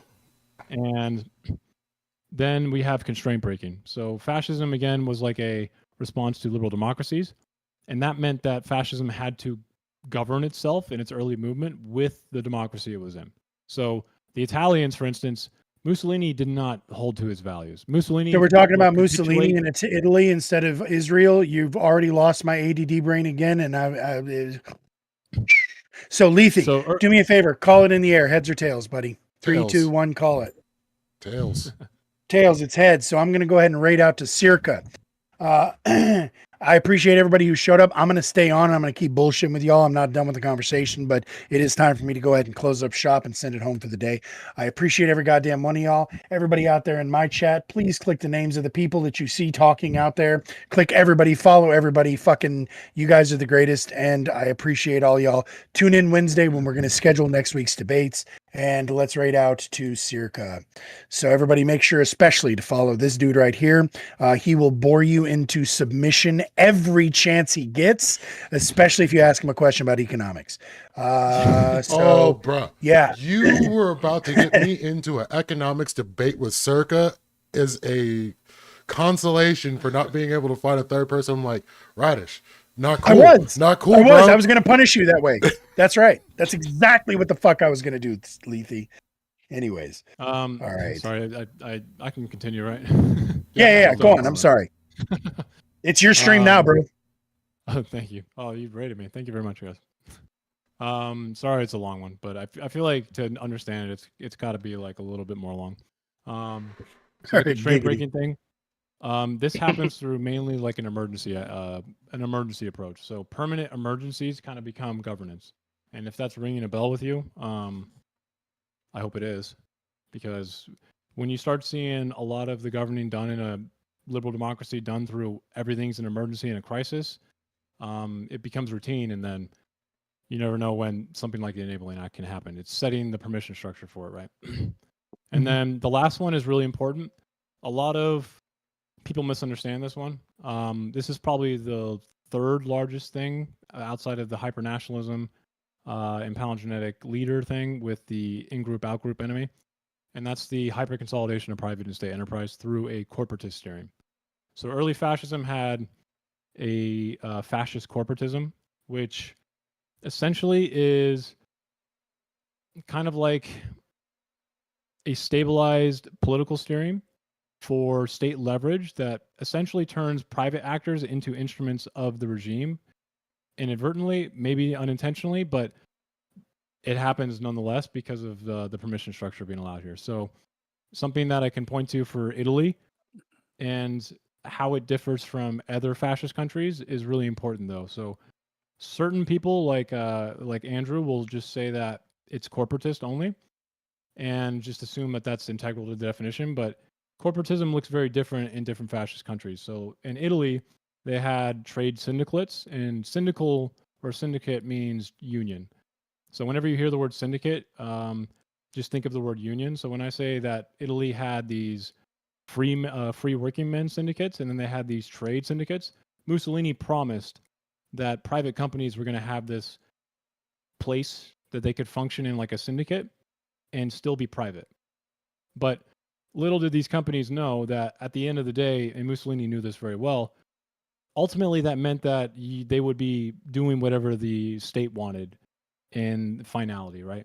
Because the protection to actually exist seemed like it's there at first, and Mussolini convinced a lot of people like the reformists, who were essentially communists, to be fascist for a bit because of it. But corporatist steering essentially means like we promise that private enterprise will be front and center, but we punish them if they don't align with what we want.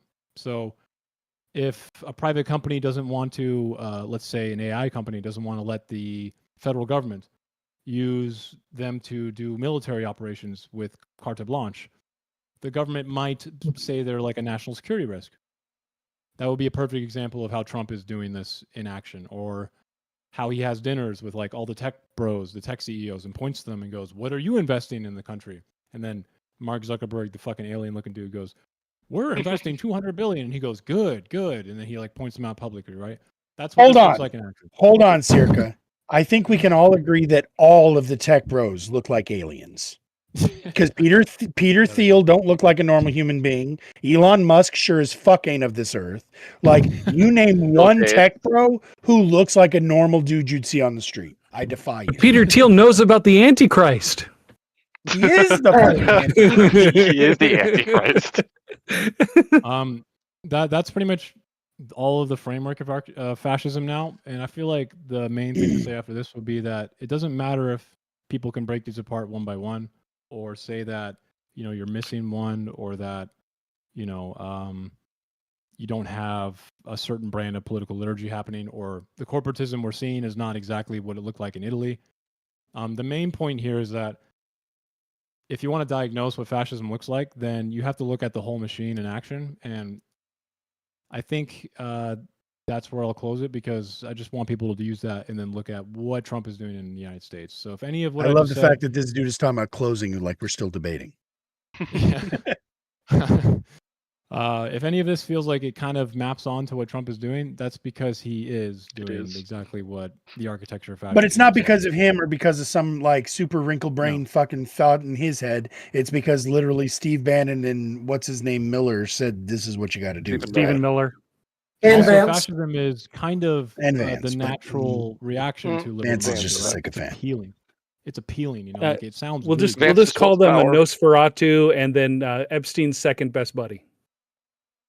Yeah, that tracks. But like, it works because it works, right? When you appeal to someone who like wants to make the country great again, or most of this country, in my opinion, has like an economic outcome that is just completely disconnected with like what they thought it was going to be like, right? So And real I feel quick, like now everyone's angry. I gotta push back against your paleo diet theory of what Paleo constitutes fascism, because I personally say all the time that I think that the United States has lost the thread. That the way that we were designed to be is really fucking far from what we are currently, and that we should try to get back to more of our founding principles. Does that make me a fascist? Because by your definition, I feel like I'm under that umbrella now. It does not. Why? Where's the difference? Okay, so the story of I want the hypernational- phoenix to rise from the ashes, bro. Well, do you? Because When you're again, the whole point of you going to the hypernationalism here is that you lie to yourself in order to destroy the state you live in. Hypernationalism, So or ultranationalism. What does that look like? Hypernationalism again is essentially when you tie the emotional. When does it go from identity- nationalism to hypernationalism? Yeah, so like here's nationalism. I voted today. Right? Okay. I think America's Nationalism- pretty fucking swell. Yeah, there you go. The Constitution is. I think good. America should think- pay I attention to America's priorities first, and America's people. Does that make me hyper nationalist or just regular nationalist? Some fascist scholars would say that when you turn it into a zero-sum game, it makes it more of an ultra-nationalistic thing. So when you say America first, instantly some people think that if someone's first, then there has to be a last, and that makes it kind of a zero-sum game. I personally think that it's not really necessary. I think nationalism looks like, because here's the thing. I'll give you a little bit of an example in a story, okay? Let's say you have a kid and you go to his baseball game and your kid's up to bat. So we have two scenarios. Kid's up to bat, he hits a single, and you look to your kid and you're like, fuck yeah, dude, you hit a fucking single. Let's go. Cool. Second scenario. Let's say your kid goes up to bat and he hits a single, and you look at the first baseman and you go, you're a fucking retard. My kid just hit a single on you. Isn't that sick, bro? Good job. So one of those is like a zero-sum game in a way where you're like, it's not that my kid made a good hit. It's now that I only know what it looks like by looking at the first baseman and going, you suck at baseball, right? So some fascist scholars will say that like the zero-sum game thing turns it into hypernationalism. I don't think that's really necessary. I think that the difference between hypernationalism and nationalism in general is all about the state and the nation. So a hypernationalist does not have loyalty to the state. They have loyalty to that new state that is the nation that allows you to get rid of the state, the constitution, everything that you live in right now. A regular nationalist doesn't have any interest in ruining the United States Constitution or destroying the state. That is not true. So I think it's more about where that mythical nation is actually allowing someone to lie to themselves to be like, I'm still a patriot even if I fucking destroy my government, right? Because it's going to be a new one based on what it actually is supposed to look like. So there's like a weird play on identity going on here, right? And I think just simply wanting your country to get back to some more, principled roots or something is different than like doing that. Because I don't think you want to like destroy the Constitution, right? No, I think we should actually obey the Constitution. We should revert to me, the I think that makes Constitution. you someone who's loyal to the state and not like this mythical nation, right? Where it doesn't matter. Well, no, what you so do to the state. because hold on, because a lot of the things the founding fathers thought were maybe a little mythical, maybe a little beyond what was practical, right? They may have had some idealism baked into that Constitution. Such as? So now this is something I had to deal with. Though. I'm sorry? It was before idealism. I honestly feel like it's very like early Enlightenment kind of, right? So, well, I mean mid-Enlightenment, but I think most idealism. Oh, I'm is like sorry. Is late idealism 1700s. a specific phase that I'm It's not like aware It of? started off in Germany, right? If I'm not mistaken. No, it Only started out Germany. in Merriam-Webster as a definitional word, sir. I wasn't using it as like a philosophical fucking like an era. In the 1800s, I right? mean idealism as in like I hold it as an ideal. So now It's like that he was an said, idealist. there were things in the Constitution that were a Give me an really example. swell idea, but were probably not practical. Such as? Right? That's okay. Just pure. Well, it Well, allows and for change, that's though. why we have the amendments. It allows for change. Yeah. So with that said, I think that we need to go back to basics. I think that the idea behind a constitution that can be adapted and amended is a swell plan. But I also think that we need to start from scratch, so to speak, and figure out which mistakes I say this all the time. The United States was claimed to be the great experiment. I think that with any scientific experiment, there comes a point where you say, okay, experiment's done. Let's do a new experiment. Let's take what we learned from the previous experiment, start a new experiment, and hopefully make it better. Right? Well, I think we're at that part. So Is that not verbiage me there- wanting a phoenix? I don't think you want a rebirth, though. I think you want to I continue literally the just said that. experiment and fix it, right? You want to just continually fix what we have. No, I'm saying let's start from scratch. Now that You wanna we've get learned rid of what the we've learned, Constitution. let's write a new constitution and start over. I mean, that kind of could work if you wouldn't want to do that through power, though, right? Through like this mythical way. You probably want. I mean, I don't want God to come down and do it. No, You'd want like 3/4 of the states to be on board with this, right? Yeah. at least, yeah, sure. So that makes you not want to break it. That you don't want to actually break the country and do a rebirth. You want to fix it in like a continuum. Yeah, Within you'd the want to use a not- constitutional convention to fix the. I can already tell to you're not fix the comfortable getting rid of the Constitution. levers. So like a fascist hypernationalistic palingenesis is like, I don't care about these levers anymore. I want to break it. I want to break this. That way some dude who I venerated as a leader and I put his fucking face on my shirt because I'm a fucking loser is going to do that for me. Right. Well, Yeah. there's No. a slight I do not difference. want it to be I want it to be a democratically chosen direction. What were you So- going to say? The Lisa? Constitutional Convention. That With- nation part yeah. of hypernationalism is how they deny that. They want to ruin the state. They want to destroy the state, and they're okay with breaking everything to do that.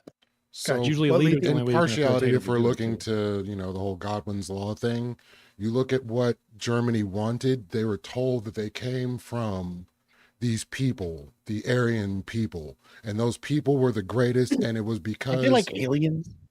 not necessarily, but you could look at it that way as well. But they were like so amazing, and the greatness of their nation came from this bloodline. And through diluting that bloodline, it removed the greatness that they had. So they're trying to rebirth the nation in the image of what the great Aryans had intended to begin with by rooting out all the impurities in the process. So the myth is a the big purity part is really important too. the myth of what was, which never actually existed in the first place, or at least you can't prove it existed, is a big part of what that rebirth is made from. So if you believe that America is, an experiment that was started by the founding fathers based on the Constitution and what they outlined, that is a reality that you can prove. There's no myth there. You can just say we lost our way along the way. Yes. Or we made some decisions that were pretty fucking stupid. Yeah, Multiple and decisions. you want to continue them though. You don't want to actually break it. And the other thing here that you mentioned, the purity part, is really important. I actually kind of forgot to really cover that, but the purity aspect of the language, so the perverse use of language in a patriotic way to promote and inflame that like hyper-nationalistic identity is essentially one of the Propaganda. I feel like natural ways that an opportunistic, shithead like Trump accidentally becomes a fascist, right? It's not like he's actively doing any of the things I'm saying. Like Hypothetically. he's passively doing them because it's kind of just, I feel like, the natural course of how you can inflame these people, right? So the purity testing is really important. And whenever I have my debate with Andrew, I am going to bring up his State of the Union and his inaugural address and like a few other speeches, transcripts, complete quotes, and just probably ask him like, do you think this is in any way, not glorifying some mythical reality? I mean, Trump literally has said things like, we need to remove the radical left vermin in this country.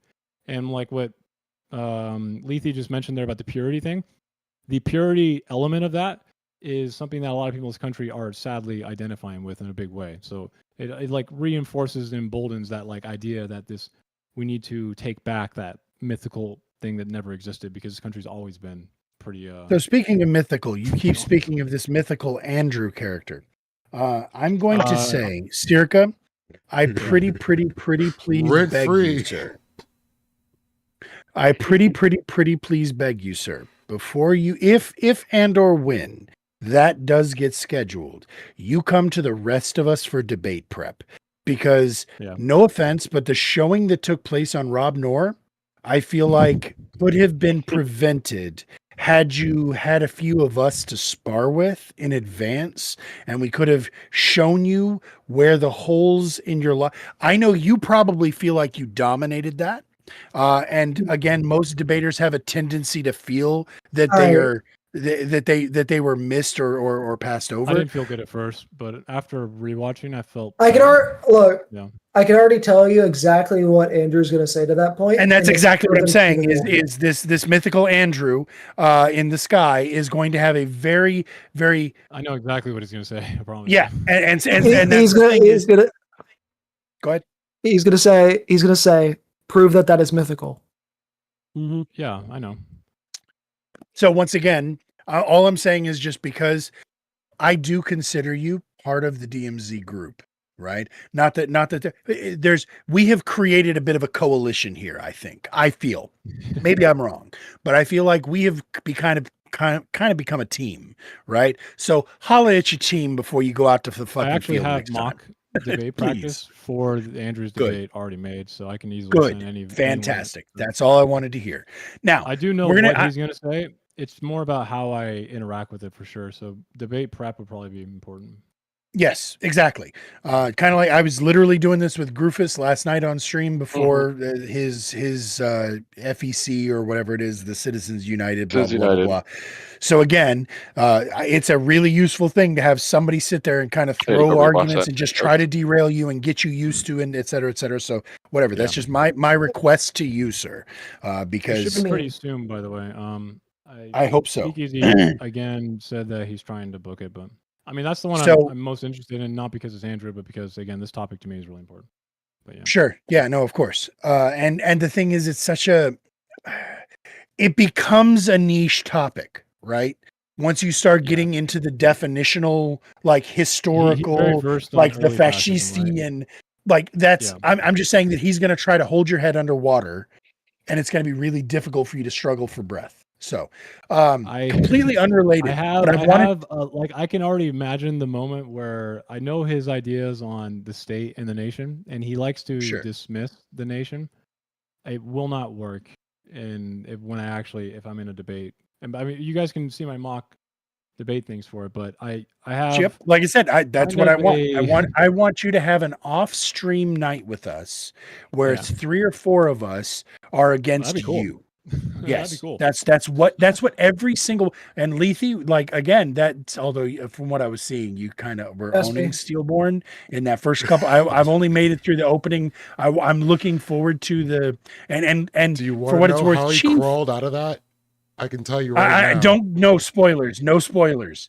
Because Chief already has pretty low esteem for Steelborn, so like I don't know if you saw him like kind of sparring with him in the panel channel, but I so recall. yeah, I'm It was looking great. forward to seeing it.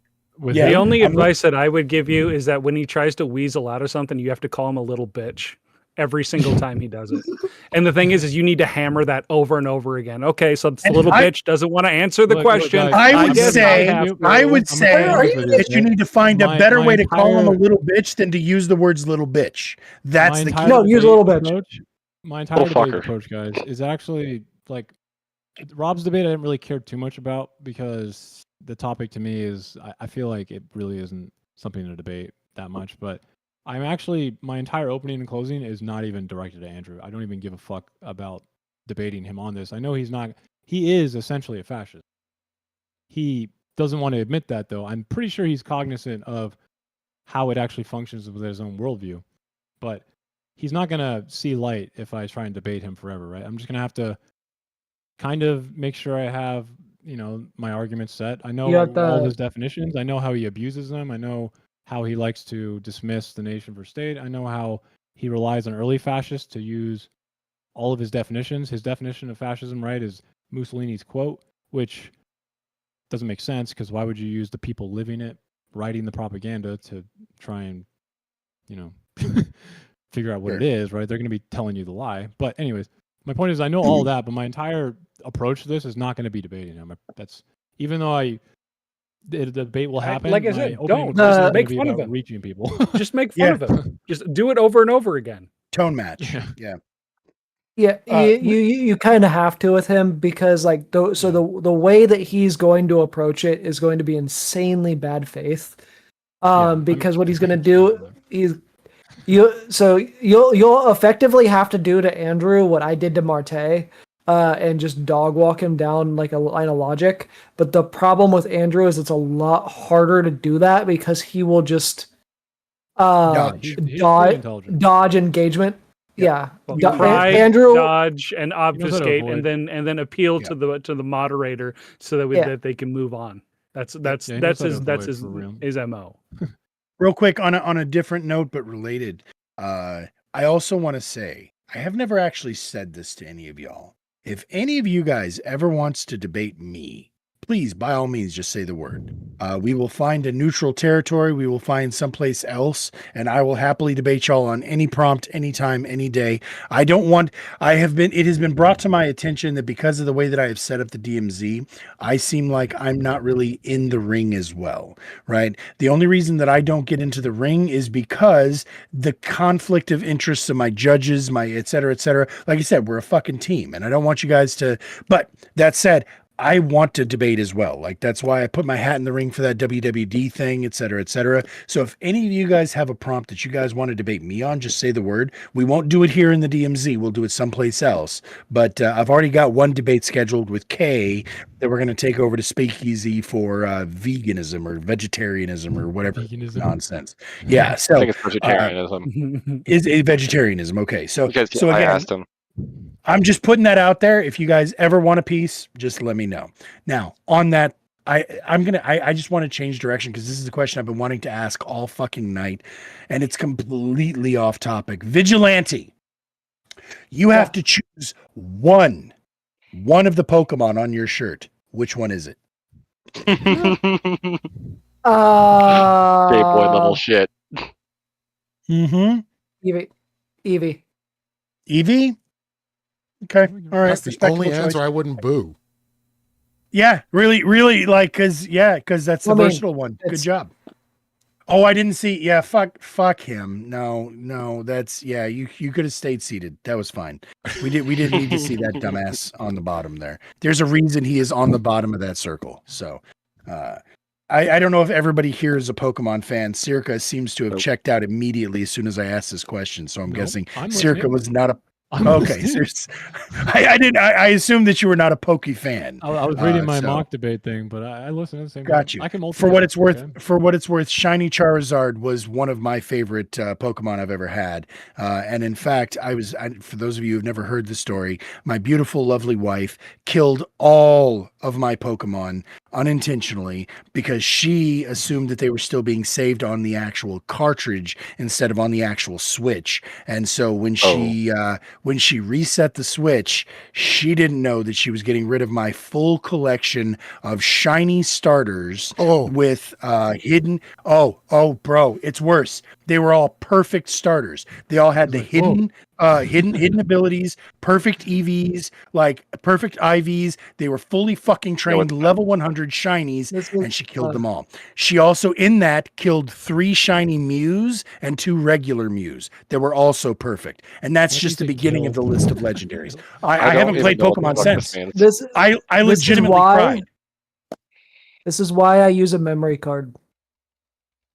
And again, like I said, this was never occurred to me that this was going to be a fucking issue I was had to have to deal with. Never occurred to me. We're talking 15 years worth of Pokemoning got literally overnighted. She killed them all. So. Yeah, you can also back up your saves to the cloud on the Switch. So there's another way. I understand that, Vigi. I appreciate you. You don't need to rub my nose in it, fucker. Anyway, but for what it's worth, the best Pokemon by all, Dragonite. My shiny Dragonite's my second favorite Pokemon, and Rayquaza is number 3. I had my favorite team was the shiny black Charizard, shiny black Rayquaza, shiny blackish purple Dragonite. My favorite's Lucario. Who? Oh, I also love Froakie. Shiny Froakie, or Greninja, I guess, technically. Yeah, my favorite's Lucario, so. Lucario's all right. Yeah. But yeah, Eevee, as far as your shirt goes, that is the right choice. Because Pikachu is so fucking overrated. I am so sick of fucking Pikachu's face. You got to. Don't come here then. Don't come here then. It's literally everywhere. Oh, in Japan? Yeah, no, I know he's everywhere. like literally the national mascot, right? It's almost worse. It's almost worse. How is that worse? What? We have the eagle here. Y'all have Pikachu. Anyway, the national bird of Japan is Pikachu. Anyway, and for what it's worth, I'm even more pissed because now that I've seen the next generation of Pokemon games, you gotta buy the Switch too. Bro, I'm not buying another fucking Switch. Fuck off. If there was a Pokemon that was a national bird, it would have been Articuno. Okay. because that's based on Okay. a traditional Japanese story. Okay. Rayquaza, as Okay. far as everybody knows, is based off of I'm thinking of Pokemon Quetzalcoatl, 2000, correct? man. What was that? I'm thinking of Pokemon 2000 with Lugia. The movie was Hey, awesome. no, way back. Luigi. Yeah, you're not way off. That was another one of my goats, for what it's worth. So That I and missed so the many death of them. scene I had with Ash or whatever when he gets turned to stone and all the Pokemon start crying, bro. That was money. See, I've never really watched the show. I've never watched the movies. I've never gotten into the manga. The only reason, and this is Isn't that fun Mewtwo story. Strikes Back? Nope, never Mewtwo seen it. Strikes Where Back. where the Pokemon are crying? Nope, Yeah, it's a never seen movie. it. Mewtwo Strikes Back. So okay.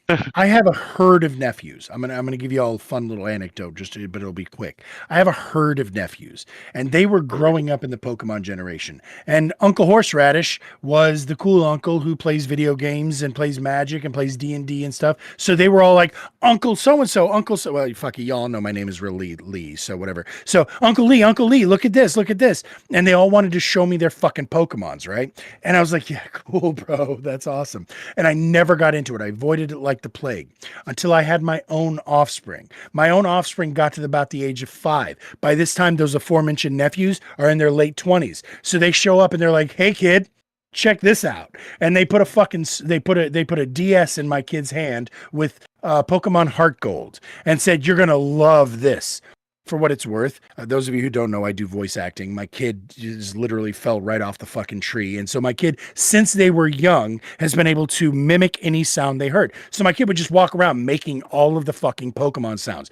But they couldn't read yet. So they couldn't actually play the game. And my nephew fucking knew this. My nephew fucking knew exactly what was going to happen. My kid is a sobbing mess in the corner because they can't figure out this fucking game. So Daddy, please fix. So I'm sitting there, okay, God damn it, I got to like read and understand. And it was in that moment that I realized this is nothing but digital dog fighting. And I was like, oh my God, why did nobody fucking tell me this? Wait. Not only is it digital dog fighting, I get to train them. I get to make them the kind of dog I want. Holy shit. And then as I'm playing the game, and I understood how legendaries work because that ADD in me, that tism in me was like, I gotta catch them all, right? But the thing is, I'm not just going to catch them all for my kid. I mean, if I'm going to go through this, I'm going to catch them all for myself. Wait a minute. There's a different one that I can't get all of them in this Heart Gold. I got to get this Soul Silver. Fuck. Okay, fine. We'll go get that too. So I swear to Christ, I have beaten every single Pokemon game all the way up through, what was the last ones? Violet and... Scarlet and Violet? Scarlet and Violet, thank you. I have beaten every single Pokemon game up through Scarlet and Violet twice. Once for me, once for my kid, with full completion, getting all of the goddamn legendaries. Did That's you beat how much Pokken? How much what? Did you beat Pokken? The Pokemon fighting game. No. Oh wait, no, but I did play the fuck out of it. I didn't beat it, but I know what you're talking about. Yes, I did play the shit out of that game, and it was beautiful. What system Did you play was that Pokemon on? Snap? Yes, I played a little bit of Pokemon Snap. It wasn't my favorite. I've also I played true story. My wife and I were one of the first 1,000 downloaders of Pokemon Go. Did you say I'm muted? No. Sorry. Testes? I thought I was muted. No, you're good. The piano I was Yeah, when playing is really Pokemon, we were waiting on Pokemon Go to come out. I was literally sitting there with my phone waiting for it to fucking go live. Click download as soon as it came live. We were in the first 1K downloaders of Pokemon Go.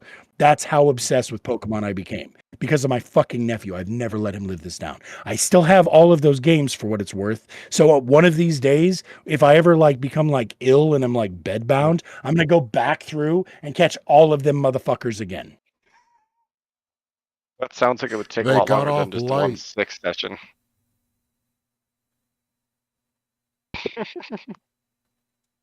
That's hilarious. Pokemon. God damn it. But yeah, like I said, I'm I've not never going to be able to gotten- play anymore.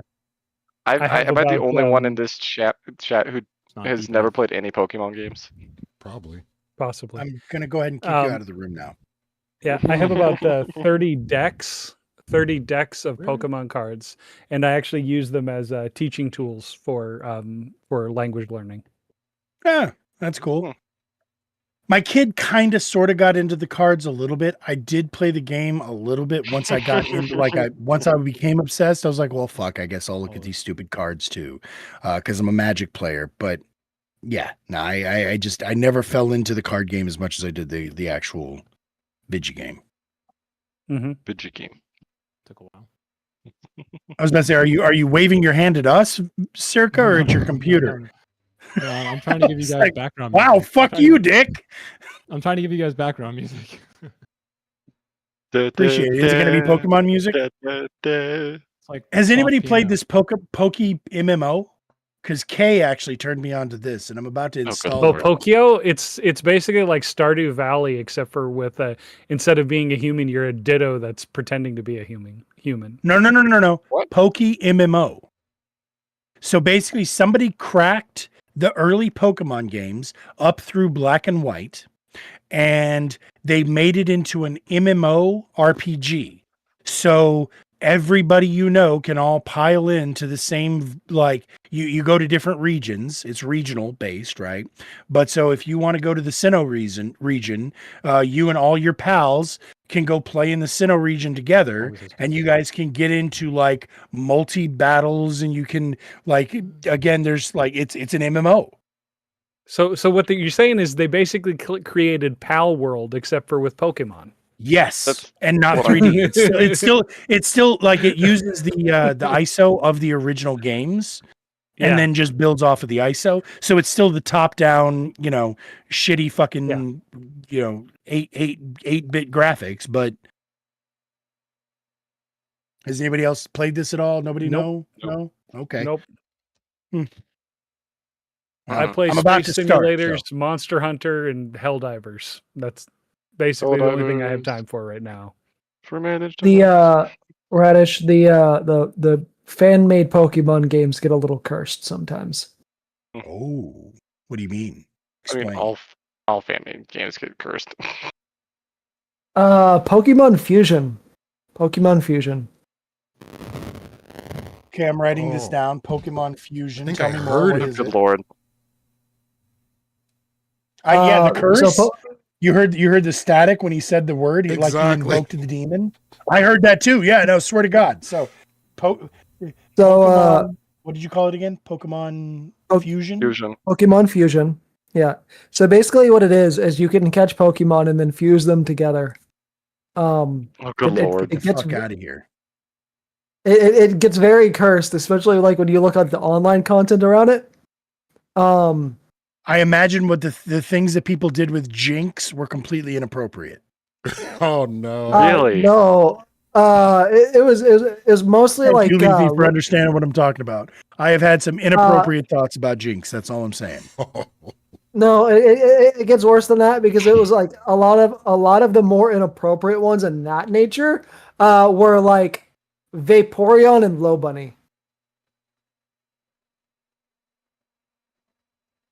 Okay, tell me more. Stop being a bad person, Vigilante. Stop. Yeah, I'm not streaming, so I don't care anymore. So tell me more. Tell me more. Here, poor Circa. Radish, have you heard the Vaporeon copy pasta before? I have not.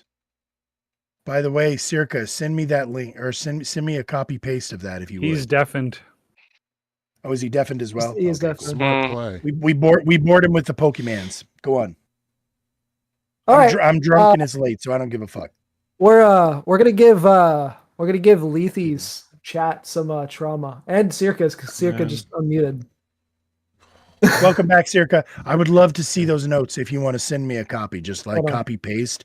Don't do the weird link thing that you put in because apparently Ancom said that it doesn't work. But I would love to see those notes.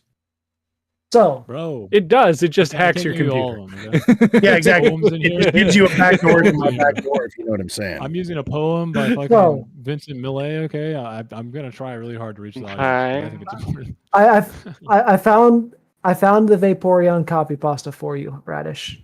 Are you ready let for me me see. to read? Okay. Oh, Hold on, okay. Now, I'll, yeah. I'll share- Read it. Let me hear it. I'll share my screen so you can see it while I read it. Okay. Do I want to watch? Yeah. Yes, you do. I don't think you do.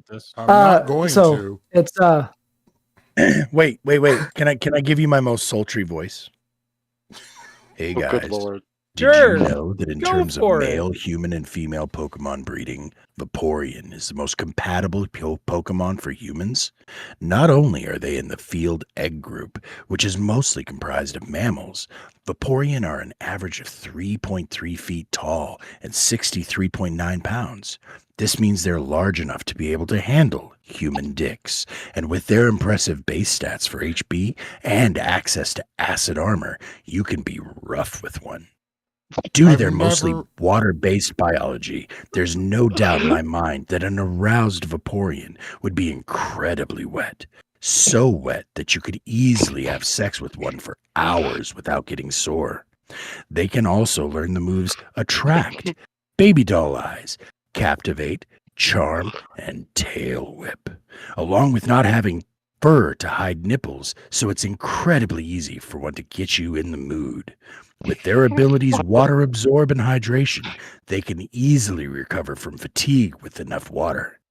No other Pokemon comes close to this level of compatibility. Also, fun fact, if you pull out enough, you can make your Vaporeon turn white. The fuck? I've never You're welcome, needed everybody. high-grade brain bleach more than I do right now. so I need an adult. I need an adult. Yeah. I need an adult. I need a grown-up. I actually embarrassed myself. That one made me blush. I should have taken a screenshot. Damn it. Good job. okay. Here Thank we you go. for that. Here we go. This is Oh my What God! the No, fuck? get that off my screen. No, get that off my screen. Get that off. Vaporunny. That's just inappropriate. Like hot. Yeah. Kind of hot. It's the blue. Anyway, It's the blue that does it. it's first. Yeah. Pokemon Feud. Yeah. The Pokemon community is cursed. True. So there's Fair that. point. It's a And lot of I have communities now that are done cursed. my own bit to add to that curse. So you're welcome for that. Mhm. That was so. Good thing Anyways. it's not permanently online via Circus Stream or anything. Yeah, I don't think Zirka's listening to us again, so that's okay. No, he's just muted, not deafened. Oh, okay, yeah, he is. Okay, so Circa, it is you with the static still, bro. It doesn't make sense to me because you're a fucking musician, man. No, it's because You should have like the top notchiest notched of fucking audio equipment of any of us. my Ableton. I just need to update it. Well, get on it, bro.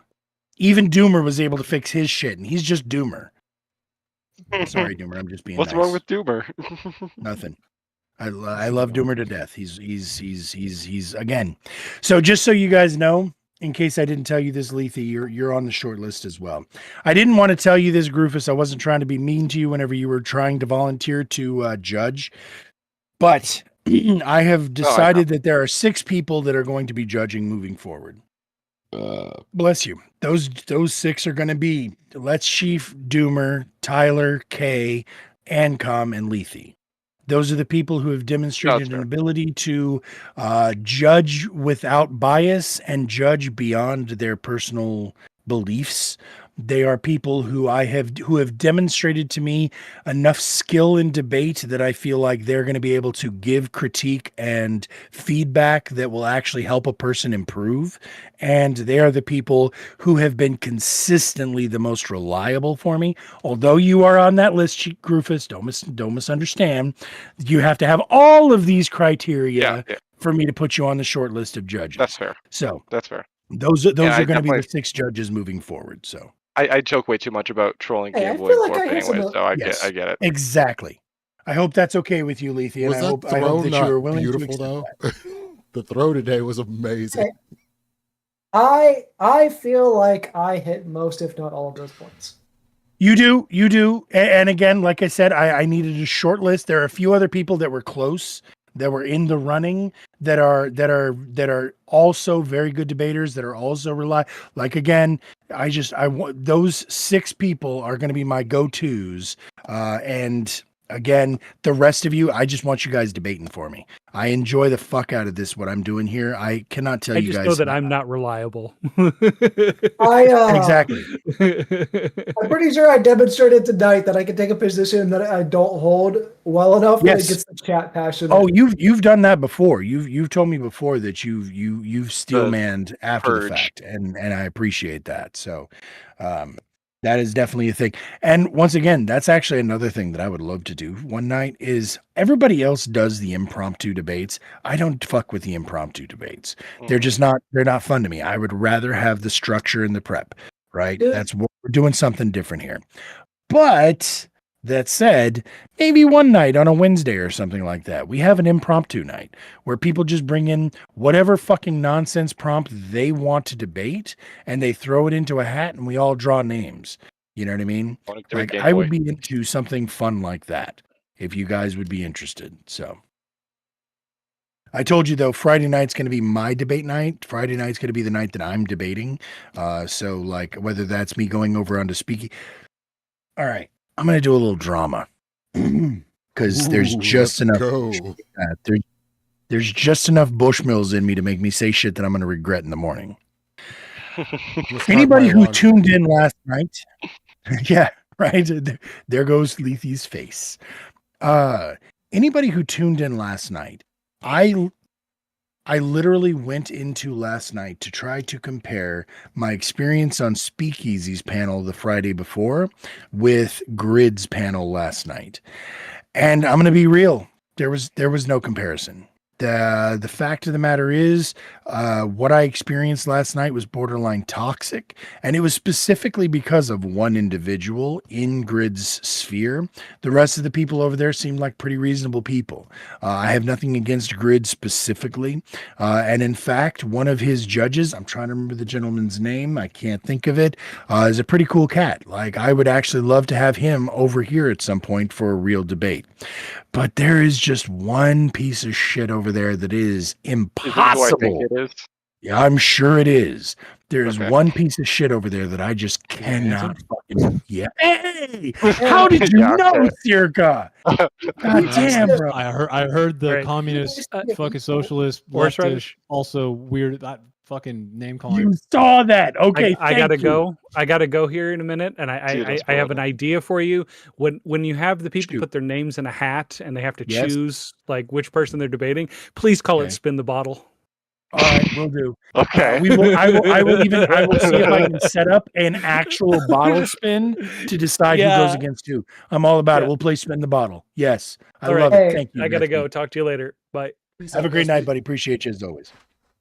If you ever want an entertaining blood sportsy debate on your channel, just have me and Gibbs. What? You and Gibbs? What? Hey. Yeah. So and that's the thing. No. So I have no interest. I have no interest in having blood sports on my stream. I did funny enough, I'm gonna be real. I had better interactions last night with Gibbs than I did with that arson bitch. So again, like I really, and I didn't think that was possible. But Gibbs doesn't do blood or doesn't do good faith debates. So it's not going to happen. That is an individual. Go ahead. Look at your DMs. Okay. I enjoy debating Gibbs. And it is for the same reason I enjoy debating a lot of the people over on Easy's channel. Because it's like I don't expect good faith. I just want to make whenever I'm doing blood sports, I just want to make people say stupid shit. And it's fun. Yeah. It's Big Bird Paradise, Sesame Street Hour. This is gonna sound and there's the second one, Radish. Self-righteous. And I'm sorry if it makes me sound like a bad person. I used to be that kind of debater before I ever came onto the internet, where I would trigger people like back in high school. I was known for being the guy who could make anybody cry. I will find your weakness and I will break you down and I will hammer you on it. I will find the thing that you are most self-conscious about and I will find clever ways to make you feel even fucking worse about it. And it was my wife, after 20 years, who beat that out of me, among other things, giggity, who made it so that I realized Is that I why you were was so good at debating that intellectually emotional bullying. manipulation prompt? Oh yeah. It made me realize that I was intellectually bullying, and I fucking hate bullies. That's why I learned to do what I do, is because of bullies. And so I figured out at a young age that if I embarrassed the bully intellectually, then it's like, oh look, they're beating up the fat kid, everybody. Oh, come watch. Right? Like it was very easy to do. Say what? This is why I didn't like my debate with Rob, really, because I feel like the 7 hours. It was just 5 hours intellectual of just bullying. literally just fucking blood sport nonsense overshadowed like the hours I put into my closing. Exactly. And that's the thing, is if I'm being real, I don't want to revert to that. Y'all have seen it flare up a couple of times where somebody comes into our space and they start being a piece of shit. I immediately go to piece of shit mode. I will out piece of shit you and then be like, can we be human again? Can we be grown-ups? Can we fucking stop this? That said, I don't want to intentionally propagate that sort of interaction. I don't think it's productive. I don't think it's beneficial. I honestly, truly think that the problem with what's happening in the world right now is there are too many people who agree with or enjoy that sort of content. And if all we're doing is trying to shit on each other, we're never going to actually find a place where we can get back to being a social. I'm sorry. Social cohesion. Go on. You ever listen to Patrice O'Neill? No, sir. Okay, he's Should a I? comedian. He's no longer alive, but like he used to talk about social issues and dating, so on and so forth. And so he would say, I don't want anybody getting my woman angry because emotions are emotions. And if they're able to gain emotions from her, I'm already feeling like I'm being, put in a bad position. So that's kind of what these platforms do. The more emotion you're able to draw from rage bait and other BS, it doesn't matter if it's good emotions or bad emotions. You got emotions, people showed up, people are spending money. Especially the more angry they get, the more money they will spend and the more they will scream. So, I mean, that's just kind of how this works. So we can have all the good faith things in the world. Fewer people are going to show up for that. But if you get someone on that pisses people off, guaranteed people are showing up. I know. And the thing is, I don't think that that's productive for what we're trying to do here. No, it's not positive at all. Exactly. It's not positive. It's not productive. One of the biggest problems in the digital age, man, is that there are so many voices that are tapping into that very thing. And I feel like it's just, we have to like fight against it. Yes. Thank you. Yes, Circa. And that's why you keep coming back here to the DMZ, buddy. Because, yeah, I can say the most outlandish shit to a person, but it's not going to actually fucking move the needle. We're not going to make any progress. And I don't see the benefit of it. Like, okay, yes, I get it. Clicks. I'm not here for the money, bro. I'm not here for the fucking money. I'm honestly here to try to make the shit better. And anybody who's not down with that, like I guess, whatever, capitalize on the destruction of social cohesion. Huzzah. Good for you. Like, I think you're a shitty fucking human being. So Radish. Yeah. Yes, sir. So is the emotional, or not emotional, but the fulfillment you get for this your profit from doing this? Yes. I'm referencing last night. If you didn't. Yeah. No, I get the reference. Yes, I do emotionally profit from this endeavor. Yes. I started doing this because I was like really concerned with my country. I'm gonna be honest with you. I'm like, same. When Trump won again, I was just like, what the fuck do I do? I don't know what to do. So this is the only thing I can think of. Yes. What vigilante? Trump winning again actually almost made me quit this. But the whole reason why I separate and do both sides of this, I say it's just for fun, but it's really not. Well, it is, but it mostly isn't. It is, but it isn't. So I separate like this side of like doing debate from like the the blood sports side, because whenever I do the blood sports side, I'm mostly debating very far right people, and I do it like that on purpose because I don't see That's only any where they purpose speak. in. Well, no, it's not even that. It's because I don't see any purpose in being good faith with far right people, because it's when you're good faith with like fascists, for example, you're giving credence to their ideas and allowing them to have a constructive conversation about their evil ideas. Well, one sec. Whereas This is important, though. This I is would important, right? Because like Real quick, yeah. fascism is kind of a lie, though, right? So a lot of the times, people who believe in this appealing rhetoric don't actually know why it's evil, right? A lot of it is really appealing. So, I mean, It you would agree sounds that fun. fascism is kind of like an appealing lie that ultimately fools people, right? Mhm. I mean, in that case, then they're not really doing evil deeds a lot of times. So, like in my personal life, not online, Tribalism is being appealing robbed, for that reason.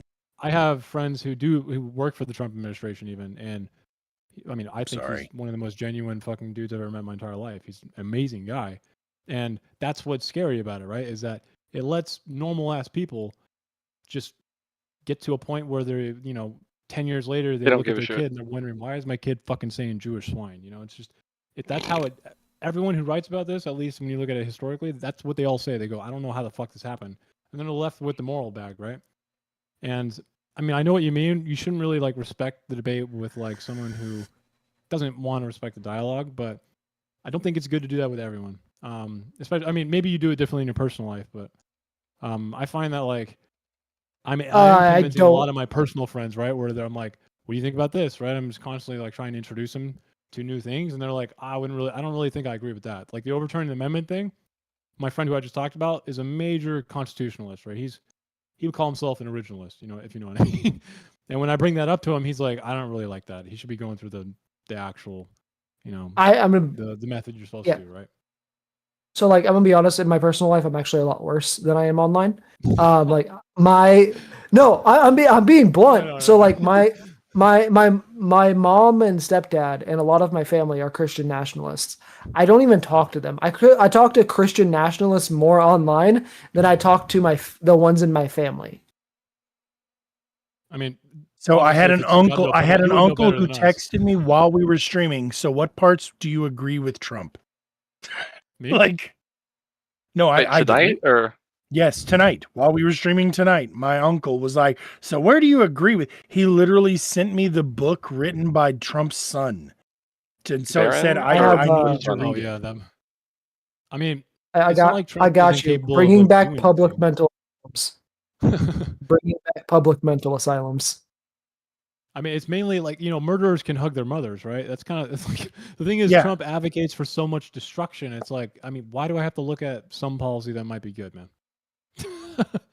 So real quick, let me respond to what you were saying, Vigi, because here's my logic, and I understand how doe-eyed and fucking naive this might sound, but I'm going to name a name. I'm going to drop a name that reinforced and led me to believe what I believe. Guy named Daryl Davis. You ever heard the name? I think so. Good. I don't remember who Leafy he knows is. who I'm talking about.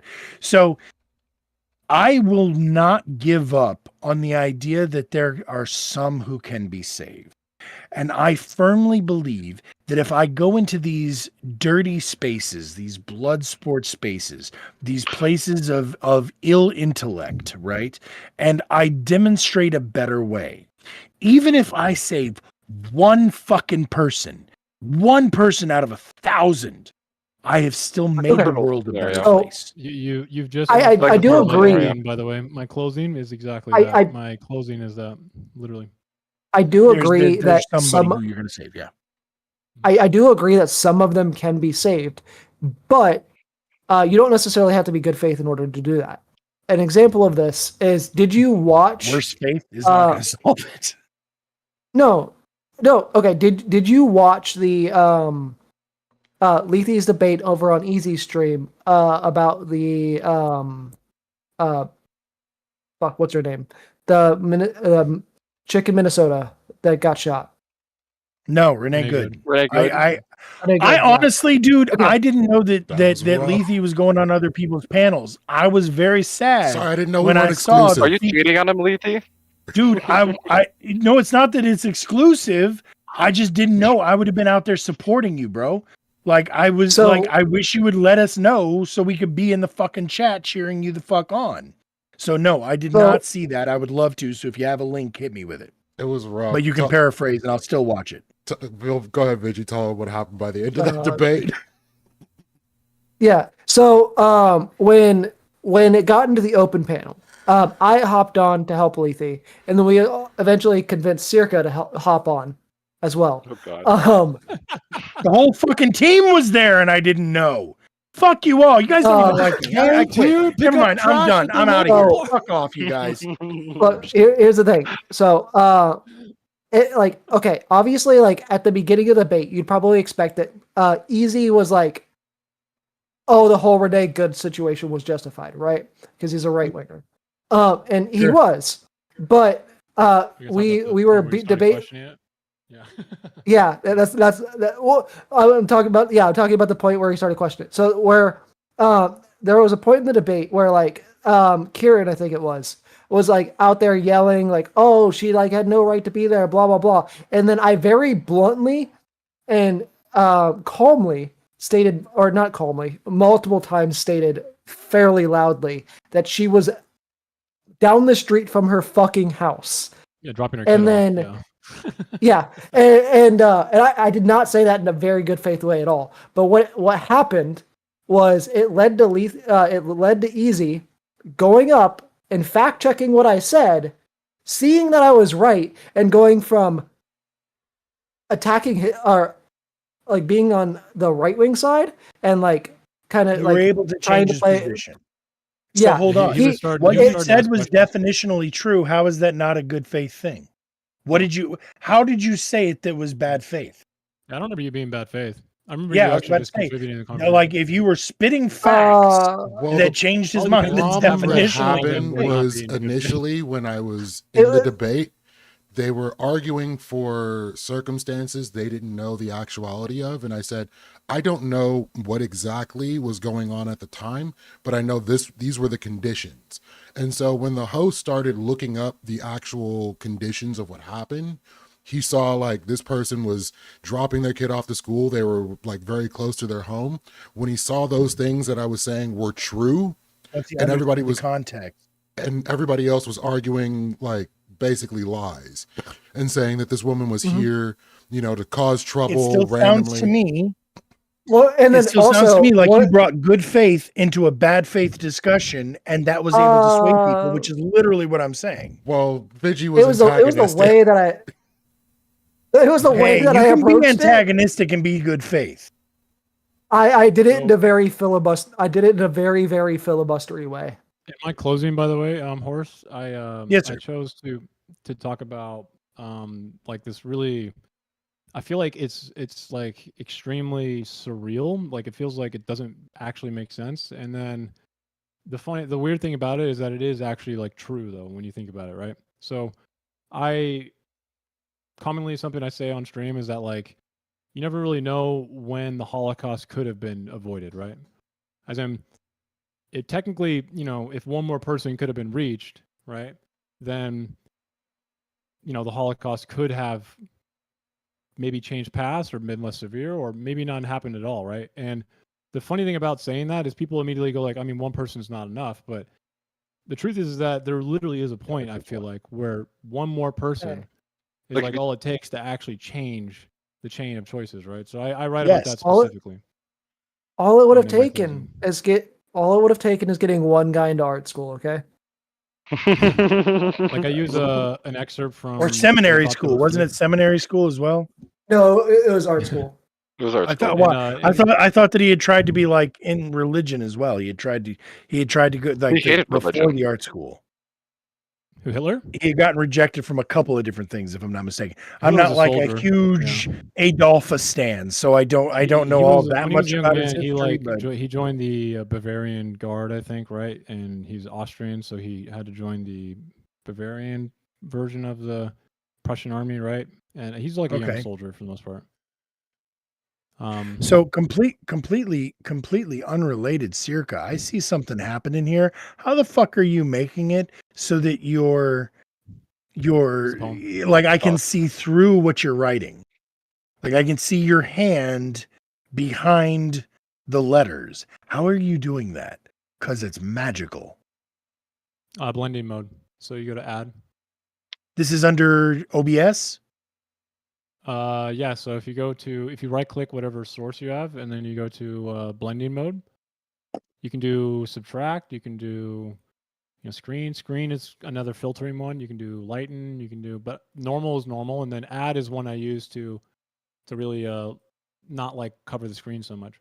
So if I put this in dark mode really fast, you'll definitely understand. Blending mode. Okay. Yeah.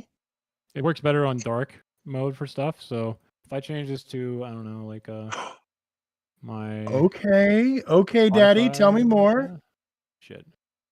See, I've been doing this shit for 4 fucking years, almost 5 years now, Here's and I'm Trump, still right? learning So shit. I put it on ad like this, so it doesn't block my everything. Sometimes.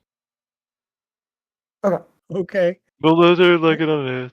Not even close. I'm sorry. I just had to know because tech fantasy, like I'm boomer, magic. So I just think it looks better. Boomer right? magic. No, it does. It does. That looks Boomer magic really cool.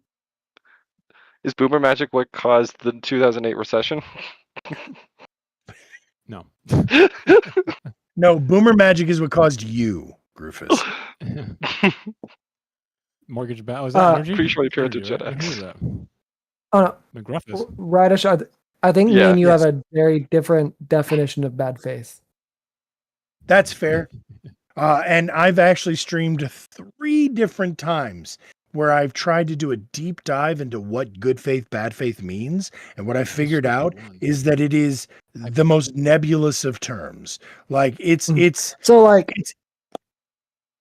for an example, do you think during my debate with Marte, do you think I was being good faith? Yes. I thought you were. I'd agree. Yeah. Even if you think you weren't. That's see, that's interesting because like whenever I planned out that debate, it was not meant to be good faith, like at all. Okay, so this is my definition of what good faith means, right? The things that you say, you try to not say anything that you know is untrue. You do not say anything that is a personal attack or insult on the other individual. You are willing to concede points when you realize that a point has been knocked down but that goes back to the whole, like, you're not putting anything out that you believe to be untrue, right? So if I'm steel manning a position, okay, as an example, let's say something I don't, if I was to steel man the position from tonight about how Schedule 1 drugs should be made or should bar, I would look for ways to manipulate the prompt, the definitions, or the words to make it so that what I'm saying is still true, is still accurate. However, if I was to just try to avoid the things that I believe to be true, that seems bad faith to me. So again, if I'm going to hold to things that are accurate and true, right? Yeah. I'm going to hold to things that are not insulting or personal attacks, and I'm going to avoid obvious logical fallacies. That's it. I can still do debate bro tactics. I can still be passionate. I can still be spicy and be good faith. Tactics are not like bad faith, right? It kind of depends on how. Right, not necessarily bad faith. Well, I think that's where we differ a little bit because I would consider certain debate bro tactics bad faith. Filibustering, Gish Gallop. No, filibustering, Gish Galloping. So that's a fallacy. Honestly, no, Gish Galloping is not a fallacy. It's just me preventing you from saying dumb shit. No. That's filibustering. Gish galloping is a little bit different. Gish galloping is bringing Okay, in explain the difference. random shit. Gish galloping is bringing in random top. So like when Circa debated Rob Noor, or like whenever I debated Marte, it's when they go into random points that are irrelevant. Yeah, Pivots. irrelevant. So like with my debate with Marte, like an example of Gish galloping during that debate from Marte would be where he was constantly bringing up the black people in church, or the whole point that he kept making that his entire argument hinged on of like the merit-based system instead. That is an example of a Gish gallop. Like his entire point was a Gish gallop. I see that's not what I thought Gish galloping was, and maybe I misunderstood that What do you term, think and I Gish need to go back galloping and is? look at it again. I was of the impression that Gish galloping was just taking the reins of the conversation and not allowing the other person to get a fucking word in. I thought it was like it's exhaustive red No. herring and like tangential fucking. Now, argumentation. if another that is the definition, example- I would agree that would be considered bad faith, because what I was going to say, another thing about bad faith would be refusal to engage with points made by your opposition. Okay. So in other words, if you make a really good point, I need to find a way to twist your point to make it so that it's not meaning what you think it is, or find a way to poke holes in your point. If I just completely dodge like a whataboutism, or which again, like I said, logical fallacies, if I try to find a way to dodge the point you made instead of engaging with it, that's bad faith. I'm sorry, what? Whataboutism is a fallacy. Yes, what Game Boy does oftentimes is bad faith. Yes. But I will also say, in the debate that he did with you, what he did was not bad faith. It was tactical. He did not want to, and he acknowledged this afterwards. He did not want to give you the ability to clean up what you had said. You had said these things, and he knew if he cross-examined you and he tried to point out the things you said, you would be able to rephrase or contextualize what you had said. He wanted to wait to address those things until you couldn't address them, so that way you couldn't make it sound better until it was too late. He had already exploited the mistakes you had made. Now, that's slimy, but it's not really bad faith. Right now, once he had done it, you still had an opportunity later to clarify and clean it up. That's the difference to me. But if what he did tonight, what he did was bad faith, because he intentionally avoided. I missed the debate.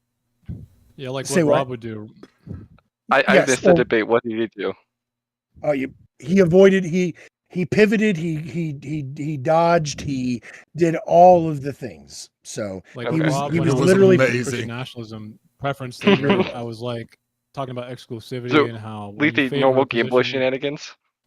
Oh yeah, it was the greatest Game Boy shenanigans. Once he realized what he did, Game Boy all night. I'm sorry, go on, Circa. You and Rob North.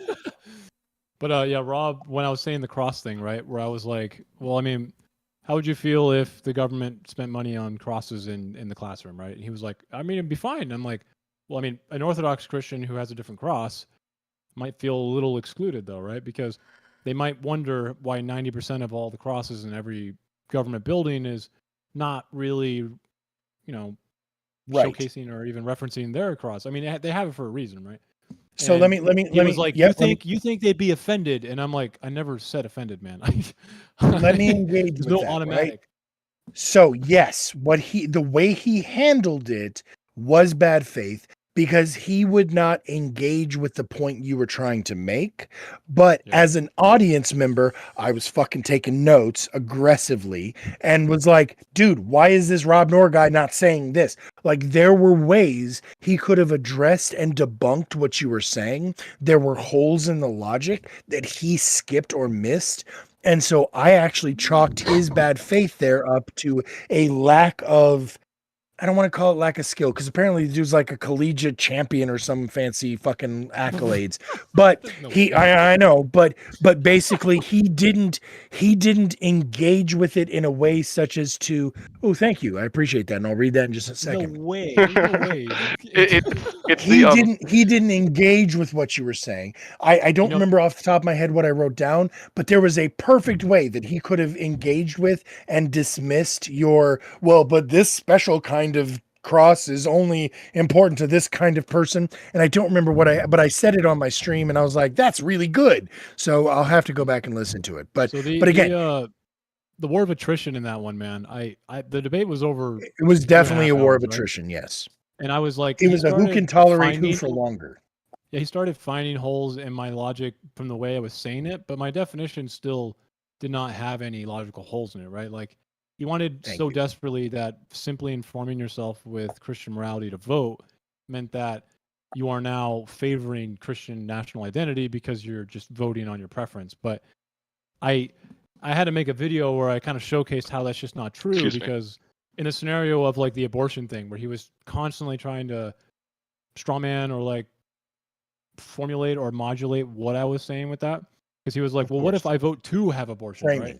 And I'm like, I didn't really, I was getting tired because it was like 6 hours in, 5 hours in, but the truth is that the state favoritism part does not always get embodied, or it doesn't actually come to fruition just by simply voting on your preference as a Christian, because it has to be something that does extract some dogmatic authoritarian, sorry, not authoritarian, but so a dogmatic authoritative text from the Bible, right? You have to actually interpret it and then extract something from that. So simply voting in general is not going to do that. When you reject someone else's use of state privilege, right? Like if I reject Protestants who want to enact an abortion ban, well, it's not using the state privilege to like favor you, because the truth is that the Protestant can still not get abortions.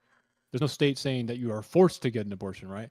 Which is what I should have said. But man, it was and like it was 5 something hours about in, inclusion versus inclusion. I think was my refutal of your point. It was exclusivity, and he wanted me to like.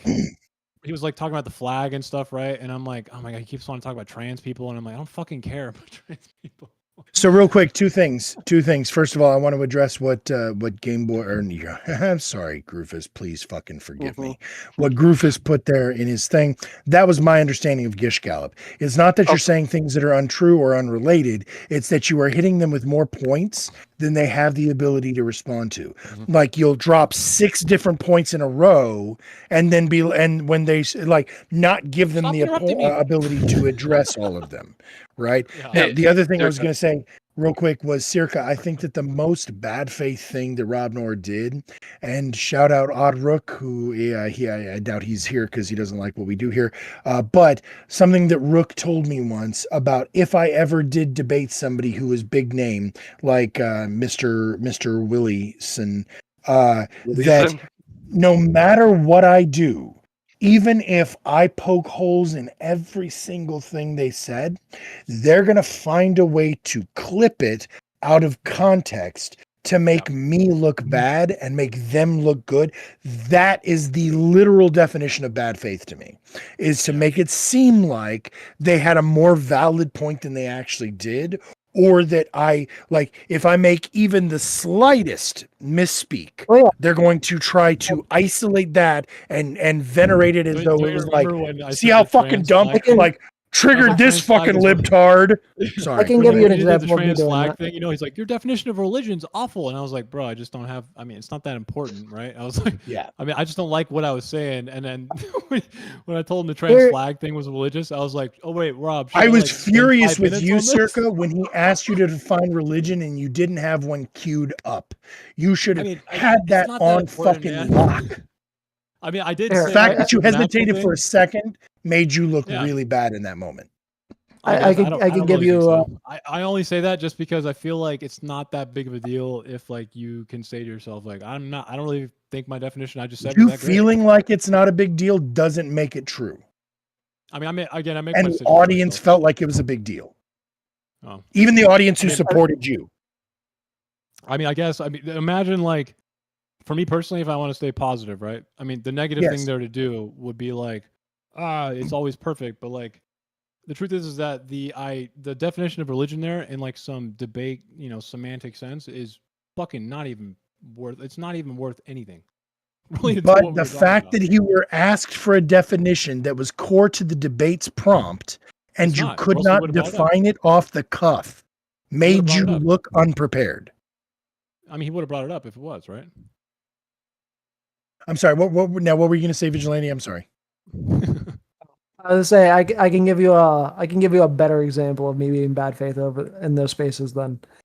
Sure. And I don't know if I've said this one before, but it was like one of my first few times going on VK, and we were debating on whether or not we should give verbal combat. Oh, that's the Friday night thing he does. Gotcha. Over at Speakeasy. Yeah. Gotcha. Mhm. Y'all can't use shorthand with me. I don't know the lingo. This was Yeah, you say DMZ. VK. You eat a bag of dicks, Screwfus. I really am going to kick you out of the room. A whole bag of slimy dicks. So we were debating whether or not we should give PDFs the death penalty, and Teriak. There you go again with the PDF. I'm just kidding. Go on. And Teriak was in favor of instead using. Isn't it supposed to be teriyaki? Is it teriyaki? No, I think it's a misspelling of teriyaki. I'm gonna call him teriyaki if I ever actually talk to him. But Irish teriyaki was saying that we should instead use PDFs as slave labor effectively, and like you put them in the mines. I like this. Yeah. Oh, I remember you telling me. But he was also yeah. a fan of child labor, and so putting also, kids in the mines. Also a libertarian. Slippery slope is coming in. He was. He's also a libertarian. So I asked him if he was in favor of kids. I asked him if you believe that kids yearn for the mines, and he said yes. And then I proceeded to ask him if we should put the kids in the same mine or the separate one. Next, it'll be like traffic ticket people, dude. So children yearn for the mines. Tell me the context or the history of that. It's like small fingers. What is that fucking nonsense? It's a Minecraft joke. Dude, it's a Minecraft joke. They get into the machine, they're all small. It could also be a Snowpiercer. Yeah, they don't joke, need. They can't swing the pickaxe. They have a little. What was that, Lethe? Oh, it could also be a Snowpiercer joke, but I'm not going to get into that. They can get into the it's also to see if the mine has stuff. It's effectively like it's a joke about libertarians and wanting to bring back child labor. Okay, so it is specifically about child labor. Okay. Yes. Okay, looking at you, Groofus, with a raised eyebrow. You see the eyebrow. So, is that a libertarian? That's a long answer. Child labor. That's a really fucking long answer. But to make a long story short, no. Yeah, no. If you actually understand libertarian principles. Okay, good. Yeah. I was going to say has an that ideology might make about me...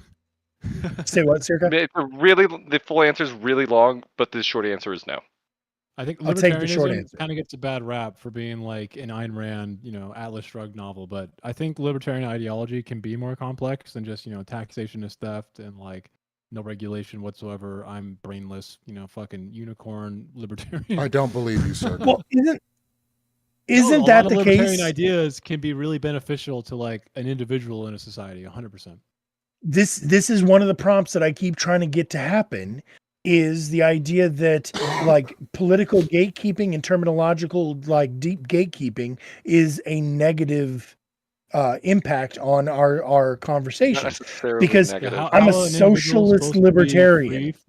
Yeah, how an individual is supposed to be, represent freedom from in a government. Libertarianism has a lot to contribute to that, for sure. No, I can give you an example of why it's not a negative, because a lot of people will sit there and call Kamala Harris a progressive, and sure, okay, even though she did want to keep people in prison for longer than their term so that they could do slave labor, but whatever, cool, go on. I mean, she does have progressive policies, but Kamala Harris in and of herself is not a progressive, because there are several core main principles of progressive ideology. Name them. What are they? Let me hear them. Well, Bullet core main points. policies of American progressivism. One Those sec, main Vigilante, policies I do have are. one quick question. Okay, I'm sorry. Doesn't progressivism kind of have some relativity to the political nature of whatever government or society or country we're talking about? So, like, imagine There isn't a Yes. universal definition of progressivism, in other words. I mean, I feel like most of it's going to come down to like a relativistic idea here. So, like a progressive country that could be far along more, I guess, in your principal progressivity, right? Could actually be called progressive, but end up being less progressive than a country that is, let's just say, more conservative starting out, but advocates for more progressive ideas, right? I mean, actually, let me hear your definition of progressivism. I'm curious. Just fun. I hold on. The term. Okay, progressive might not be the right term here. It might be the fact that she was considered a leftist, and she's definitely She's not. most definitely not a fucking leftist. So, like, At how about best, like she's a conservatism, liberal. right? I think it's kind of an inverse of conservatism to me, and conservatism to me is like an assiduous and mindful conservation of resources, culture,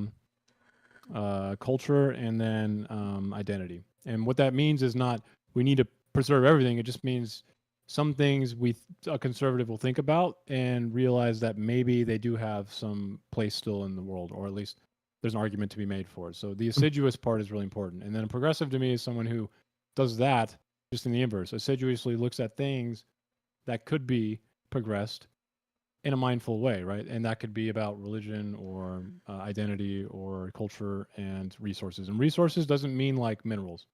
It means like, it could mean values in a way too, just to keep in mind. Workforce can be a resource. So let me ask you this, because and I'll kick it right back to y'all, but I call myself a progressive because to me, a progressive definitionally wants progress. We want things to improve. We want things to get better. We want to keep making things develop for a positive net gain. So with that said, I consider myself a progressive, but I don't necessarily agree. Like, I'm a reasoned progressive. I don't want to throw the baby out with the bathwater. I want to find ways to make us get better. To me, a conservative wants to keep things the same, and a regressive wants to go back to the way shit used to be. Yeah, so like, here's the thing though, the fallacies for both of these ideologies are equally as apparent, right? So the appeal to novelty, right? Where progressive doesn't mean good, and then the appeal to tradition, right? They both work in the same way, just kind of in separate opposite paths, right? So like, I feel like progressivism in and of itself can be negative. You know, like, it's not progress if it's not good. I mean, I think for me personally, the political definition of progressivism just means moving forward in a way, right? It doesn't necessarily have a qualitative function to it. So the qualitative function could be bad. No, for it to be progress, it means that it's a movement forward. You are progressing. It doesn't mean good. Positive. Progress, you can get 50 to 100%. Beneficial. How about good? Horribly, you know? Good means beneficial. I know, but progress beneficial itself, for the masses. You can complete something, but actually not do it well, right? Like trying to get to completion. Right. I didn't say completionist. I said progressivist. Yeah, so again, I'm not saying that you got the job done. I'm saying you did the job well. It was an improvement.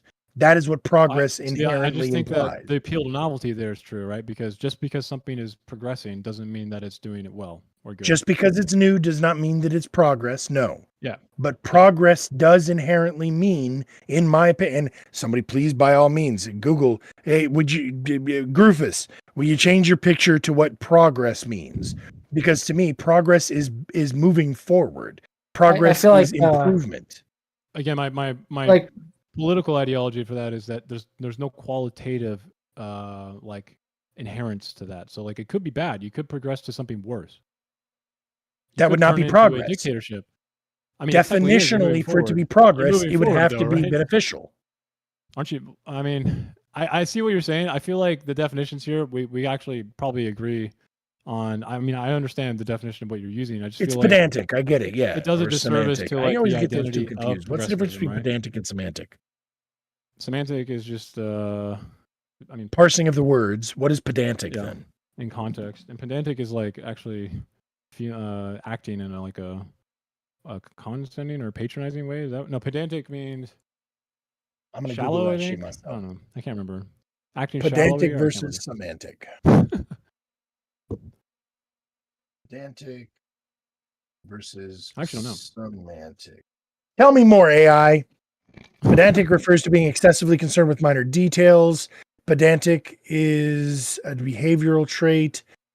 Semantic, it doesn't tell me what semantic means.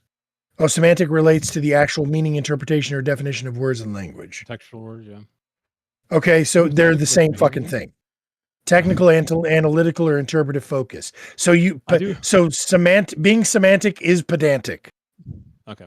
That's dumb. Oh, I mean, you can be semantics can be important in certain fields. Like for philosophy, semantics is fucking absolutely relevant, right? Because you define words differently than what they're used in regular meaning. But for this conversation, I actually think this is actually, now that we talk about it, I feel like your definition of progressivism, though, makes it impossible to be wrong or have some form of incorrect nature to it. Isn't that true? All right, so it's always progress good and definition: progress is forward or onward movement towards a destination. Doesn't Move that mean that forward now or your onward. idea of this political ideology is circularly just always good? No, not all movement forward is progress. If you are moving towards a negative end, it is not progress. If So how you do are demarcate- moving when towards a someone says they're previous, progressive, if you are moving towards a previous state, then you are regressing as opposed to Yeah. progressing. but how do you demarcate bad progress from good progress in your progressivism?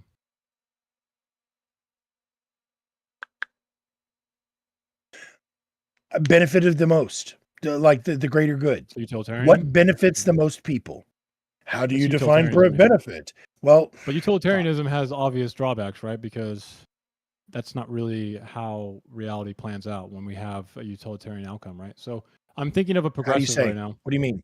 Explain that. Utilitarianism is kind of falls victim to the idea that we can treat means as an end, right? Because ultimately the end is what matters here. You start becoming more consequentialist. Because Sure. Why do the ends not justify the means? no, the means justify the ends. Sorry, the ends justify the means. Sorry. That's So right. Yeah, was it- that's right. Don't Oh, fuck I'm with me. sorry. Now, I don't know why I answered that way. So I meant. let me I ask, asked let me ask again. you a question then. If you knew right now that a planet of 5 million people may go on to kill 80 million people, right? Would you Okay. kill the 5 million people? Yes. Do you still think it's a moral action? Wait a minute. May go on or will go on. There is a difference there. I know. I put may in there on purpose because I know the Yeah. will No. makes Then may we cannot. However, What- if we now let's know use that the they will. will, sorry. So, but is it still a moral action though?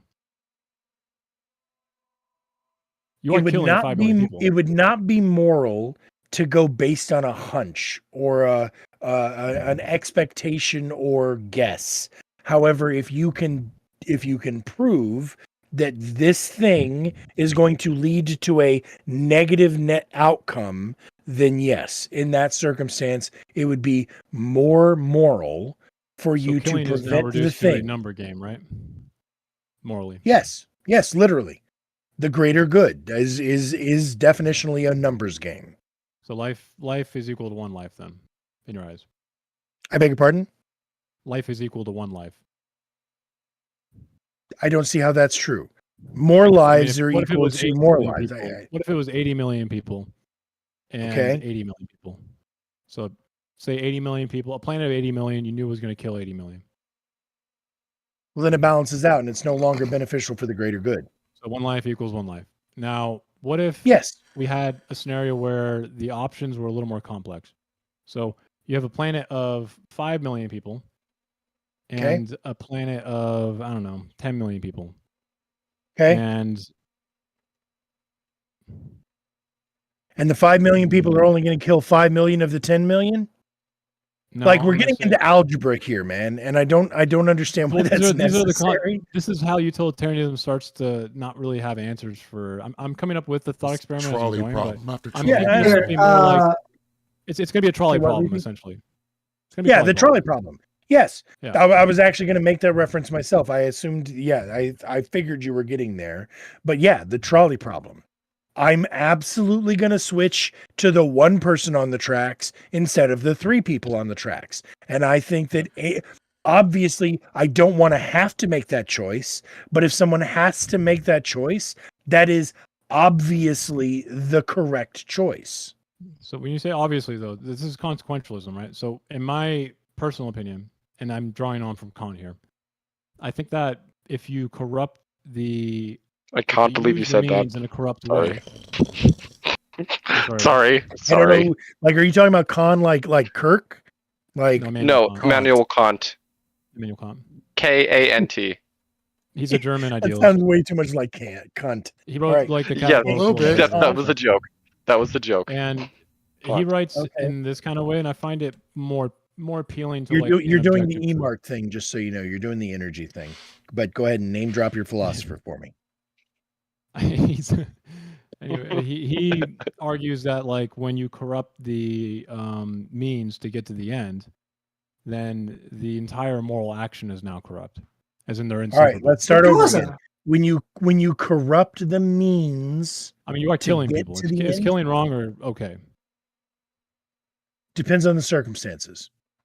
Okay, so the You have a end- justified killing in self-defense is right. Oh, you stop it right now. That's fine, but Can in this you case, have a you're not justified killing genocide? self-defense. You have a decision over the Defensive. murder of the people. So, Yes, You're defensive a killing moral is realist okay. or like an anti-realist, or a moral relativist? I would have to say I mean, I guess that those You I believe feel in, like like, this an is a loaded objective term and you're doing the thing again, but I would say that I would consider myself a realist. I live You in the believe in like an real. objective truth, an objective moral truth, right? Yeah, sure. That sounds right. So, how about is killing wrong objectively to you? We'll say Depends on the not like in circumstances. like a regular homicide, self-defense. Is killing wrong? Not always, but Okay. if it is done, if killing unprovoked or unjustified is wrong, yes. There are justified situations where killing is not wrong. Okay. So is there really an objective truth that you can point to about whether killing is objectively a moral action that's true or wrong Yes, in your worldview? Well, how would you describe yes. that? Based on aggression. Based on aggression? Well, that's not an objective truth then, right? How do you define aggression on an objective truth binary? If you fuck with me, I get to fuck with you. If I'm minding Oh, my now. own business and you come over and piss on my leg, I then get to kick your ass. That's how I objectify it. But that's relative to you. How is that relative? Sure. Like if my relative pisses on my leg, I get to kick his ass too. Yes. I mean, some people might think that it's not enough, maybe punching or doing something more egregious, right? What level of response do I believe? Okay, now you're asking me a whole new fucking question. Do I What's the believe that a person proportionality? has the right to accelerate the response, or do I believe that a response should be proportionate to the initial aggression? I actually believe that the response should be proportional to the original aggression. Okay, so If you that come sounds at like me a with a spectrum, though, knife, right? I am justified in responding with a knife. If you come at me with a fist, I am justified at responding with a fist. I am not an accelerationist. I do not I have a believe that if fun you come at me question with a for you. fist, I am justified in using a knife. Okay, so how about this? Radish, I have a fun question let's for you that say- maybe you'll hate. Okay, hang on, Let's Circa. say- Let me hear Vigi for a second. Yes, sir. Can you have a defensive genocide? Oh, That's absolutely. not a thing. Go ahead, Circa. Let's say I can defend any position. I told you I will steel man anything. Let's say Go ahead, there's like a Circa. single man who is in the process of about to murder someone. Okay. Okay, bad And guy. Okay. Let's say he's in the process of about to murder someone, and you stop him, and he realizes that, I don't know why I was doing that. Let's say it was like an argument or something, right? But let's just assume that without you being involved, this man was probably going to murder this one person, okay? But then you find out that this man, Person A. Actually, let me think about this thought experiment. Someone else talk for a second. Yeah, while I write yeah. this I was going to say, work out your analogy before you come at me with it, bro. What's this X Rocks about Steven Seagal now? Do I do a Steven He Seagal says impression? you look like Will No. Sasso, and Will Sasso had an amazing. Fuck you! Fuck you! Yeah. My wife Radish, tells me I look like Will Sasso. I do not appreciate that at all. No. Like if Will Sasso, Radish, explain to- if Will Sasso and fuck, what's the not Bert Kreischer, but the other guy in Two Bears in a Cave. What's his name? I always forget his name. Don't know. Radish. What? You don't look like either of them. You look like a gas station attendant. I look like what? Gas station attendant. I'm just making. No, that I joke took my again. hat off. I no longer look like a gas station attendant. Oh, come on. Will Sasso and fuck. Whatever. He's actually a really funny guy. I like Will Sasso, to be clear. Oh, and I've also been told before that I look like so the truth is John no. What's it? John? God damn it. I'm too much Bushmills kids. Fuck. Never mind. Tom It doesn't Segura? matter. Go on. Thank you. Yes, if Will Sasso and Tom Segura had a gaby, that's me. A gaby. Like gaby. Yeah, a gaby. You know, It's tips make a hilarious. baby. Yeah, I get it, but I've never heard that before. Oh, sorry. Anyways, yeah, that's I am a Tom Segura and Will Sasso love child. Anyway, I've Radish, been told this before. Yes, sir. explain to us what a defensive genocide would look like. I fucking hate Please, yes. so much right now. Please. You're gonna give me TOS off the fucking platform. Is that your goal? No, Did you? no, it was a thing. This thing happened. I'll tell you about it later. It's a meme. Okay, no. So defensive genocide. So self-defensive genocide. So I will tell you that if my house is being invaded by fire ants, I will have absolutely no remorse whatsoever for the complete and total eradication of fire ants in my entire proximity. Now, will I go out and hunt down other fire ants? No. But I will kill every fucking fire ant that tries to infiltrate my space. It is a defensive genocide in that circumstance. It's not because I hate the fire ants. It's because I hate what the fire ants are trying to do to my personal sovereignty. I don't. So, I would. Ants aren't humans, and two. I'm not going to use humans, motherfucker, because TOS. But you Okay, hear fair my enough. point. Fair enough. You fair hear enough. my analogy here. I also don't necessarily think that just the using think Cirque defensive is force ready. against people. Okay, Yeah, sorry. Go ahead, it's Cirque. not exactly a great one. I'm trying to paraphrase from memory, but we'll just roll with it, okay? Yes, so let's the just- fire ants are trying to hope that I will hail them. Correct. All let's hail just the say there's fire a ants. person who's being attacked, and let's just hypothetically say he's about to be murdered, okay? You intervene, and save his life. Like a good man and should. stop him. Yeah. Moral action. And he hasn't done anything wrong yet, okay? But this man does go on to invent like a medicine. Let's say, I don't know, for Wait, sake the of person who was fun, going to kill or the person who I'm stopping from being killed? stopping from being killed. Okay. Goes on to They invent were a going to medicine go that- on to push the button that nukes an entire country. Is No, that he the invents a medicine that trolley saves problem millions, here? That saves millions. He's Oh, okay. directly Okay, responsible cool. for saving millions. But he does actually serially murder people, as in a few dozen. Okay. What's the moral? Is it a correct thing to do to save his life? Or let's just say, hypothetically, you can go back in time. Would you still save his life? Well, okay. So first of all, there is a blanket of knowledge here, or an umbrella of knowledge that a person couldn't actually have. So I want to clarify that we are creating a hypothetical here that is physically impossible. There's no way that this is would I go back and kill baby Hitler, right? So the moral Acted objectivism. like it was fine in the planet one. Sure. Because we know that planet B is going to die. You're not Well, I talking just about a told you- hypothetical. I just So- told you that he will invent a medicine and he will go on to murder people. Okay. So, to be clear, yes. If I found out that this person was going to murder 12 people, but was going to create a medicine that saved millions of people, I feel like the obvious math here is that I'm sorry, 12 people, it really sucks, but this guy was going to save millions of people's lives, right?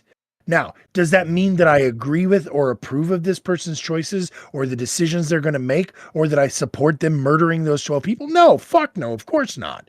But what it does mean is that in the moral calculus of this, the greater good is benefited by allowing this person to live. And I would respond to this by saying Project Paperclip. Project Paperclip. Again. How much moral good was done by the Zero. United States allowing these shitty fucking human beings to become assets for the greater good? Oh, okay, that's right. Absolutely none. Yeah, I'm with Vigi. Now, how would you? The personally, moral right, good would have been turning them over to the Soviet Union to get murdered. you try to Oh, internalize this fucking someday, right? No, I'm also with Vigi on that one.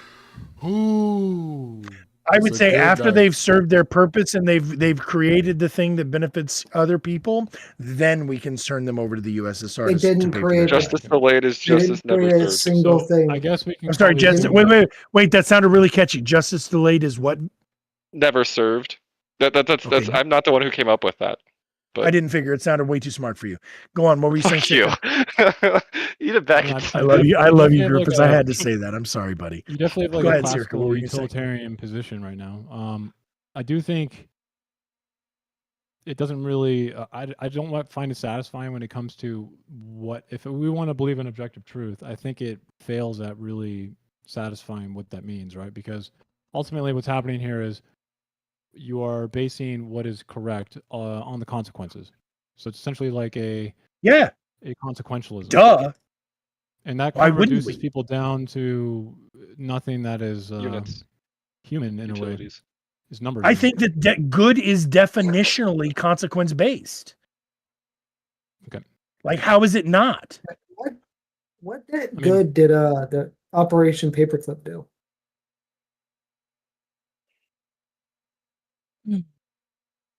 Ended World War II. It's definitely a No, high it bar to didn't. hit. I mean, technically, right now. World War II was already over. No, you're There are right. many No, things I that you think realize are that. not No, I'm beneficial, sorry. right? Got us a space It's almost program. going to be. back to I that. think one of the main Space arguments program, against the this, I think, aliens, comes from Vigi, the aliens. some people Go who on. think that it's impossible to even become a moral person within that system. For instance, like the clothes you buy right now could be seen as something that is utilitarianly not a moral good at all, right? And to like achieve Sweatshops, yeah. that, you have to twist yourself into. Start the over, Circa. demands I'm from sorry. this I was still thinking about Vigi's question. I'm sorry. Please start over. The demands from like this type of really classic utilitarianism are ultimately like they're a little bit unmeetable. Yeah, I mean John Stuart Mill is where he comes from, but yeah. Thank you, so, Emar. like, everything you do in your life in a way is kind of immoral then, right? I mean, Or at least amoral. you'd have to think of how the consequences are coming say from it, amoral. and the way your clothes are made is like an immoral act, right? So it's almost like you can't be a moral person in it. But Why do you think the way my Unless you're clothes are Gandhi. made is immoral? You, Because a Sweatshops. sheep the got way in which sheared the- labor. without his consent? kind Because of, we yeah. didn't I ask mean, the cotton plant if it was okay to cut it off at the stalk? I don't understand. mainly the labor, but yeah. no, Where and it's how it's mostly by it's made. it's mostly labor. Yeah, the labor. Why? Yeah. I mean, I believe in ethically sourced labor. So Do you buy from ethically sourced labor? Do you only buy from Try ethically to. sourced labor? I mean, I don't you- do that hard of research, but if I find out that the Uyghur Muslims are being shipped off into camps, I'm going to do my best to avoid any companies that support that behavior. Yeah. If I find out that Nike has little 10-year-olds sewing in the fucking laces, yeah, I'm not going to buy Nikes anymore. Like, But, like, do if I you're- necessarily go through and double check that all of my articles of clothing are ethically sourced? No, I probably should. But Thank you with for this making me view, feel like a shitty because human it's being. based on maximum utility, right? If if you essentially you're always going to be morally wrong when you fail at what is morally right to do or what you ought to do. So like if you don't take your shoes when you buy new ones to charity, you're failing this worldview objectively in a moral way. I do that Every time. I win. Yes, every time. Now, the if they're catch still here is that- functional, if there's still any use the catch left here in is them, that or the if they're shoes reparable. are just like one example, but what it means. Okay, give me is that another it is example. literally- Yes, I take I all mean, of my there's clothes an to Goodwill. I do not throw. there's an I infinite try my amount, is what best I'm to trying not to say. throw anything away. Huzzah! I Like win. when you buy a car, you're technically polluting the planet because of the Nope, tires. somebody and else is getting oil. the usage of my previous car, sir. Or it's I- going to I go mean, to I a keep junkyard where going somebody's going to further, take it out though. for sources and parts. I You're mean, you don't still really, when you buy a polluting the car, you don't really planet, know yeah, exactly where when it's you- going to go when you after drive. you sell it. I mean, it could. I absolutely know just where think I about the send it oil. whenever I When you sell got it. I your oil sold it. changed, I right? know who I sold it to. Now, if the next person makes a terrible, immoral decision about what they do with it next, that's beyond my control. But yes, whenever I sell it to the Agent junkyard, relative, then, right? I don't know. That's a fun definition. Use that. You say it without Agent the relative. term.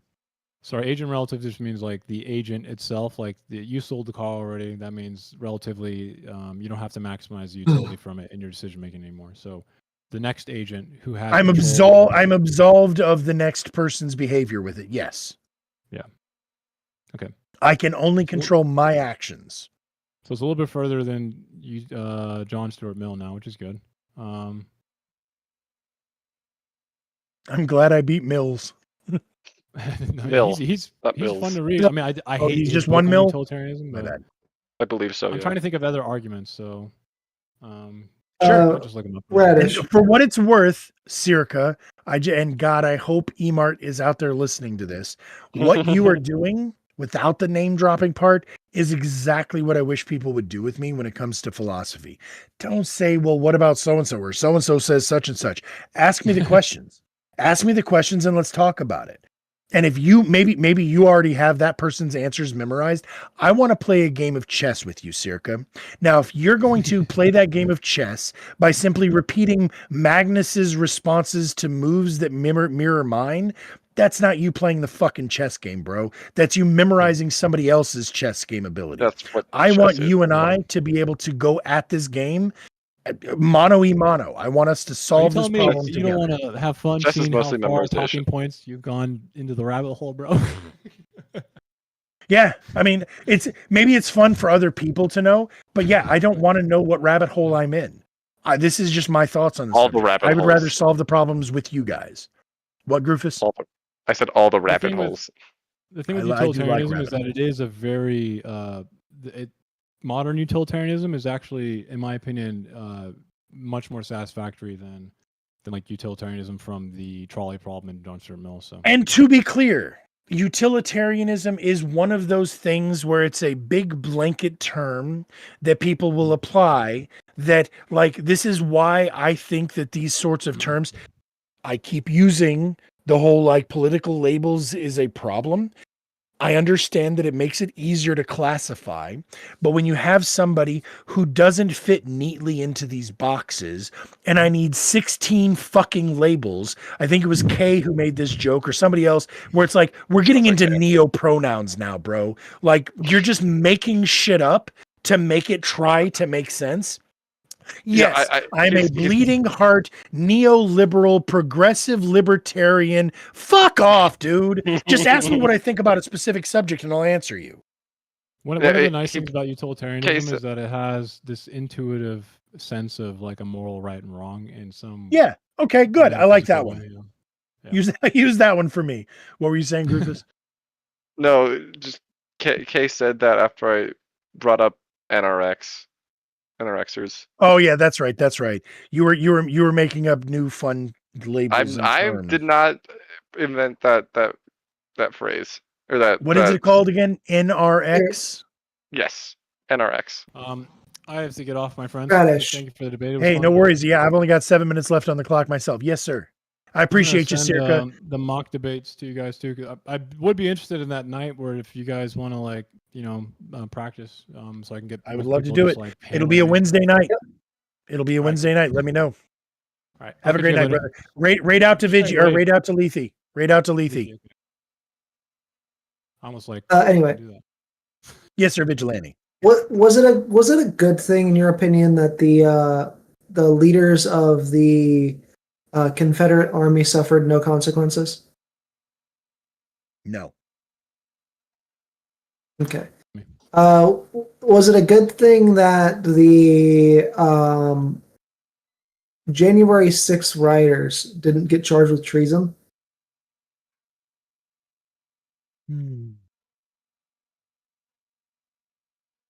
Okay, so I'm going to quickly Google the definition of the word treason, just so that I can make sure, because there were several insurrection, treason. There was a few others that were thrown around. Treason is Radish, make sure it's the definitionally one. Look up the definition in the Constitution, since we're doing a U.S. legal. the crime of Talk about betraying. legal I'm going system. to use Oxford first.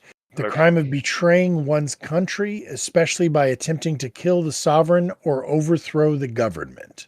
Okay. So I do not believe that what they did was inherently treasonous. While it was ill-advised, their motivation was not the overthrow of the government, but in their mindset, they believed they were preventing the overthrow of the government. And so I would say that intention matters in this. Wait, I just want to make sure before you finish the sentence that you remember who they wanted to hang. A member of their own party, right? Yes. So again, because they believed that their country was being overthrown. I'm not saying that I agree with them, but I am saying that at least within their mindset, they believed they were doing the patriotic and moral thing. So I do not believe that what they were doing was inherently treasonous. I think it was ill-motivated. I think it was ill-advised. I think that they had been persuaded to make bad decisions, and I feel that they were susceptible to propaganda, but I do not necessarily believe that it was inherently treasonous. Radish, Yes, sir. I think Vigi had more questions. Interesting. I see. I'm going to read it while Vigi's asking questions. Go ahead, sir. So, I mean, I heavily disagree that context of what they believe that they were doing matters. Because I mean, so like, then you don't believe self-defense is a valid defense against homicide? Because if you say motivation doesn't matter, then self-defense is not valid. No. Yeah, okay. So real quick, clause 1 meaning, based on what Grufus is putting up here, the constitutional definition of treason makes it even more unlikely that they should have been tried for treason.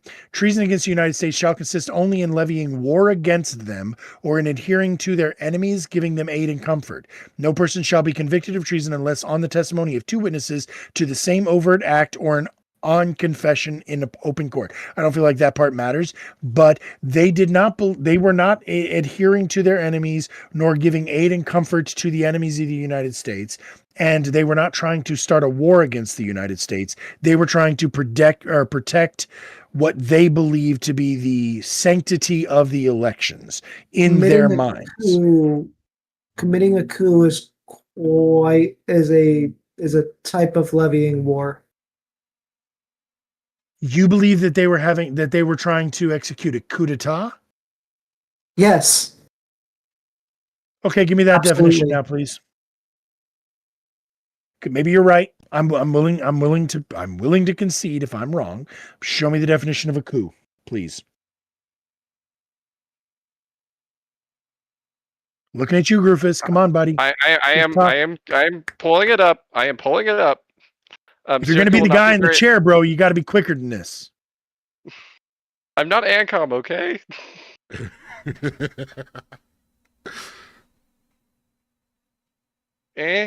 Shit. So good.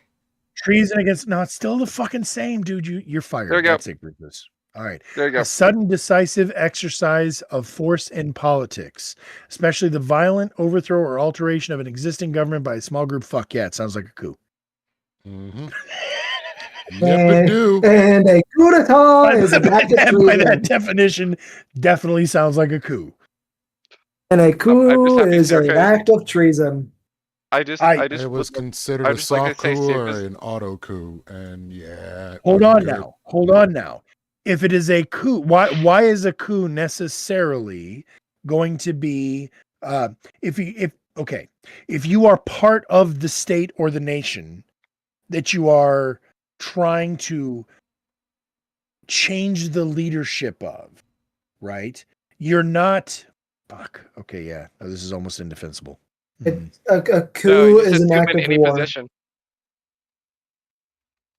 What'd you say, Rufus?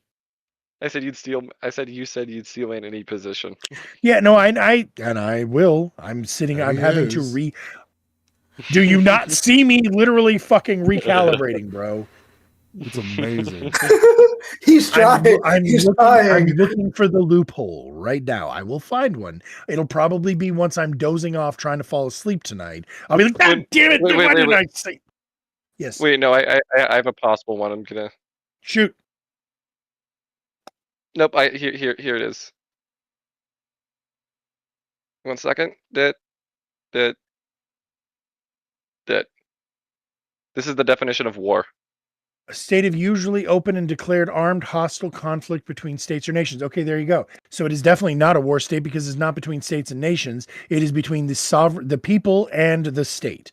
So again, I would agree that it was an attempted revolution, but that doesn't necessarily mean that it was an attempted coup. Is fighting terrorist groups an act of war?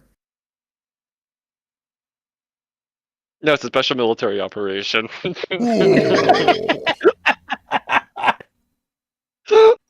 It's a conflict. This conversation just keeps getting better and better. I'm glad I went offline. You know, long ago, the thing is, like, when he gave you that, I knew the thing is, like, when he gave you that, before you even said what you said, I already had that point ready. I know. So once again, this is the bad faith of vigilante. That's okay. It's okay. I can deal Well, with it. he's trying to demonstrate to you that he can can be bad faith by asking leading questions where he knows whatever answer you give, it's probably going to be bad. Shit. Sure. No, of course. Well, and for what it's worth, I'm really good at caging my definitions and terms so as to avoid that. Like I will prevent you from boxing me into a definition. But I will also, unfortunately, this is where my good faith tendencies always show up because you literally you just literally saw me say, fuck, this might be indefensible, right? Like I will acknowledge when I see the trap and be like, fuck, okay, hang on, let me tap dance. So once again, a state of usually open and declared armed hostile conflict between states and nations. It was not an act of war because it was not between different states or nations. Definition. It was the citizens rising up against what they perceive to be a tyrannical government, which is something that is codified in our Second Amendment. Yeah, which is why That's how I did it. Just took me a second. Why I proceeded to ask the next question of, is fighting terrorists war? No. So, Radish, okay, hold on. If those terrorists are from outside of that nation or state, if they are people within their own state, if they are sovereign citizens, then they are not going to be terrorists definitionally. Or it would not be war. I'm sorry. They would be terrorists. I apologize. They would be terrorists, but they would not be warfare. Go ahead. What were you saying? I'm sorry, Griffiths. I was also doing a little bit of the bad faith. If you look at the second definition of war I put up. A struggle or competition between opposing forces or for a particular end. Okay, so once again, I would say that an opposing force gives some sort of an implication of an organization or group planning. Right. And I do not believe that January 6th had a cohesive or coherent plan. I think that there was a group of like-minded individuals who came together for a ill-conceived political movement. I disagree. Fortunately, you're wrong. You think that we there was had planning? yes, absolutely. There may have been a couple of people, but go ahead. Sorry. So we have some public evidence of there being planning, specifically via the Proud Boys How and other militia pervasive was groups. the planning, Vigi? Let me ask you that. Was it a couple of individuals who were the actors that, like the rabble rousers, who had a plan? How many of the people that showed up at January 6th do you believe were being used as opposed to were part of that plan? I would say a lot of the people that showed up probably weren't part of that plan, and were being used. But there was a very coherent, solid plan that was arranged between the leadership of a couple different militia groups, including the Proud Boys, and some very specific Yes, I consider them a terrorist group, but that's a different story. Kind of like Antifa. Got it. No, I think the Proud Boys actually fit the definition of terrorist. Okay. But by specifically trying to execute political gains through fear and threat. Yes, because Antifa never does that. The difference is they're an actual group, or Antifa is not an actual group. I've seen the mailing lists, bro. I've seen the Facebook groups. There are groups with an organization leader, but they're still somewhat they can still be somewhat organized. Yeah. I see. So there has to be a single leader for it to be considered an organization. Yes. Or group. Okay. Group okay. So as long as we don't have a single leader, we will never be able to call it a terrorist organization. Who would even be the leader of the Proud Boys, anyways? Enrico Tarrio. Yeah, Enrico Tarrio. No, okay, I didn't know that. Well, he was during January 6th. Okay. He was. He's not. Fucking... He's not anymore. But no, I'm pretty sure I saw him on somebody's debate panel the other day. He showed up on wow, Wix. that's how we have fallen. Was it Wick? Okay. He was on Wix at one point. No, that makes sense. I want to say a few weeks ago with Kung Fu Joe and Destiny. It was recent. Yes, that was the one. Yeah, it was Destiny v. And he Enrique was Tarrio broadcasting from a and freaking like a lobby somewhere. It was so goofy. He was for his prison cell. Completely unrelated, but there has been this is another thing that's kind of a becoming a pet peeve of mine. Is it's like, look, I get that not all of us have a cool like structure or studio or whatever. Not everybody has a beautiful, comfortable desk chair or the fancy mic. I get it. But bro, if the best thing you can do is talk into your fucking cell phone in a goddamn public lobby, get out of here. Get the fuck out of here with that. You are a joke and you're proving it. Yeah, you're a chatter, bro. You're a viewer. You're an audience member. Get out of here. Back to the organization structure. So members, God damn it, leadership of the Proud Boys, including I know I tried, including Enrique Tarrio, organized with Lauren Boebert and a couple other people to get tours of the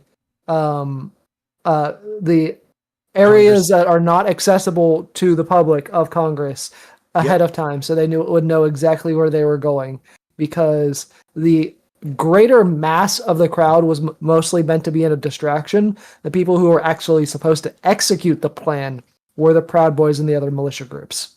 Mm-hmm. Okay. Now, how many people are required for it to be a opposing force? 1, 2, 5, 10? How many people does it have to be for it to be quantified as an organization in your mind, Vigi? At minimum, I'd say at least 3. Three's a crowd. All right, got it. So 3 people, three's company, four's a crowd. So 3 people have to collaborate or conspire for it to be a actual coup.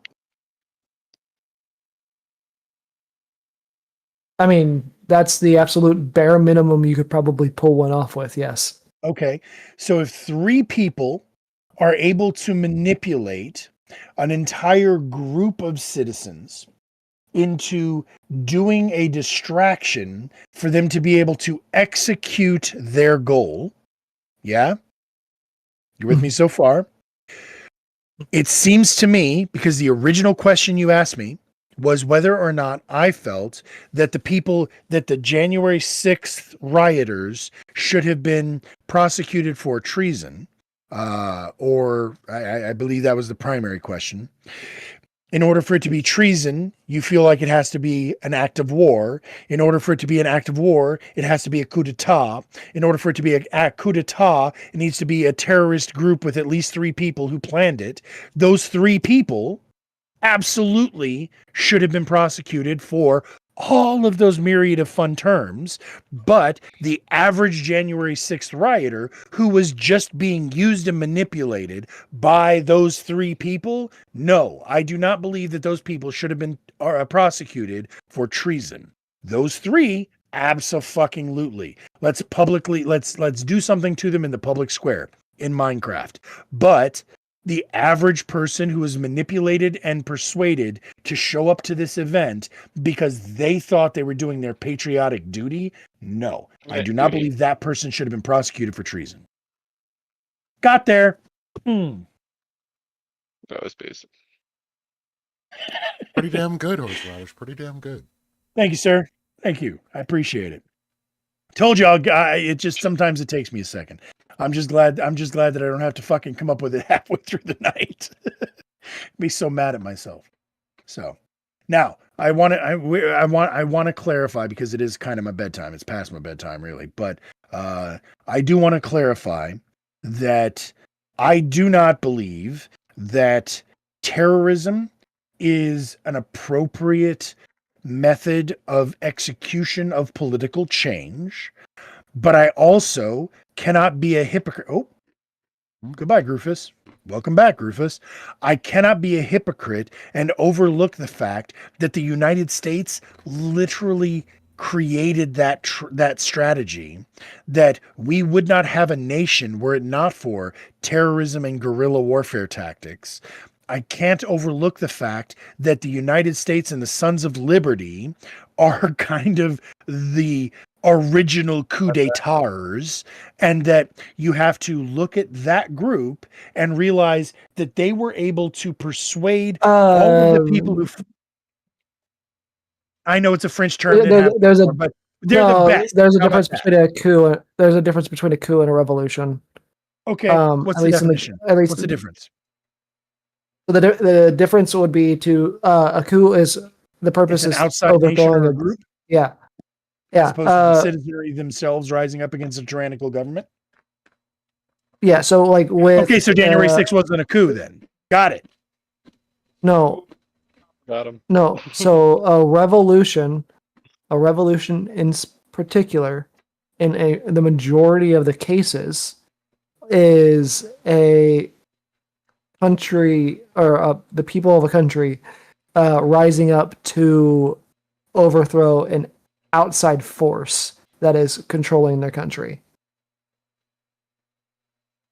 There's only a couple examples that I can think of where the ruler where a revolution happened where the rulers were members of said country. Those being Russia and France.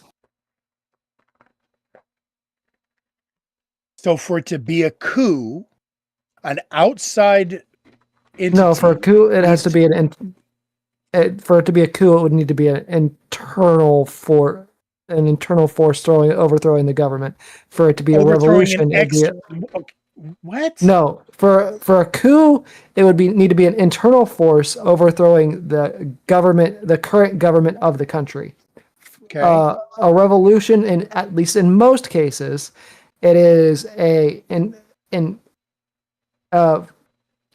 force of an occupied country, like the United States at the time, overthrowing, or not really We overthrowing. weren't an occupied country. We were owned by the British. Like they were not an outside entity. We were their entity. We were their. We were a territory. Sure, we were still theirs. They were here. They were the reason we were here. It's not adding up here, Mr. Vigilante. I'm sorry. I mean, I consider a country that is ruling over a territory an outside force. So, like with Puerto Rico, for example, I consider us an outside ruling force in Puerto Rico. Let's say there's absolutely a difference between an outside country coming in and taking over an existing group and then calling it theirs versus an outside country sending people into a new space, having them set up a colony and it being theirs definitionally, right? So the British didn't come over here and say, all you fuckers are ours now. No, they sent the people here and said, hey, go make more Britain, right?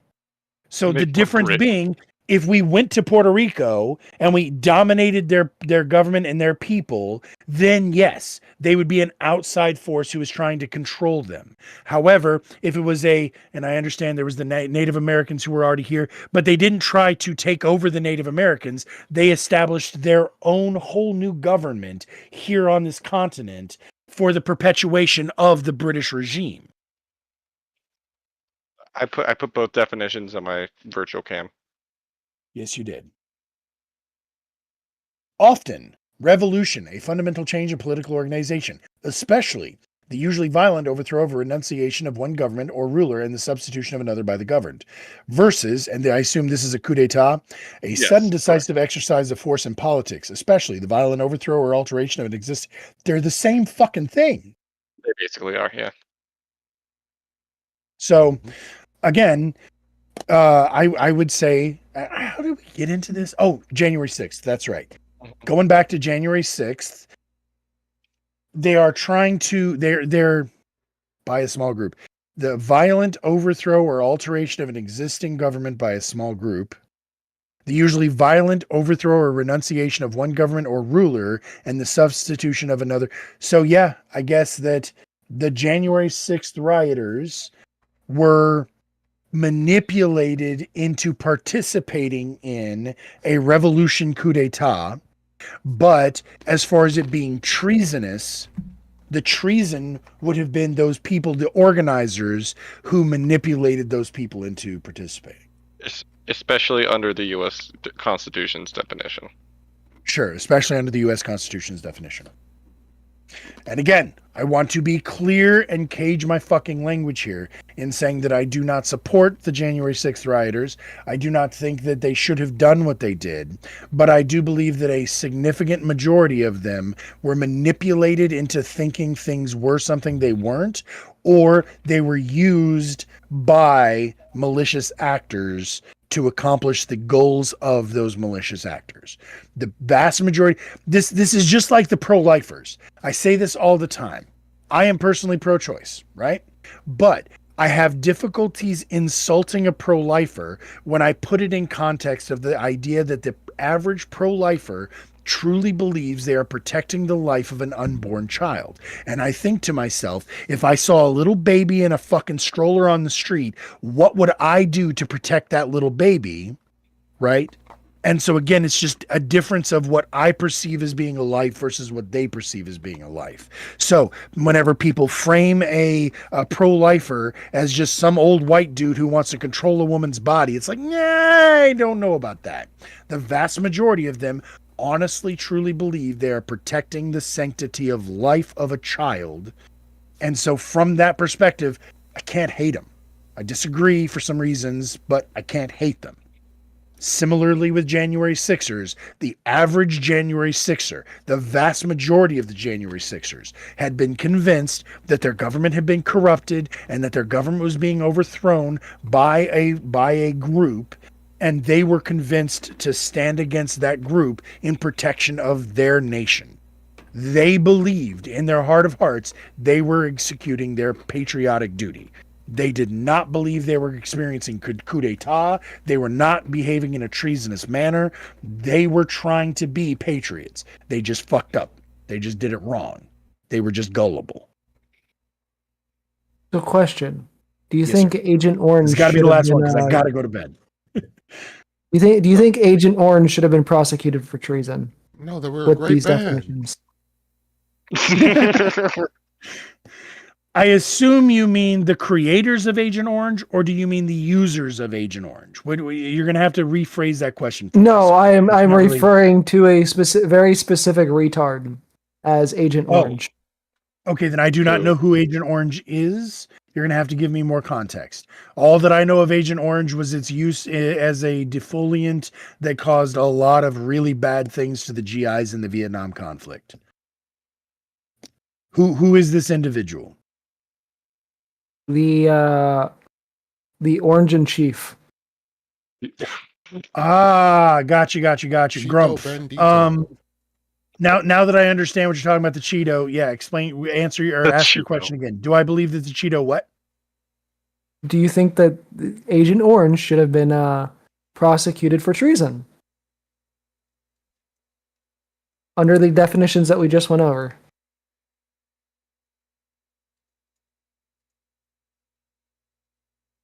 You already know my answer. I'm going to be honest with you, Vigi. I would have to go back and relitigate this from scratch. I believe, because again, I would have to go back through all of the definitions, literally what you just saw me do, again, and look at it from that perspective.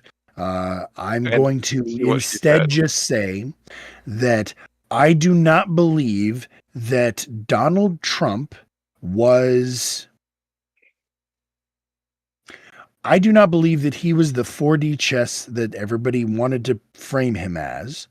I believe that Donald Trump was a means to an end of a small group of people. I think that Donald Trump was actually used.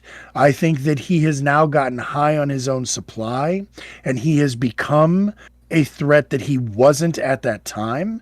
I think that at that time, he was more of a figurehead than an actual organizer, motivator, or tactician. Like, he was not the person who had the plan. The plan was built by others, and he was simply the figurehead that people used to rally behind.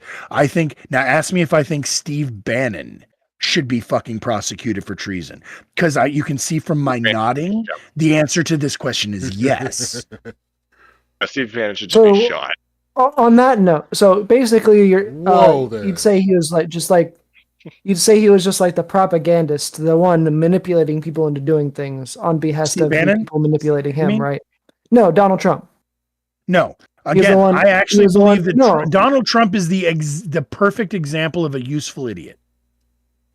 Well, I mean, he would have been the one manipulating the masses into doing what the people manipulating Barely. him were doing, right? Honestly, if you go back and you look, I do not think that Donald Trump is a rabble rouser. He was literally using WWF fucking tactics.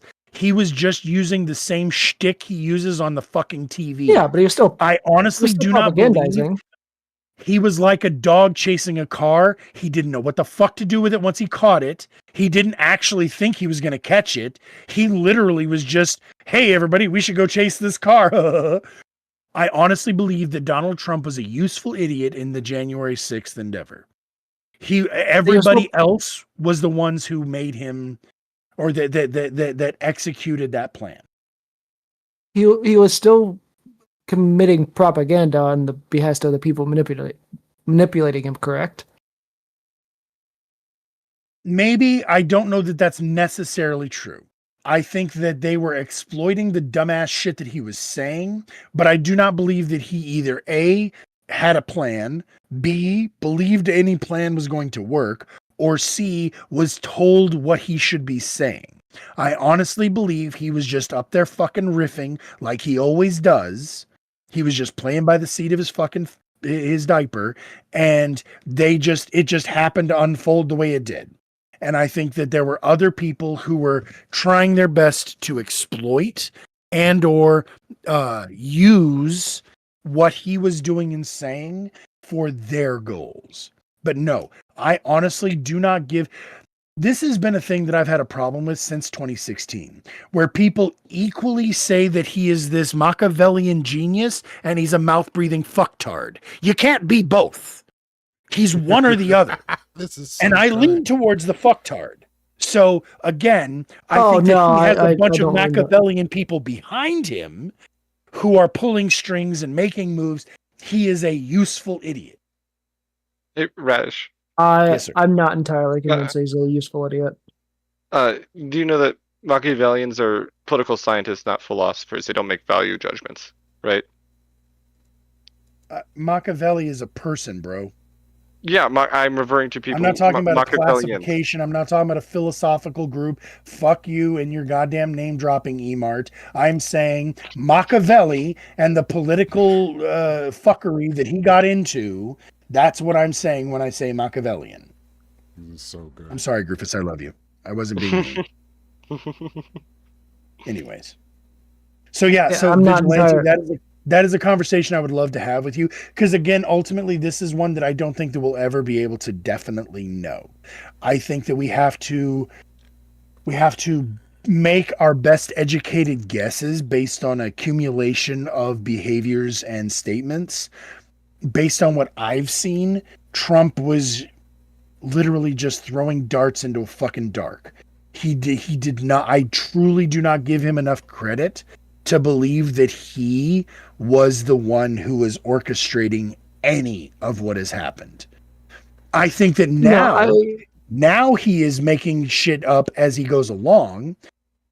But even that, I think that for the most part, he's just doing, and as somebody else said this earlier, if you're nice to him, if he likes you, if he thinks that you like him, he'll do what you say, as long as you demonstrate the appropriate level of fealty. Say what?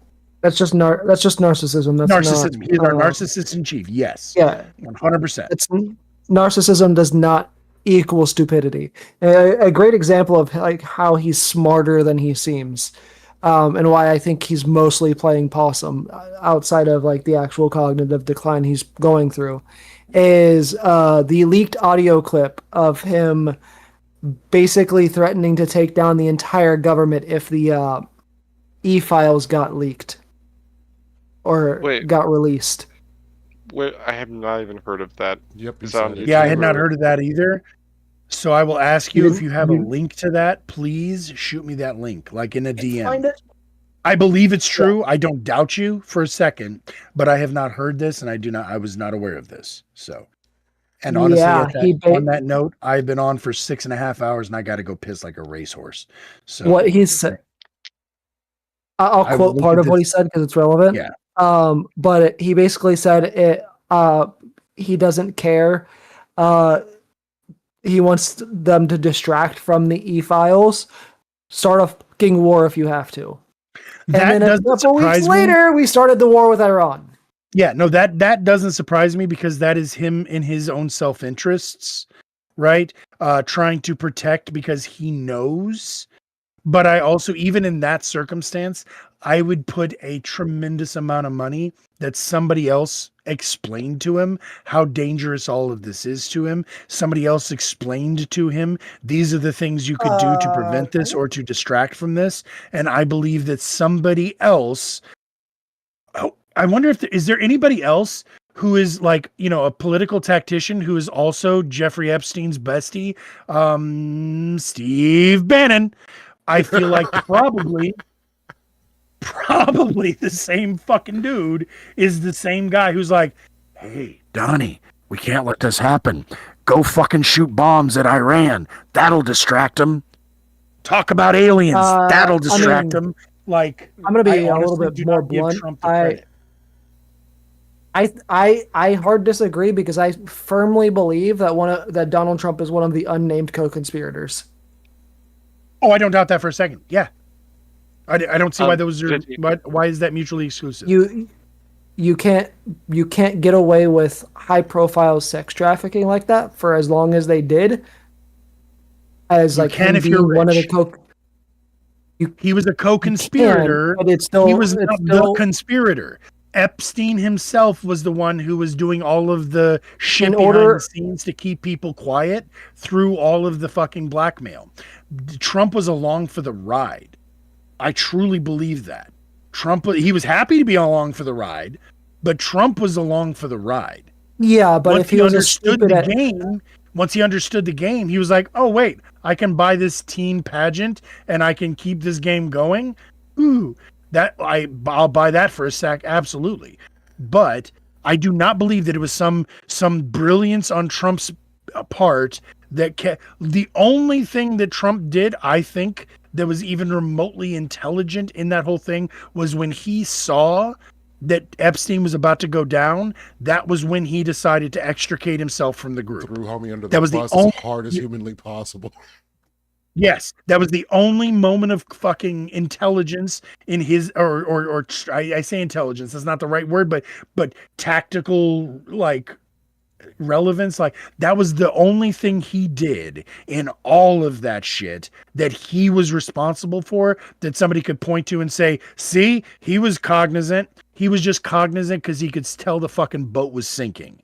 And he was the narcissist in chief, got his own self onto the fucking lifeboat and said, fuck the rest of y'all. Well, I mean, him not getting caught with selling people to Epstein, it shows his at least intelligence in it, being able to hide it. Shows his finances. Because and Epstein's involvement in the intelligence organizations. Epstein kept it secret, not Trump. Epstein kept it hidden, not Trump. 1,000% I'm certain of this. It still would have taken a degree of. By the way, I do love being my able to life. hide it I've on never, Trump's part. ever hurt myself, and everything I say here is just hypothetical and alleged. I am also not suicidal. Me three. And I'm in general good health, for what it's worth. My doctor says so.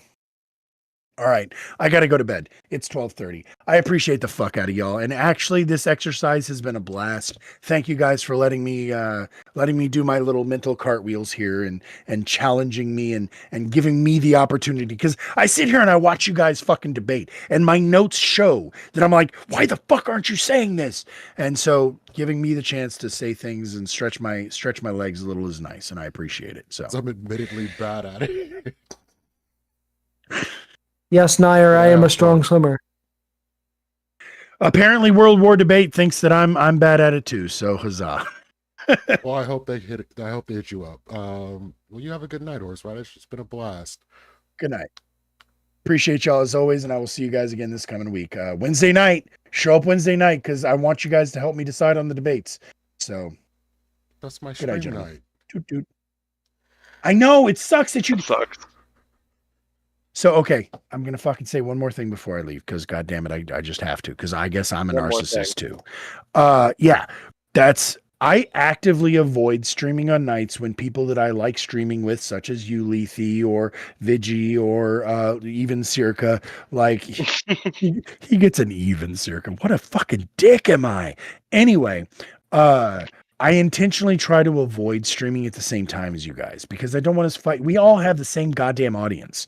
Like, we know this. Like, my little thing says, hey, people Utah or people who watch you also watch all of these people. And I try not to like make people make a choice between us. Like, I don't want the kids to have to choose between mom and dad, right? But I only have certain nights of the week that I can do this, and Wednesday, Friday, Saturday. So what I think is at some point, you and I need to start doing more collaborative shit on Wednesday night. That's the key, is as long as we're streaming together, right? So maybe movie nights. Like, what do you usually do on your Wednesday nights, Lethe? I act a complete ass. You can see I'm okay with acting an ass, man. Like, I don't mind. Yeah, I just play That's crazy not a stuff. problem. I watch videos, depending on what's going on. Like, I may even like get into like whatever the current politics are, or I'll just start watching food videos and just whatever. Like, it really doesn't matter. I just have. So you're literally just stream of conscious stoner viewing. Yes. Got it. Okay.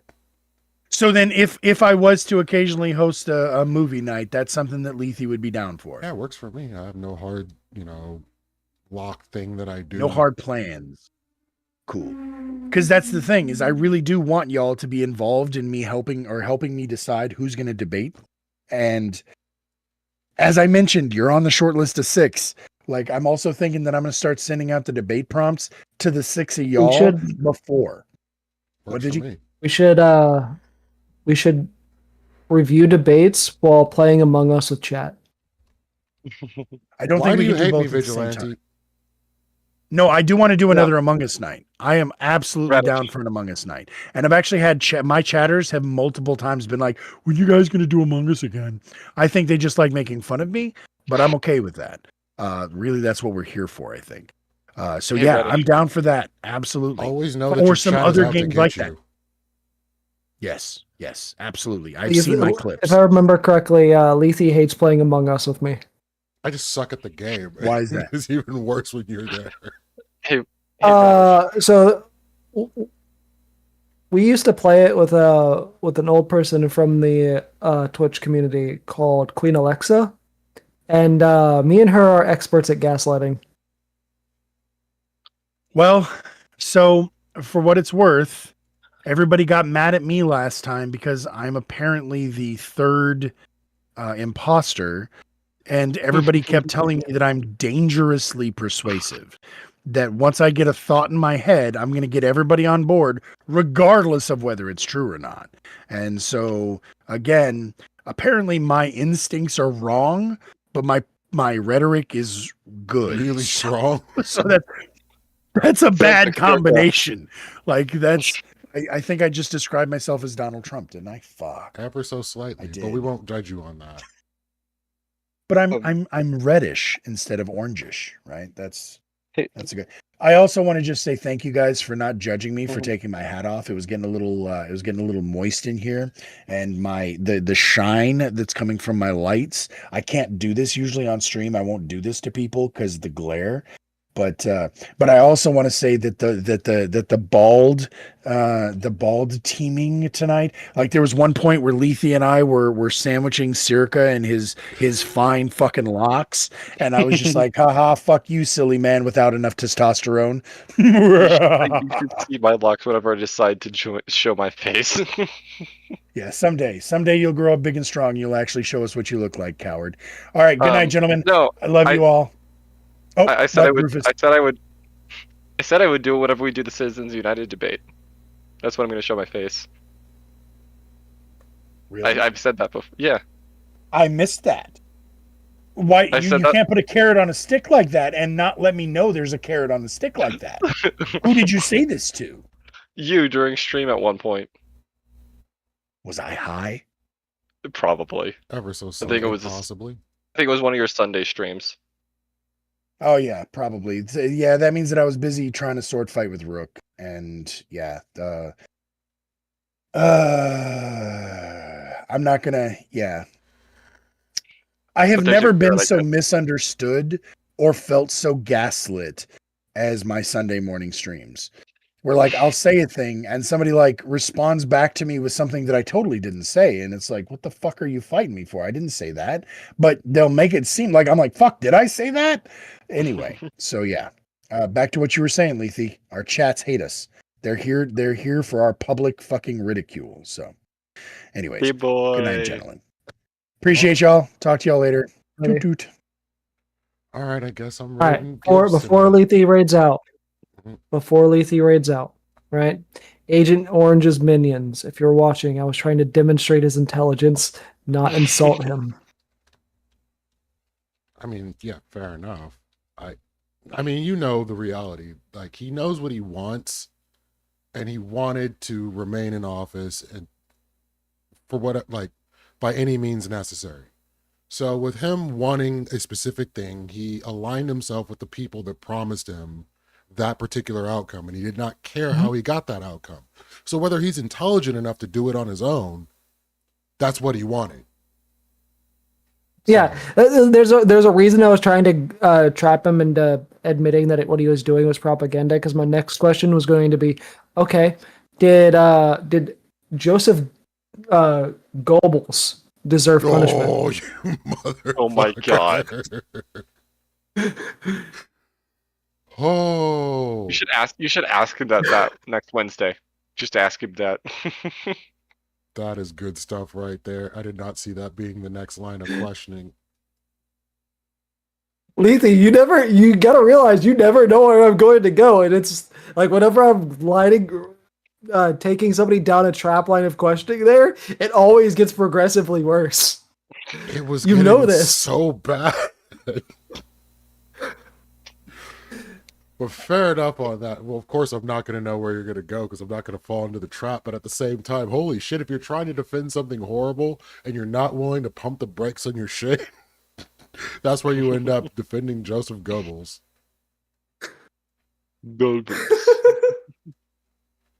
No, sir. All right, we raiding Gibbs. Joseph Y'all have a good Marbles. night. Thank you for hanging out with me. Chat, you guys are always the greatest. And for everybody that's new, thank you for coming through. Come back anytime. I'll be back up on Wednesday, then again on another Saturday. So come hang out with us. As always, chat, you are the true winners tonight. Catch y'all next time. Nerd.